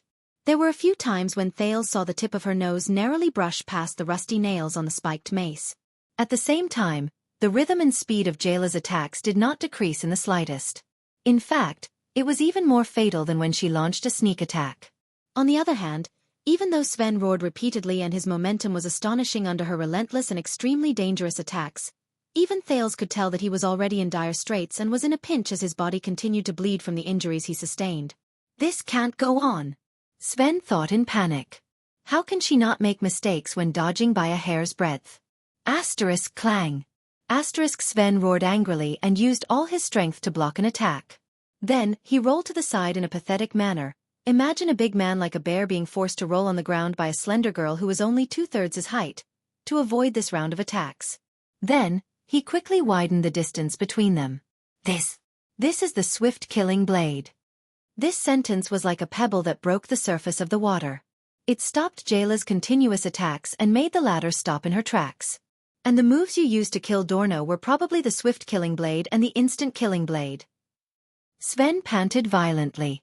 His face was filled with fear as he roared in disbelief. The swift killing blade. I have only seen it in the hands of the blood-chant Loden Charlton a long time ago. You are a member of the Charlton family, the Assassin's Flower. Jayla knelt on one knee without saying a word. This seemed to be her favorite posture to exert force. She only stared coldly at the big man. This is impossible. Sven seemed to have suffered a blow. After Kessel V succeeded the throne, the members of the Charlton family fled Constellation and disappeared outside the country. Why are you here and standing on the Brotherhood side? He said in disbelief. Wanted posters and bounties have been posted all over the Western Peninsula. How dare you come to Eternal Star City with the heavy crime of killing a member of the royal family? Aren't you afraid of being surrounded by the army and the royal guards? No matter how strong the Charlton family and Blackstreet Brotherhood are, can they withstand the wrath of the Iron Hand King and all of Constellation? However, the bald Sven's angry tone suddenly softened in the next second. If I die here, your identity will definitely be exposed. The kingdom's secret intelligence department will receive the news that the regicide family has returned to Constellation by tomorrow morning. Kessel V will not let you go. He will eradicate every descendant and bloodline of the Charlton family. You can let me go, he said in a low voice. His tone was already begging. I don't care about the Blood Bottle Gang's mission anymore. Just go there directly. As long as you let me go, I promise that I will leave Constellation tomorrow. I will also not expose your secret. I know what you are capable of. I do not want to provoke the Charlton family. However, in the next moment, Jayla once again dashed in front of him. Asterisk ding. Asterisk shick.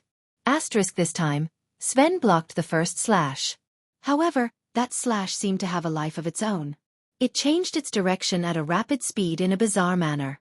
After it knocked against the head of his hammer, it actually avoided it without any resistance. Jayla's head and chest also changed directions like soft ribbons, avoiding the spiked mace in front of her. It's practically like a human body drifting, Thales thought in his heart. What's going on? Sven thought in shock. Why is the trajectory of this slash unblockable? However, the blade in the female bartender's right hand did not stop moving. After changing directions, it returned to its original trajectory and went for Sven's neck even more fatally. Until it cut into his throat. Blood flowed everywhere. Sven watched in shock as Jayla calmly wiped the blood off the blade on Sven's clothes. Then, she quietly withdrew her blade. The spiked mace in the bald Sven's hand fell gently. What is this knife technique? Sven struggled, wanting to ask a question before he collapsed. However, Sven could not finish his question. At that moment, Thales felt as if he had returned to 4 years ago. In the trash pile behind Sunset Pub, there was an indifferent woman in front of him. She waved the blade in her hand and said to the dumbfounded Sven, "It's a pity to use the serial killer blade to kill a dog. Hey, brat, do you want to eat dog meat? Call me big sister, and you'll have dog meat to eat." The serial killer blade. Thales knew that it was the serial killer blade. The last person who enjoyed this knife technique was a large angry wolfhound who had a small conflict with Thales. We just had a heated debate about whether humans should be part of the angry wolfhound's diet. At the same time, I'm very grateful to you for supporting my point of view. So dog meat? Jayla's skills surprised him once again. However, what shocked Thales even more was what the bald Sven said. It was the truth about the Charlton family, the Assassin's Flower.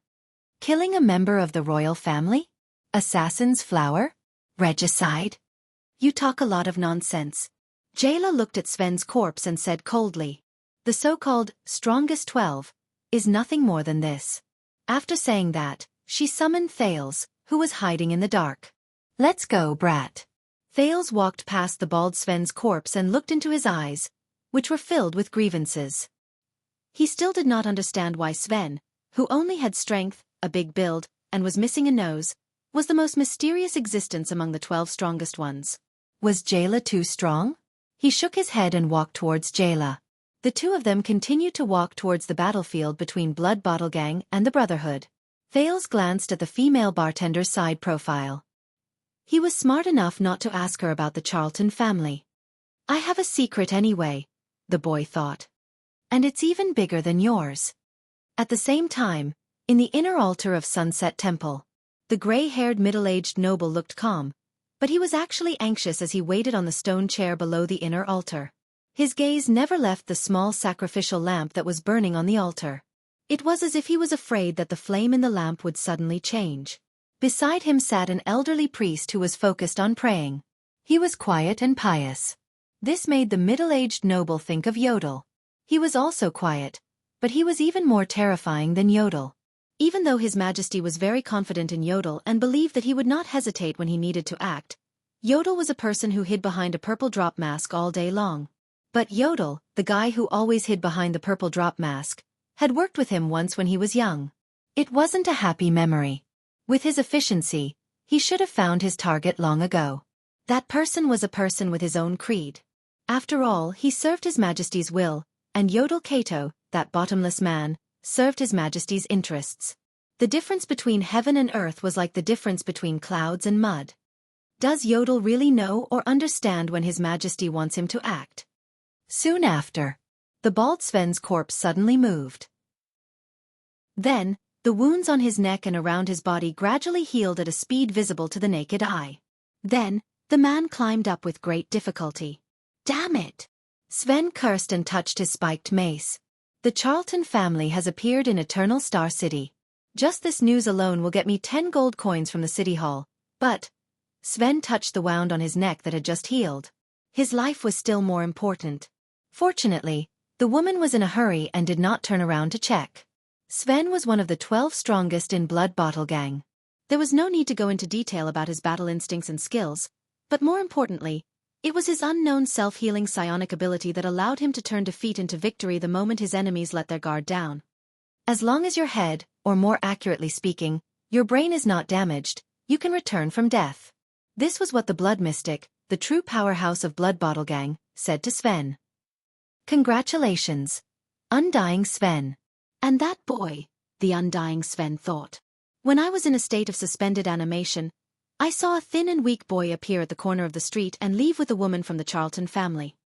This is also strange.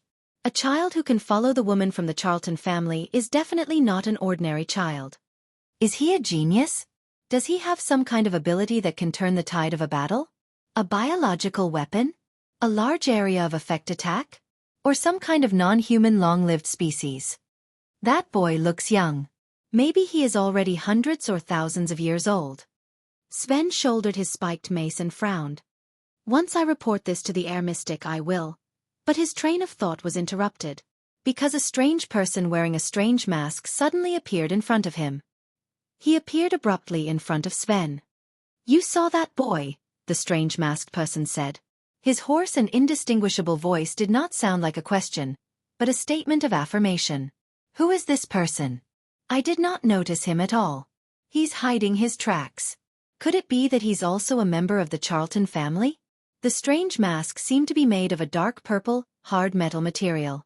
It had distinct edges, and only 2 round holes were drilled into the position of the eyes. The holes were covered with circular crystal drop lenses, and there seemed to be a bronze-yellow mechanical device behind the lenses.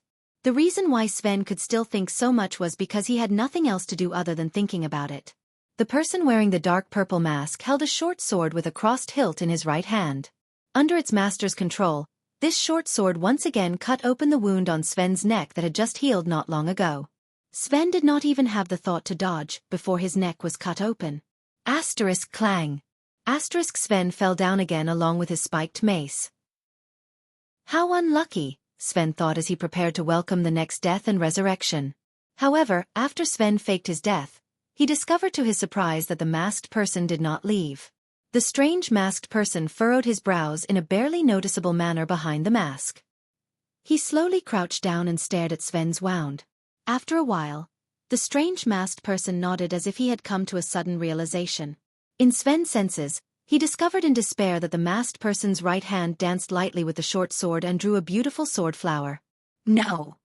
No! Sven roared in great terror in his heart. Then, Sven could only watch as the strange man stabbed the dagger into his head through his temple, agilely and fatally. The blade was pulled out. There was not even a drop of blood on the smooth blade. As long as your head, or more accurately, your brain is not destroyed, you can return from death. In his daze, Sven seemed to have heard the blood mystic's words again. From then on, one of the 12 strongest in Blood Bottle Gang, the bald Sven, who was also known within Blood Bottle Gang as the Undying Sven, never woke up again. The strange masked person crouched down and brushed his right hand over a mark left by a blade on the ground. It was the mark left by the wolf limb blade when it pierced into the ground. He stood up. Then he disappeared. Chapter 12. There was a clear shattering sound. The glass on a door was smashed by a figure. Lillian, who was wearing a thin silk nightgown, held a candlestick and looked in surprise at the figure that fell from outside. It was a rather handsome man with short blonde hair, wearing a starry blue police uniform. Would the police break into a house from the third-floor window at? Lillian looked at the clock above her head. 4:50 in the morning? After all, Laurel Clubhouse was one of the most famous clubhouses in Red Street Market. It was located between Red Street Market and Riverside Street, a famous commercial street in the Western District. Lillian was also a famous beauty in the clubhouse. Even if it was a count-level noble or a high-ranking court official, Lillian would have to pay at least 20 gold coins an hour to accompany her. Therefore, when Captain Cohen Caribbean of the Western City Police Station, who had a bright future ahead of him, rushed into the private bedroom of the Laurel Club from the third floor, Lillian, who was woken up from her sleep, came over to take a look with a candlestick.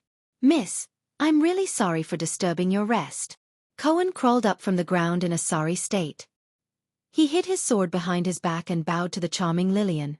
But when he reached out to take off his hat to salute her, he realized that his officer's hat had fallen off during the battle just now.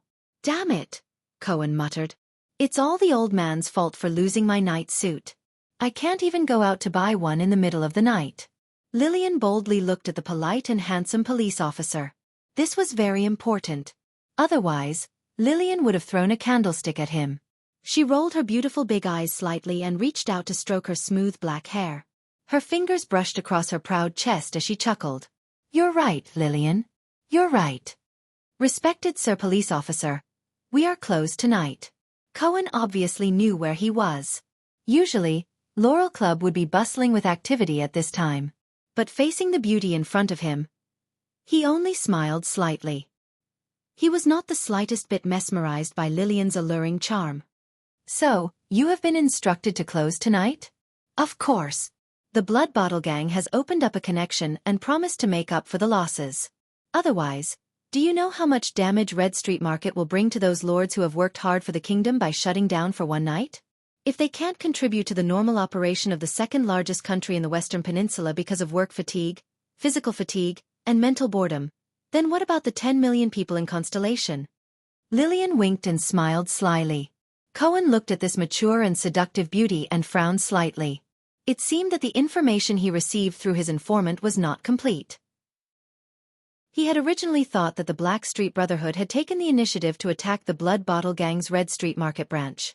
Now, it seemed that the Blood Bottle Gang had set up a trap in Red Street Market in advance and counterattacked. In that case, the focus of his visit tonight to probe the two big gangs would shift from the Brotherhood. After all, it was the Blood Bottle Gang that had existed for nearly 100 years. "Hey, that golden-haired green-skinned dog." A female voice from outside the building interrupted their conversation. "Come down and accept your death. According to the rules, we are not allowed to enter any house." Lillian curiously walked to the broken window and saw a woman covered in blood and wearing leather armor. She was waving the whip in her hand and angrily looking upstairs. Cohen bowed to Lillian again. "Thank you for informing me, beautiful lady. Please forgive me, but I have to meet another lady now." The golden-haired police officer cum patrol leader turned around and lightly leaped down the street.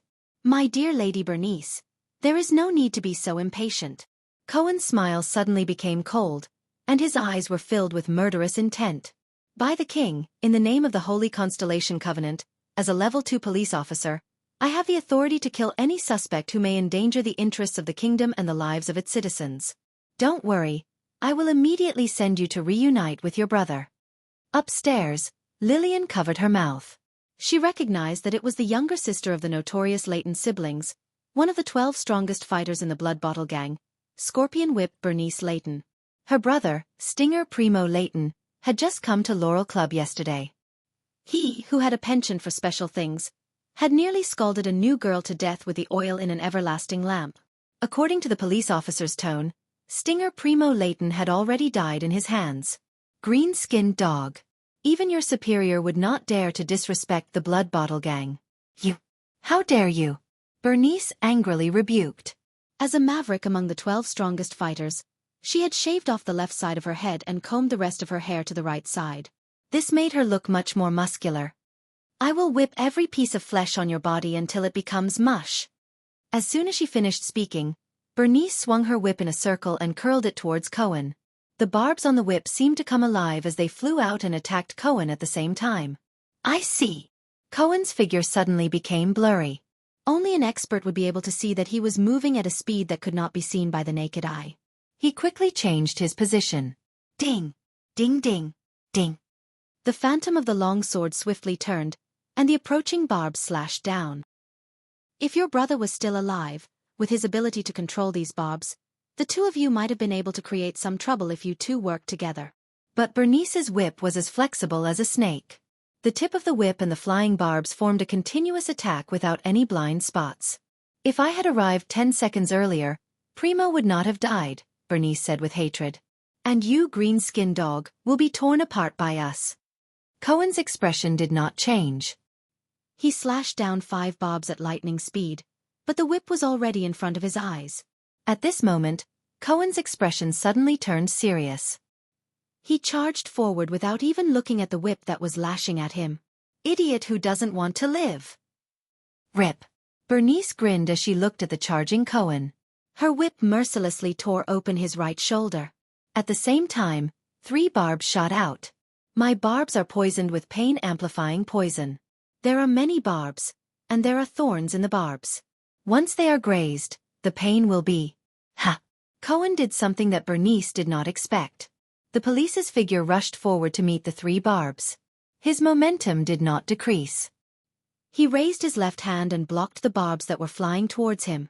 The barbs pierced deep into the police officer's arm. One of them even pierced through his palm. But his expression did not change, as if he had just been bitten by an ant. Bernice looked at Cohen in surprise. Many of her enemies had suffered from the pain of the poisoned barbs. Their faces contorted as they wailed and rolled around under her body. But why did he not react at all? Did he not feel pain? Street performer. Let's end it here, Cohen said coldly. Bernice looked at Cohen, who was charging towards her at lightning speed. She quickly reacted and lashed out with the whip in her hand, trying to build a shield in front of her. However, a copious amount of power instantly erupted from Cohen's sword. Bernice's expression changed instantly. No.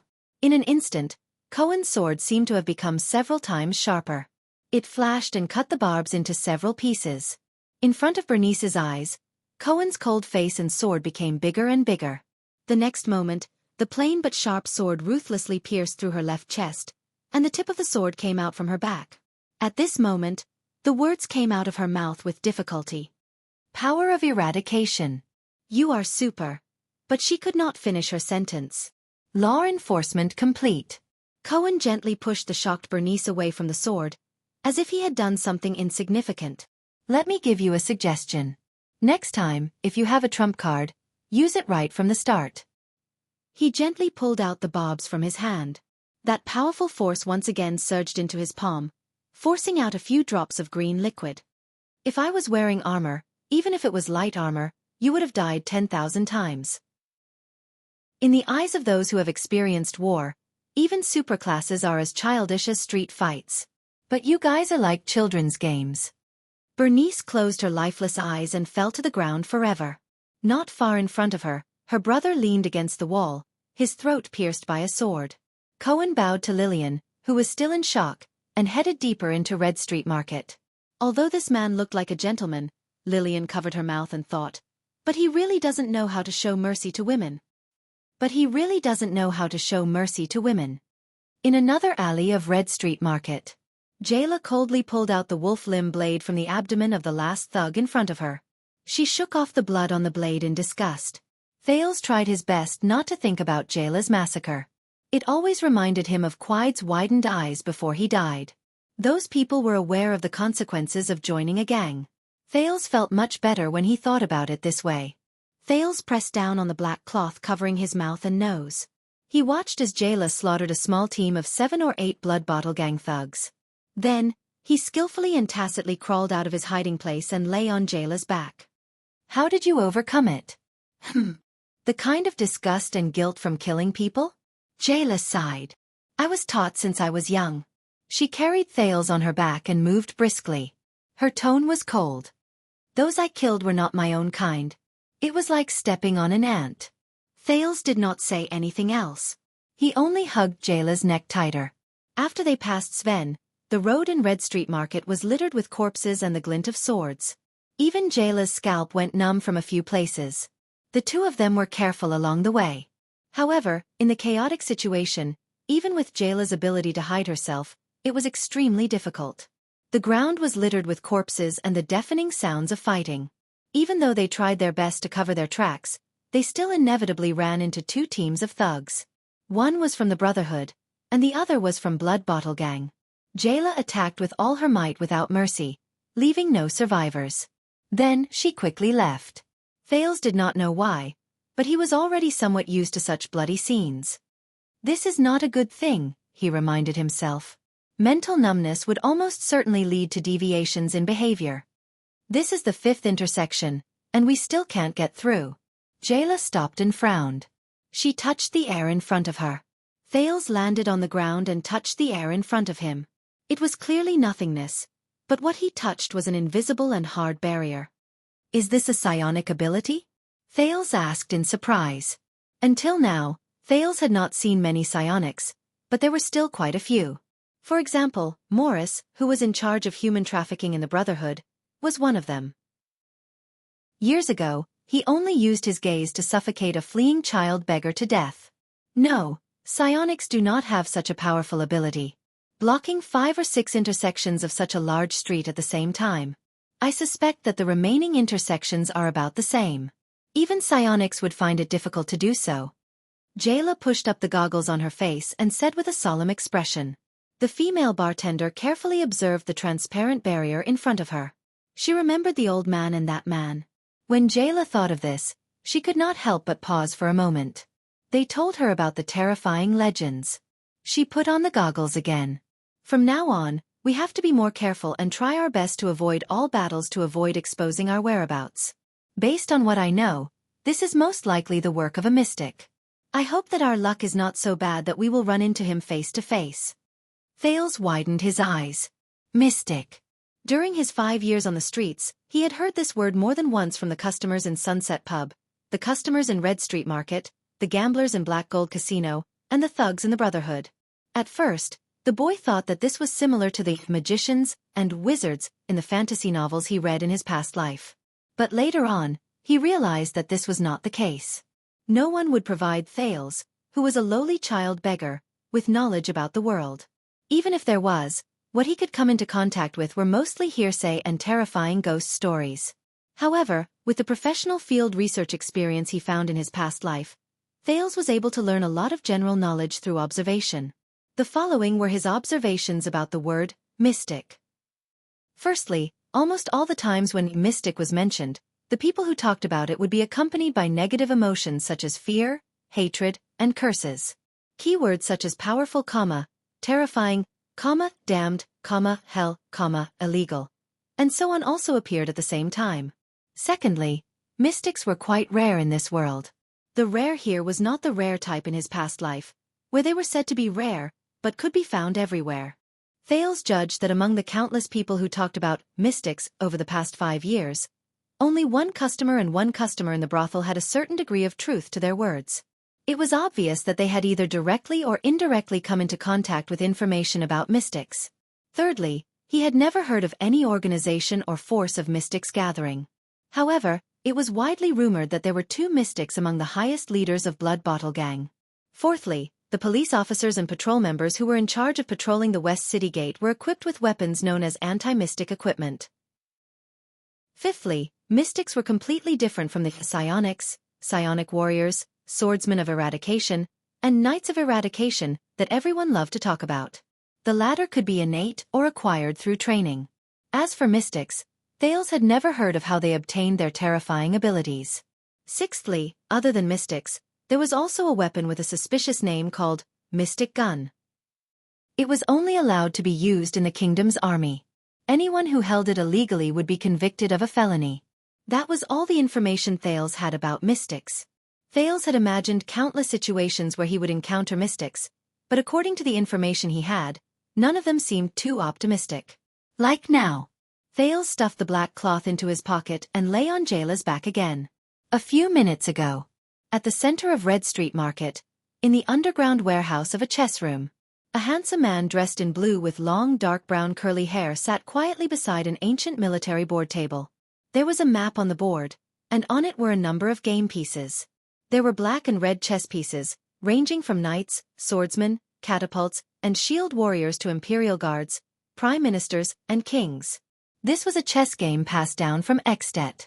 It was based on historical illusions and common knowledge of war. It was currently the most popular game among the nobles, rise and fall of the empire. It simulated the battles between the human kings and the armies of the ancient empire. For the nobles who lived like princes, it was the best way to show off their manliness and attract the attention of women. It was also a pastime that did not have to risk their lives.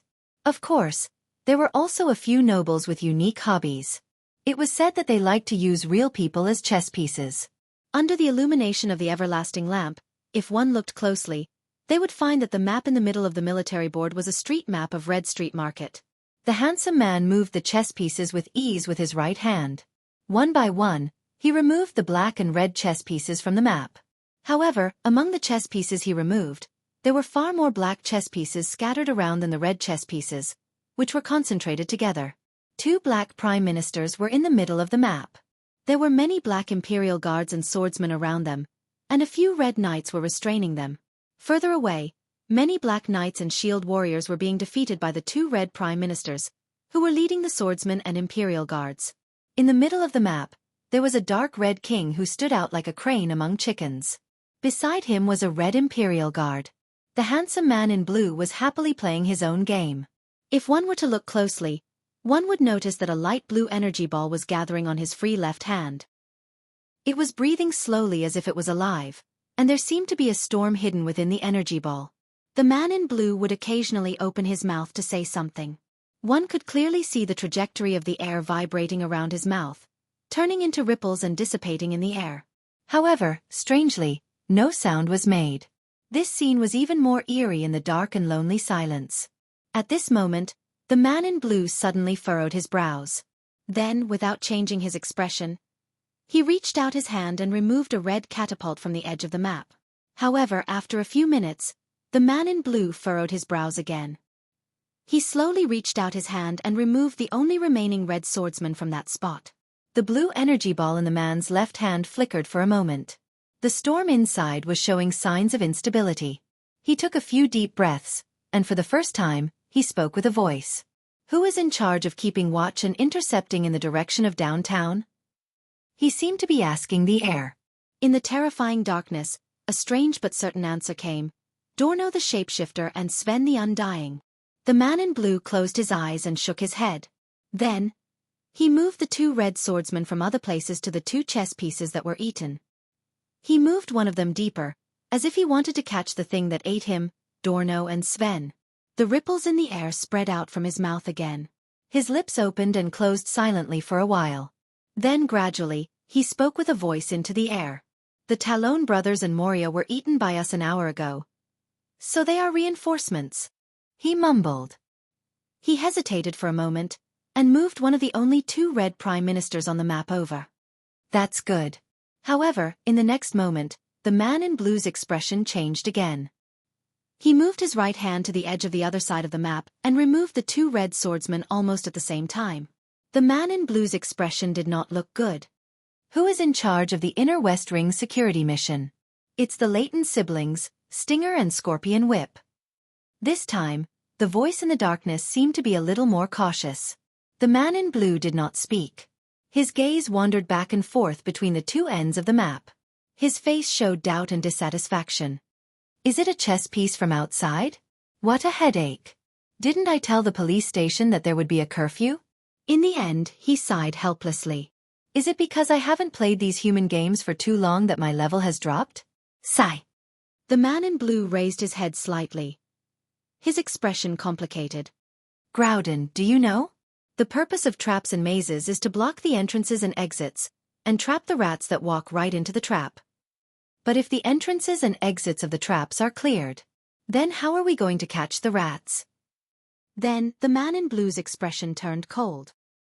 He decisively moved the guard next to the Red King in the center of the map to the place where the 2 red swordsmen were eliminated.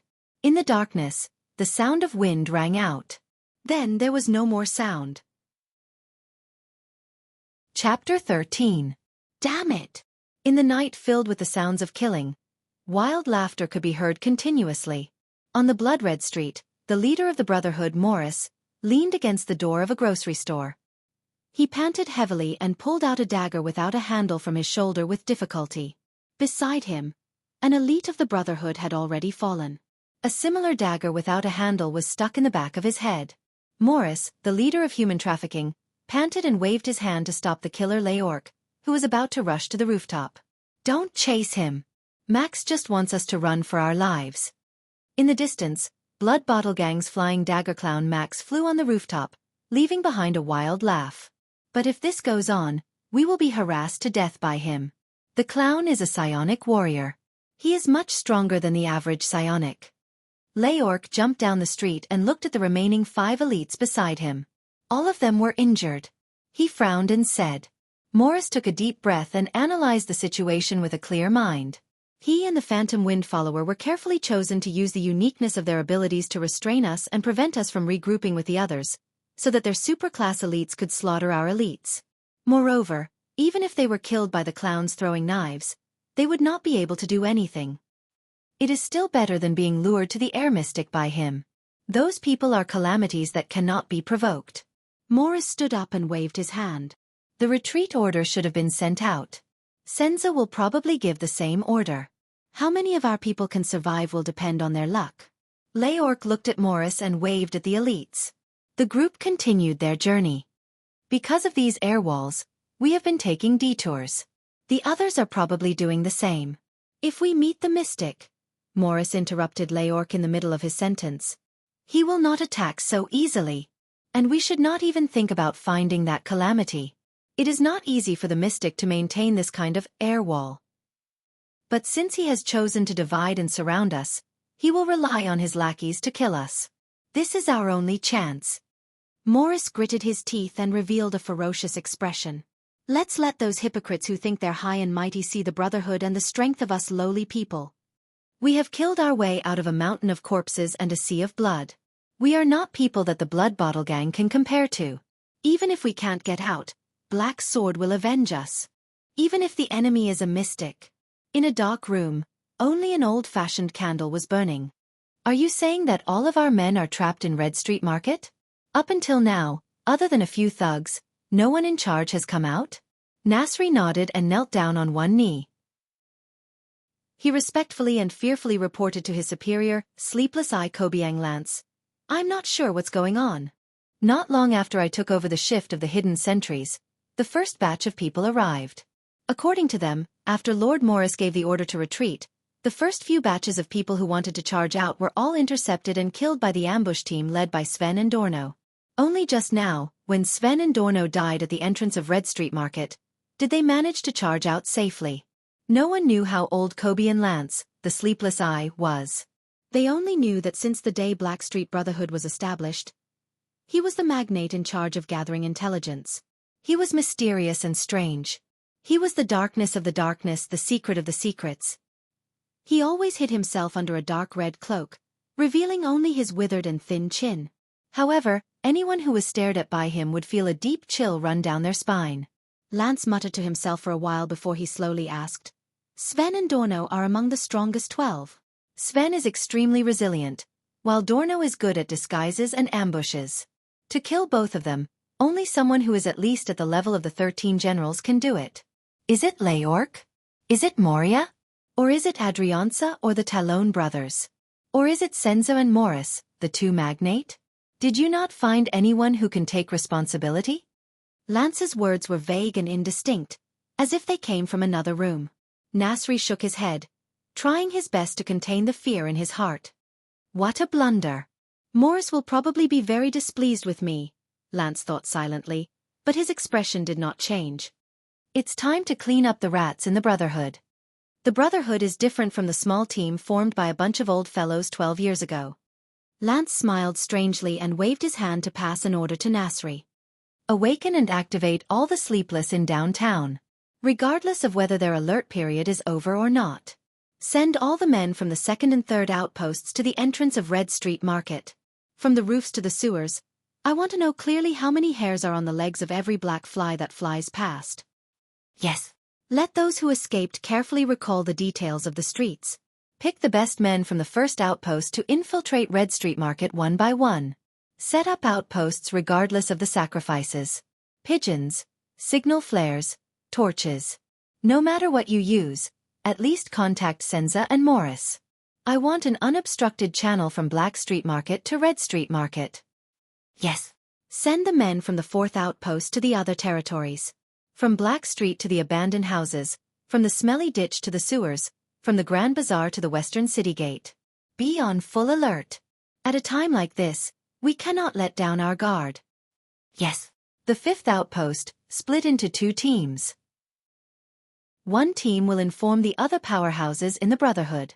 The other team will immediately rush to Exdet and drag that old fellow, Ramon, back. If he is unwilling, say that this is Black Sword's will. Yes. Senza and Morris were both among the 6 powerhouses. They were not to be trifled with. It was impossible for Blood Bottle Gang to trap them without paying a price. Lance lowered his head and stroked the ruby ring on his finger. That damned fatty was, after all, someone who could become the leader of Black Sword Temple in the past. As for that tall Senza, the only thing harder than his fist is probably his personality. And, Lance thought to himself, and that damned chef Edmund? The outcome has not been decided yet. Lance's expression suddenly changed under his cloak. He noticed that his subordinate was acting strangely. What else have you not said? Yes. Nasri lay down on the ground, drenched in cold sweat. He gritted his teeth and said, Our patrolling brothers have just discovered that all the child beggars in abandoned houses have escaped. We have only captured a portion of them. They are now locked up in the water prison and are prepared to be interrogated by torture. Lance's chin moved slightly. The sleepless, I asked calmly. Interrogate what? Nasri clenched his fists tightly and lowered his head. With great difficulty, he spat out the news that made things worse. Quide Rhoda died in abandoned houses. His assistant, Nair Rick, is outside right now. He wishes to see you, my lord. Go down and hide. Jayla's tone became cold again. This battle cannot be avoided. Thales quickly slid down and lay down beside a hidden stone block. He took out a black cloth and covered his nose. Even though the surroundings were already filled with the smell of blood. Thales had just taken 2 breaths when Jayla, who was beside him, dashed forward and leaped onto the roof. The female bartender did a backflip and bent her upper body backward. She pressed her hands on the ground as if she was avoiding a hidden weapon. Asterisk swoosh. Asterisk as Jayla flipped over and stood up. Thales heard the sound of rushing wind ring through the streets. Immediately after, Jayla fell from the roof to the ground. The blades on her legs had long since moved to her hands. The wolf limb blade slashed out continuously. A few gusts of wind rushed past. Thales could only hear the sound of clothes fluttering in the wind, and he did not know whether Jayla had managed to cut him or not. Then, a thin gray figure appeared on the street. Oh! Isn't this the female bartender from Sunset Pub? You're wearing goggles. Are you here to swim? Don't be so surprised. After all, I've hidden my face before and drank in Blackstreet. You're also wearing gray today? It's a pity that the weather is bad. Otherwise, we would be wearing matching outfits. It was a feminine yet strange voice, frivolous and rude tone. Jayla never spoke much during battles. She gently knelt down on one knee. Thales knew that this was a sign that she was about to use force. The man in gray took a few steps forward. Under the faint moonlight, the tattoo on his face could barely be seen. Perhaps I should introduce myself. I am Medira Ralph. You can also call me Phantom Wind Follower. Thales' heart tightened. Another one of the strongest 12. By the way, bartender sister, Were you the one who got rid of Dorno and Sven? Don't misunderstand. Actually, I hate those two troublemakers as well, but the Lord has ordered. Without warning, Jayla activated her speed. In the next moment, the silent Jayla had already dashed in front of him. She swung her blades at strange angles at the same time and changed directions at the same time. Consecutive killing blades. Thales shouted excitedly in his heart. After watching Jayla fight so many battles and kill her way in and out of the crowd, it would be a lie to say that a glimmer of hope for becoming stronger and a thirst for power had not been ignited in his heart. But Ralph disappeared into thin air. The two blades slashed empty air. It didn't work? Thales' heart tightened. Jayla did not stop.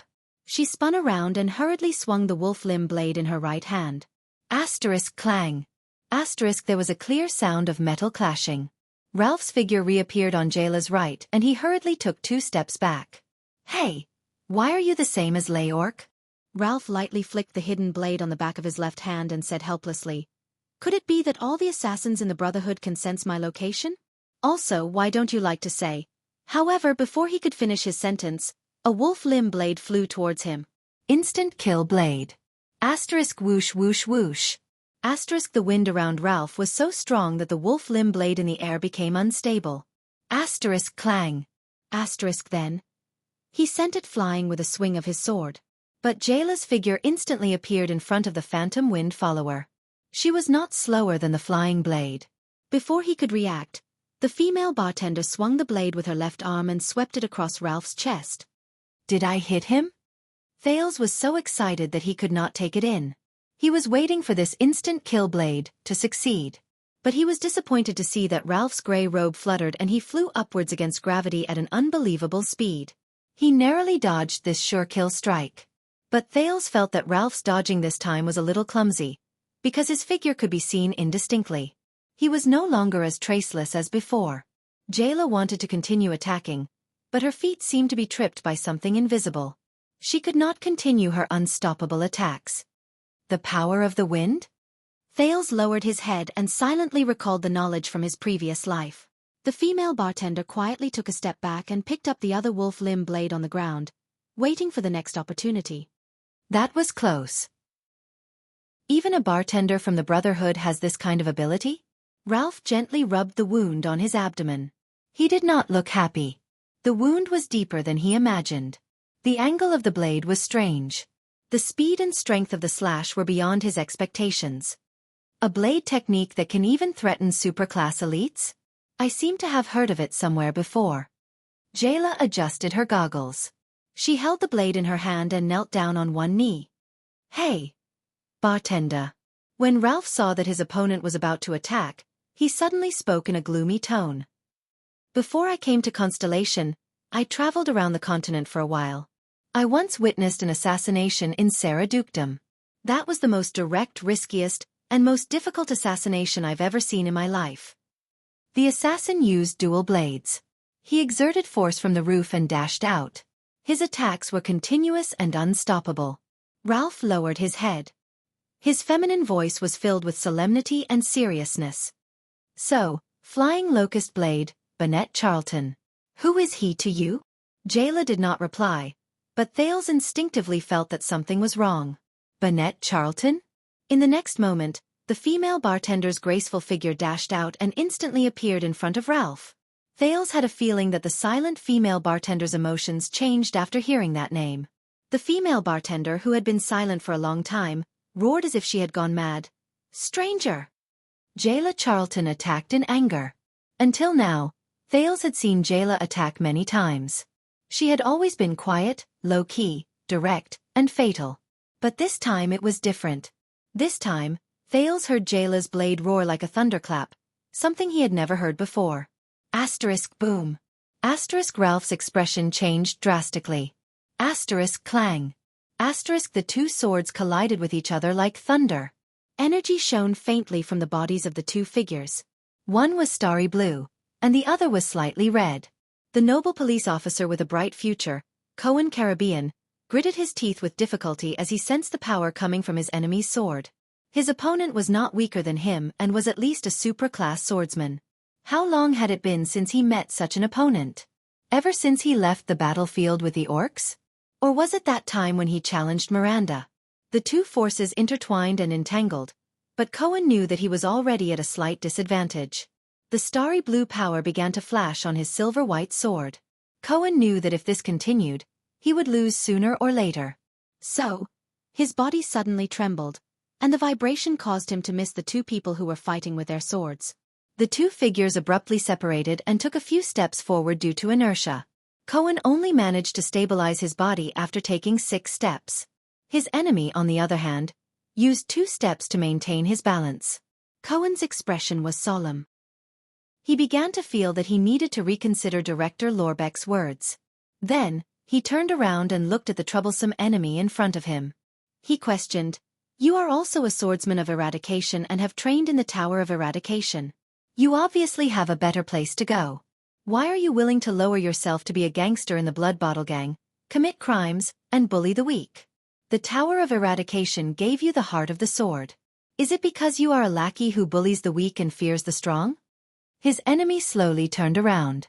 His left shoulder was equipped with a black half-body armor, and his right arm was wrapped in a red bandage. Under the red and black clothing, the clear lines of his muscles could be vaguely seen.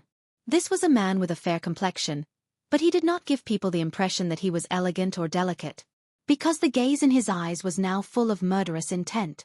The swordsman in red and black quietly sized up the police officer from head to toe.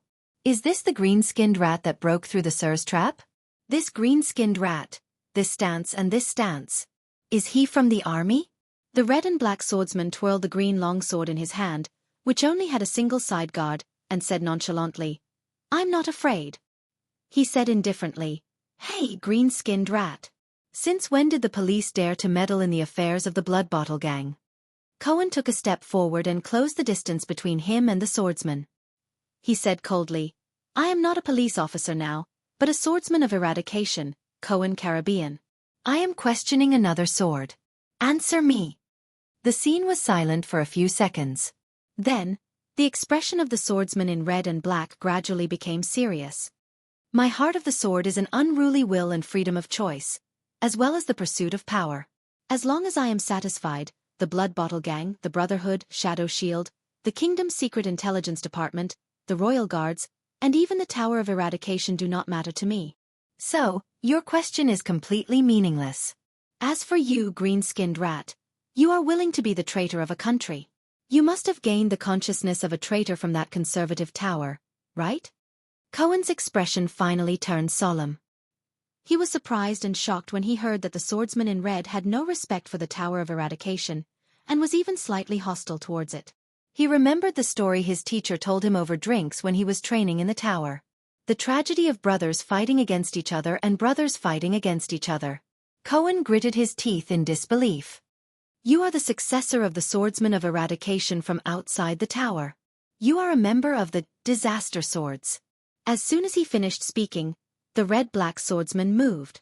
The reddish power of eradication surged around him like a tidal wave. It gathered into a fierce wave and slashed down with his green long sword with an astonishing momentum. The will of the sword was fierce and violent.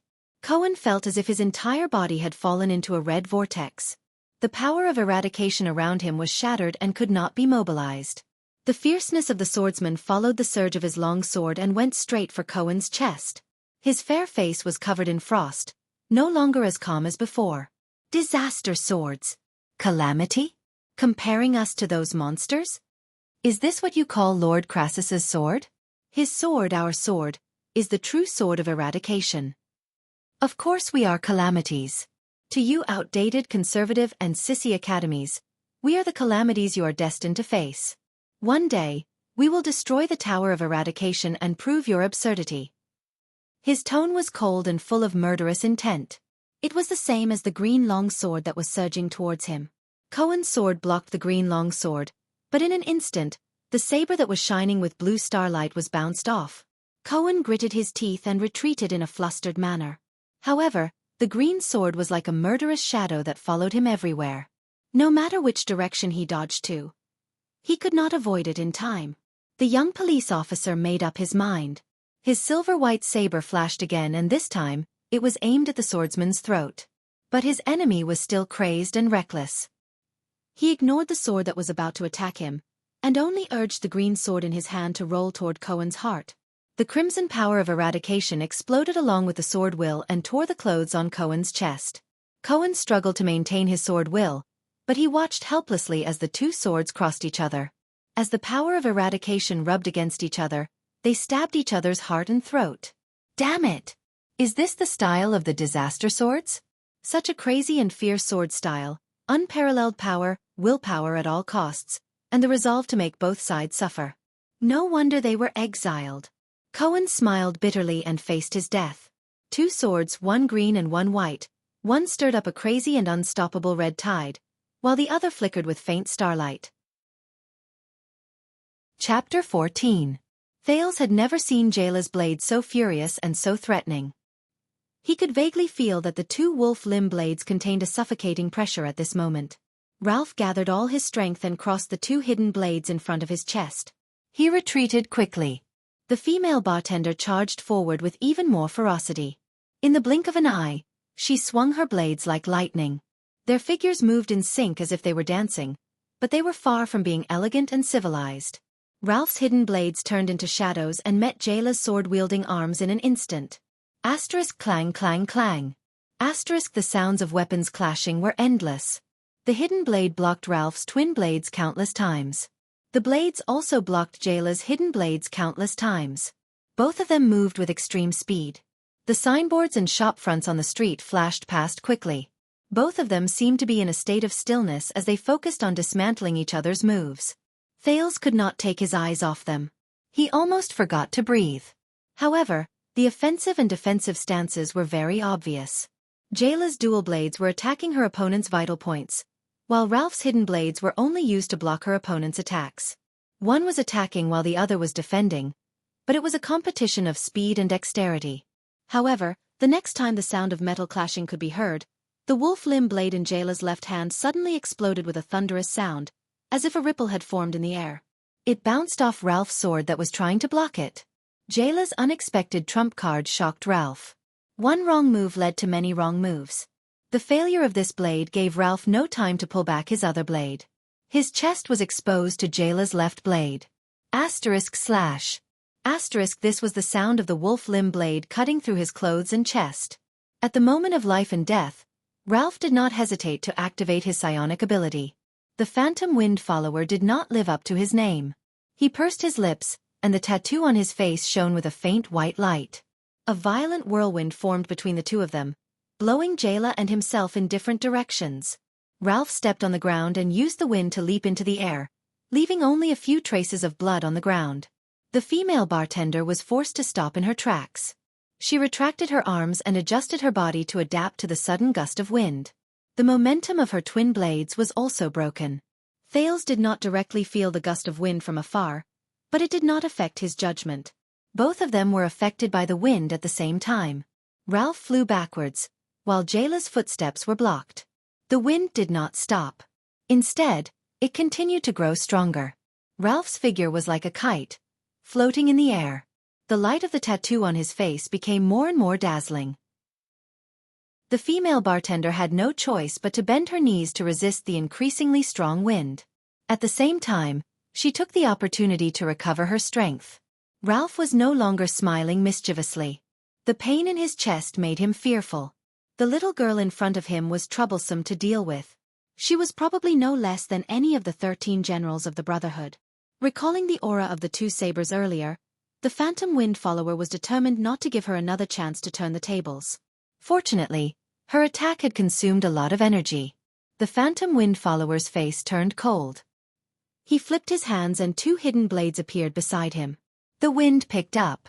Under the cover of the strong wind, Ralph once again revealed his ghostly figure. The next moment, Ralph appeared above Jayla's head. Jayla gritted her teeth and immediately swung her saber to block. Asterisk clang.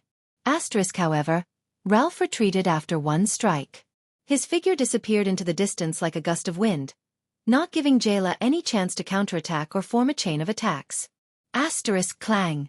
Asterisk Ralph's hidden blades appeared again. This time, they were aimed at Jayla's lower left side. Similarly, when he missed his attack, he flew backwards. As long as I can interrupt your sudden attack and continuous attacks, the Charlton family's famous assassination blade for centuries will no longer be effective. Ralph's voice came from the wind again. Jayla resisted her opponent's guerrilla attacks with difficulty. The strong wind that attacked her from time to time forced her to expend a lot of energy to maintain her body's movements. At the same time, she had to predict Ralph's next attack direction. Thales, who was watching the battle, became nervous. What should I do? Ralph's feminine voice rose again. However, as long as you tell me why the Charlton family is lurking in the Brotherhood, perhaps we can sit down and have a talk? Jayla's expression turned solemn. She actually closed her eyes at that moment. She seemed to have made a decision. She held the two sabers upside down and fiercely stabbed the blades into the mud bricks under her feet. Ralph's hidden blades appeared again. They were still above her head. However, this time, Jayla turned around on the spot. The two sabers stabbed into the ground abruptly followed her arms and spun in a circle. Asterisk boom. Asterisk with a thunderous sound, Jayla sent the dirt and stones on the ground flying several meters into the air. The flying dirt and stones blocked Ralph's line of sight. The glint of the sabers flashed faintly in the dirt and stones. Ralph roared angrily and retreated. The tattoo on his face shone even brighter. The strong wind in the air suddenly sped up, stirring up a terrifying force that blew the dirt and stones in all directions. In the strong wind, dirt and stones flew in all directions. At that moment, Thales, who had half his head peeked out from a hidden spot and was engrossed in watching the battle, suddenly heard a hoarse and indistinguishable voice. "Lower your head." Thales did not even have time to be stunned. He instinctively lowered his head. Asterisk whoosh. Asterisk dirt and stones flew from the center of the battle and quickly flew over Thales' head. A few pieces of dirt and stones hit the side door of the shop behind Thales, making a dent in the wooden door. Thales looked at the door behind him and patted his chest while cold sweat dripped down his back. If only he had not lowered his head just now, however, before he could react, a slender and valiant figure appeared in his hiding spot. Hurry up and leave. Thales was a little dumbfounded. The jailer in front of him was definitely not good. The originally valiant bartender now looked tired. She panted slightly, and her left arm was actually trembling slightly. He found my weakness. If I can't form a continuous attack, I can't beat him. The bartender put her arm on Thales' shoulder and revealed an ugly smile. If this goes on, you will be discovered sooner or later. I will lure him away, and you will leave alone. Walk along the alley on the left with your body lowered. Use the black cloth to cover your breath. If you encounter any sound, immediately turn around and change paths. The Brotherhood did not attack too deep. Once we pass the center of Red Street Market, there will be fewer and fewer people. Brat, even if you are alone, you have to survive. Thales stared blankly at the bartender who suddenly said goodbye, until her figure shot out and faced the center of the strong wind outside the street. Thales subconsciously stretched out his hand to grab her back. Jayla. The prince listened to the sounds of fighting in the distance. The dog meat in Sunset Pub's kitchen that night appeared in his mind. Eat slowly. Brat, I was the one who took down this dog. So what if you're a bartender? Jayla, am a trained bartender. I can't give you this dog leg. You can't bite it. Goodbye, Sister Jayla. Goodbye, JC. Thales turned around resolutely and headed into the depths of Red Street Market. I have to survive. I still owe Jayla a favor. The sounds of fighting behind him grew further and further away. It was a messy battlefield. Cohen leaned on his sword and held the wall to his left as he knelt and coughed violently. The police officer's chest was dripping blood. His left rib was pierced and his lungs were damaged. The wound almost reached his heart. Moreover, the enemy's violent power of eradication was still lingering around his wound. Even the power of eradication that Cohen was so proud of, the glory of the stars, could not withstand it. As for his enemy, Cohen, he raised his head and looked at the swordsman in red and black, whose expression did not change. The red-black swordsman's left shoulder armor had been pierced by Cohen's glare sword. His shoulder was also bleeding. His left chin and the left side of his neck were also slashed. But it was far better than Cohen's situation. At the moment when the two swords were about to pierce each other, the two of them displayed completely different combat qualities. Cohen activated a part of the glory of the stars and condensed it into a star shield to protect his heart. He deflected the fatal sword that was aimed at his vital point and then thrust the sword in his hand with all his might. On the other hand, the red-black swordsman did not care about the silver-white sword that was aimed at his throat. Instead, at the moment when the sword was about to touch his body, he calmly and even more crazily thrust the sword in his hand. He was faster than Cohen by a notch and thrust the sword into his opponent's rib cage. Then, while Cohen's long sword trembled, he lowered his head and avoided the vital point on his throat. He only left a scratch on his chin and the side of his neck. Then, he allowed Cohen to pierce through his shoulder armor while he pushed the sword in his hand deeper. The difference between the two was obvious. "You are an outstanding swordsman," the red-black swordsman suddenly said. When faced with a sword like that, many people would avoid its sharp edge and then try to counterattack. But you insisted on thrusting that sword. As for the act of condensing a defense, it was taught to you by the army, right? Cohen coughed up a mouthful of blood and chuckled. A veteran once told me that on the battlefield, you must have a life-saving move. Only then can you live longer than the enemy and be less injured than the enemy. The red-black swordsman was silent for a while before he chuckled. He must have never been in a suicide squad before. Cohen panted and frowned. The suicide squad that charged at the Baron Bone people and orcs on the Western Front. You've done it before? The swordsman nodded. 3 times. Which guard? Skull Guards, the 17th Suicide Squad. Faken has Suicide Squad. 3 times? Looks like you've offended someone important. What about you, police officer? Raven Guards. 2nd Commando. Thunderbolt Raven? 2nd Commando? Humph. I was wondering why Caribbean sounded so familiar. Looks like he's a noble. Cohen spat out a mouthful of blood and smiled bitterly. Actually, I've always wanted to ask, does the Shaka wine before the charge taste good? Father never let me drink it. It tastes terrible. Damn quartermaster. He even embezzles the wine of the dead. Is that so? Yes. The conversation between the two suddenly stopped. The red-black swordsman put away his madness and violence, and Cohen put away his helplessness and panting. Groudon Reimer, Skull Guards, the 17th Suicide Squad, Swordsman and Shield Man, he said. That's my name. It's an honor to fight against you, sir. Cohen Caribbean, Raven Guards, 2nd Commando, Combat Captain. The police officer smiled bitterly. This honor is mine. Sir Gangster? The two stared at each other solemnly and seriously. On Cohen's sword, the glory of stars flickered. The red-black swordsman Groudon's right arm surged with violent power, piercing his veins and making them bulge. The final strike that would determine life and death. This was the moment that belonged to the swordsman of eradication. Glorious, sacred, and inviolable. But in the next moment, the two's expressions changed abruptly. Suddenly, the sound of howling wind came from next door. A slender and valiant figure, holding a pair of swords, flipped from the air and landed on the street. This distance should be enough. The female bartender panted and looked at the two, one kneeling and the other standing, until she saw what Cohen was wearing. I hope that brat can. Huh? The kingdom's police officer? This is a gang war. Why is the cop here? Cohen and Groudon looked at her in bewilderment as well. Is he from another gang? Cohen thought. I hope he's not from the Blood Bottle gang. I don't think I've heard his lordship mention this woman, Groudon thought. Is she a pawn from the outside? You can't run. Bartender's sister. The sound of the howling wind was accompanied by a feminine voice. Ralph appeared at the corner of the street. He saw the two swordsmen as well. Groudon? You should be guarding his lordship. Ralph frowned and said, Why are you here with a cop? Very well, Cohen thought. He then turned to the female bartender. Since this woman is the opponent of my enemy, she should not be from the Blood Bottle gang. Focus on cleaning up your rats.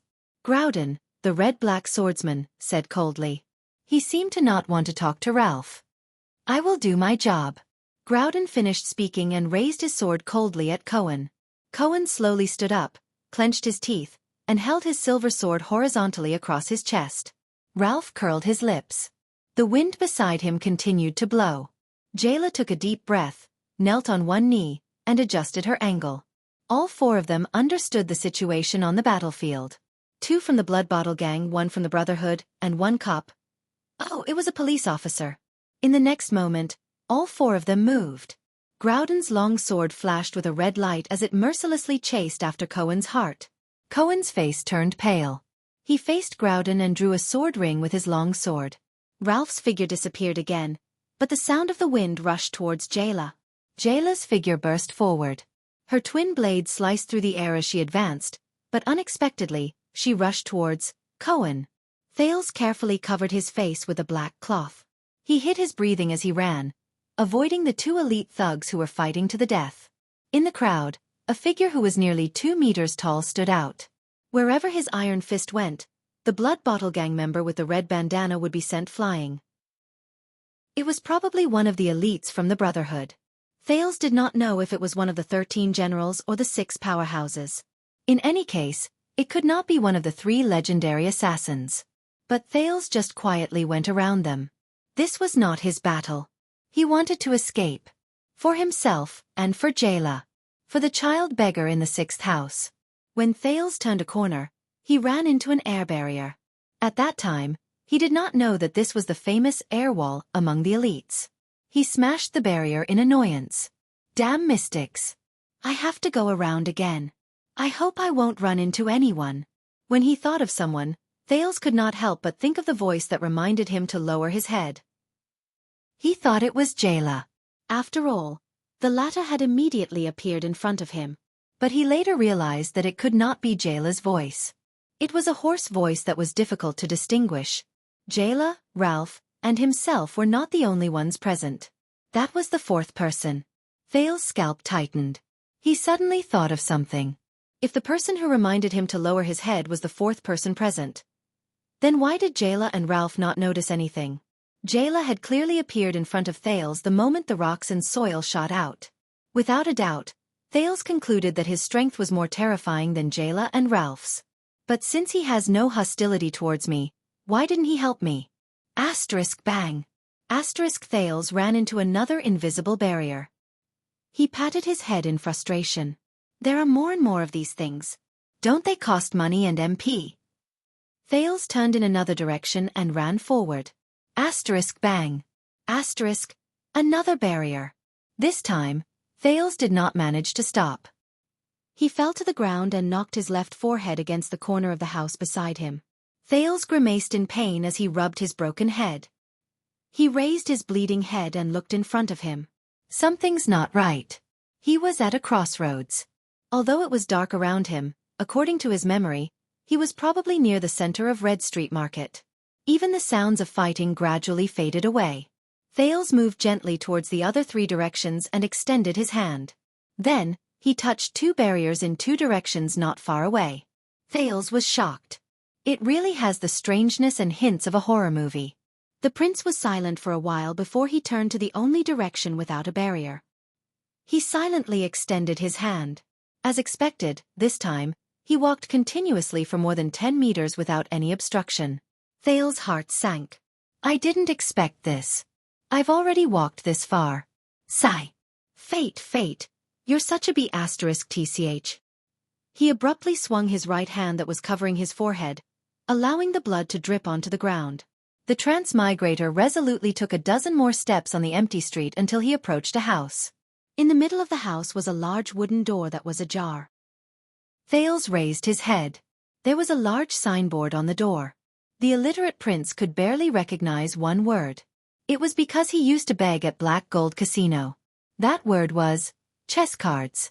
Thales turned around and looked in the other 3 directions. He remembered the pain of his bleeding forehead. Is there no other way? This invitation was sent in such a crude manner, Thales muttered. But he still sighed and stopped hesitating. He pushed open the half-closed door and walked into the chess room in the center of Red Street Market. The room was dark. There was only a little light in the distance, like an old-fashioned candle. How good at creating an atmosphere. Welcome to my amusement park, my little friend. As he walked past the chess tables, and even bumped into many of them, Thales heard a cheerful and relaxed voice. I am Asda Sakern. My peers are used to calling me the Air Mystic. A long time passed. Thales used all the strength he had in 2 lifetimes to calm the panic in his heart. In the darkness before him, there was only a flickering candle flame. It was the entrance to the cellar of the chess room. Thales took a deep breath and walked down the cellar. He held his breath and tried to calm his wildly beating heart. In front of him, a handsome man with long dark brown hair and dressed in blue sat beside a long table. He smiled and nodded at him. As for the invitation, I will pay attention to it next time. Sunset Temple. Inner altar. The gray-haired middle-aged noble could not hide the excitement in his heart. In front of him, the flame of the lamp on the altar that carried the kingdom's future was growing bigger and redder. He picked up the lamp and strode out of the inner altar of the temple. The elderly priestess behind him was shocked. She wanted to stop him, but she immediately thought of something. Her hand froze in midair. The priestess sighed. She watched the noble walk away and slowly sat down. After a while, the elderly priestess summoned the sleepy intern Nia. You're tuning in to the Xiaofan's Wuxia Tales YouTube channel. Don't forget to subscribe and join us on this journey to catch the most captivating stories.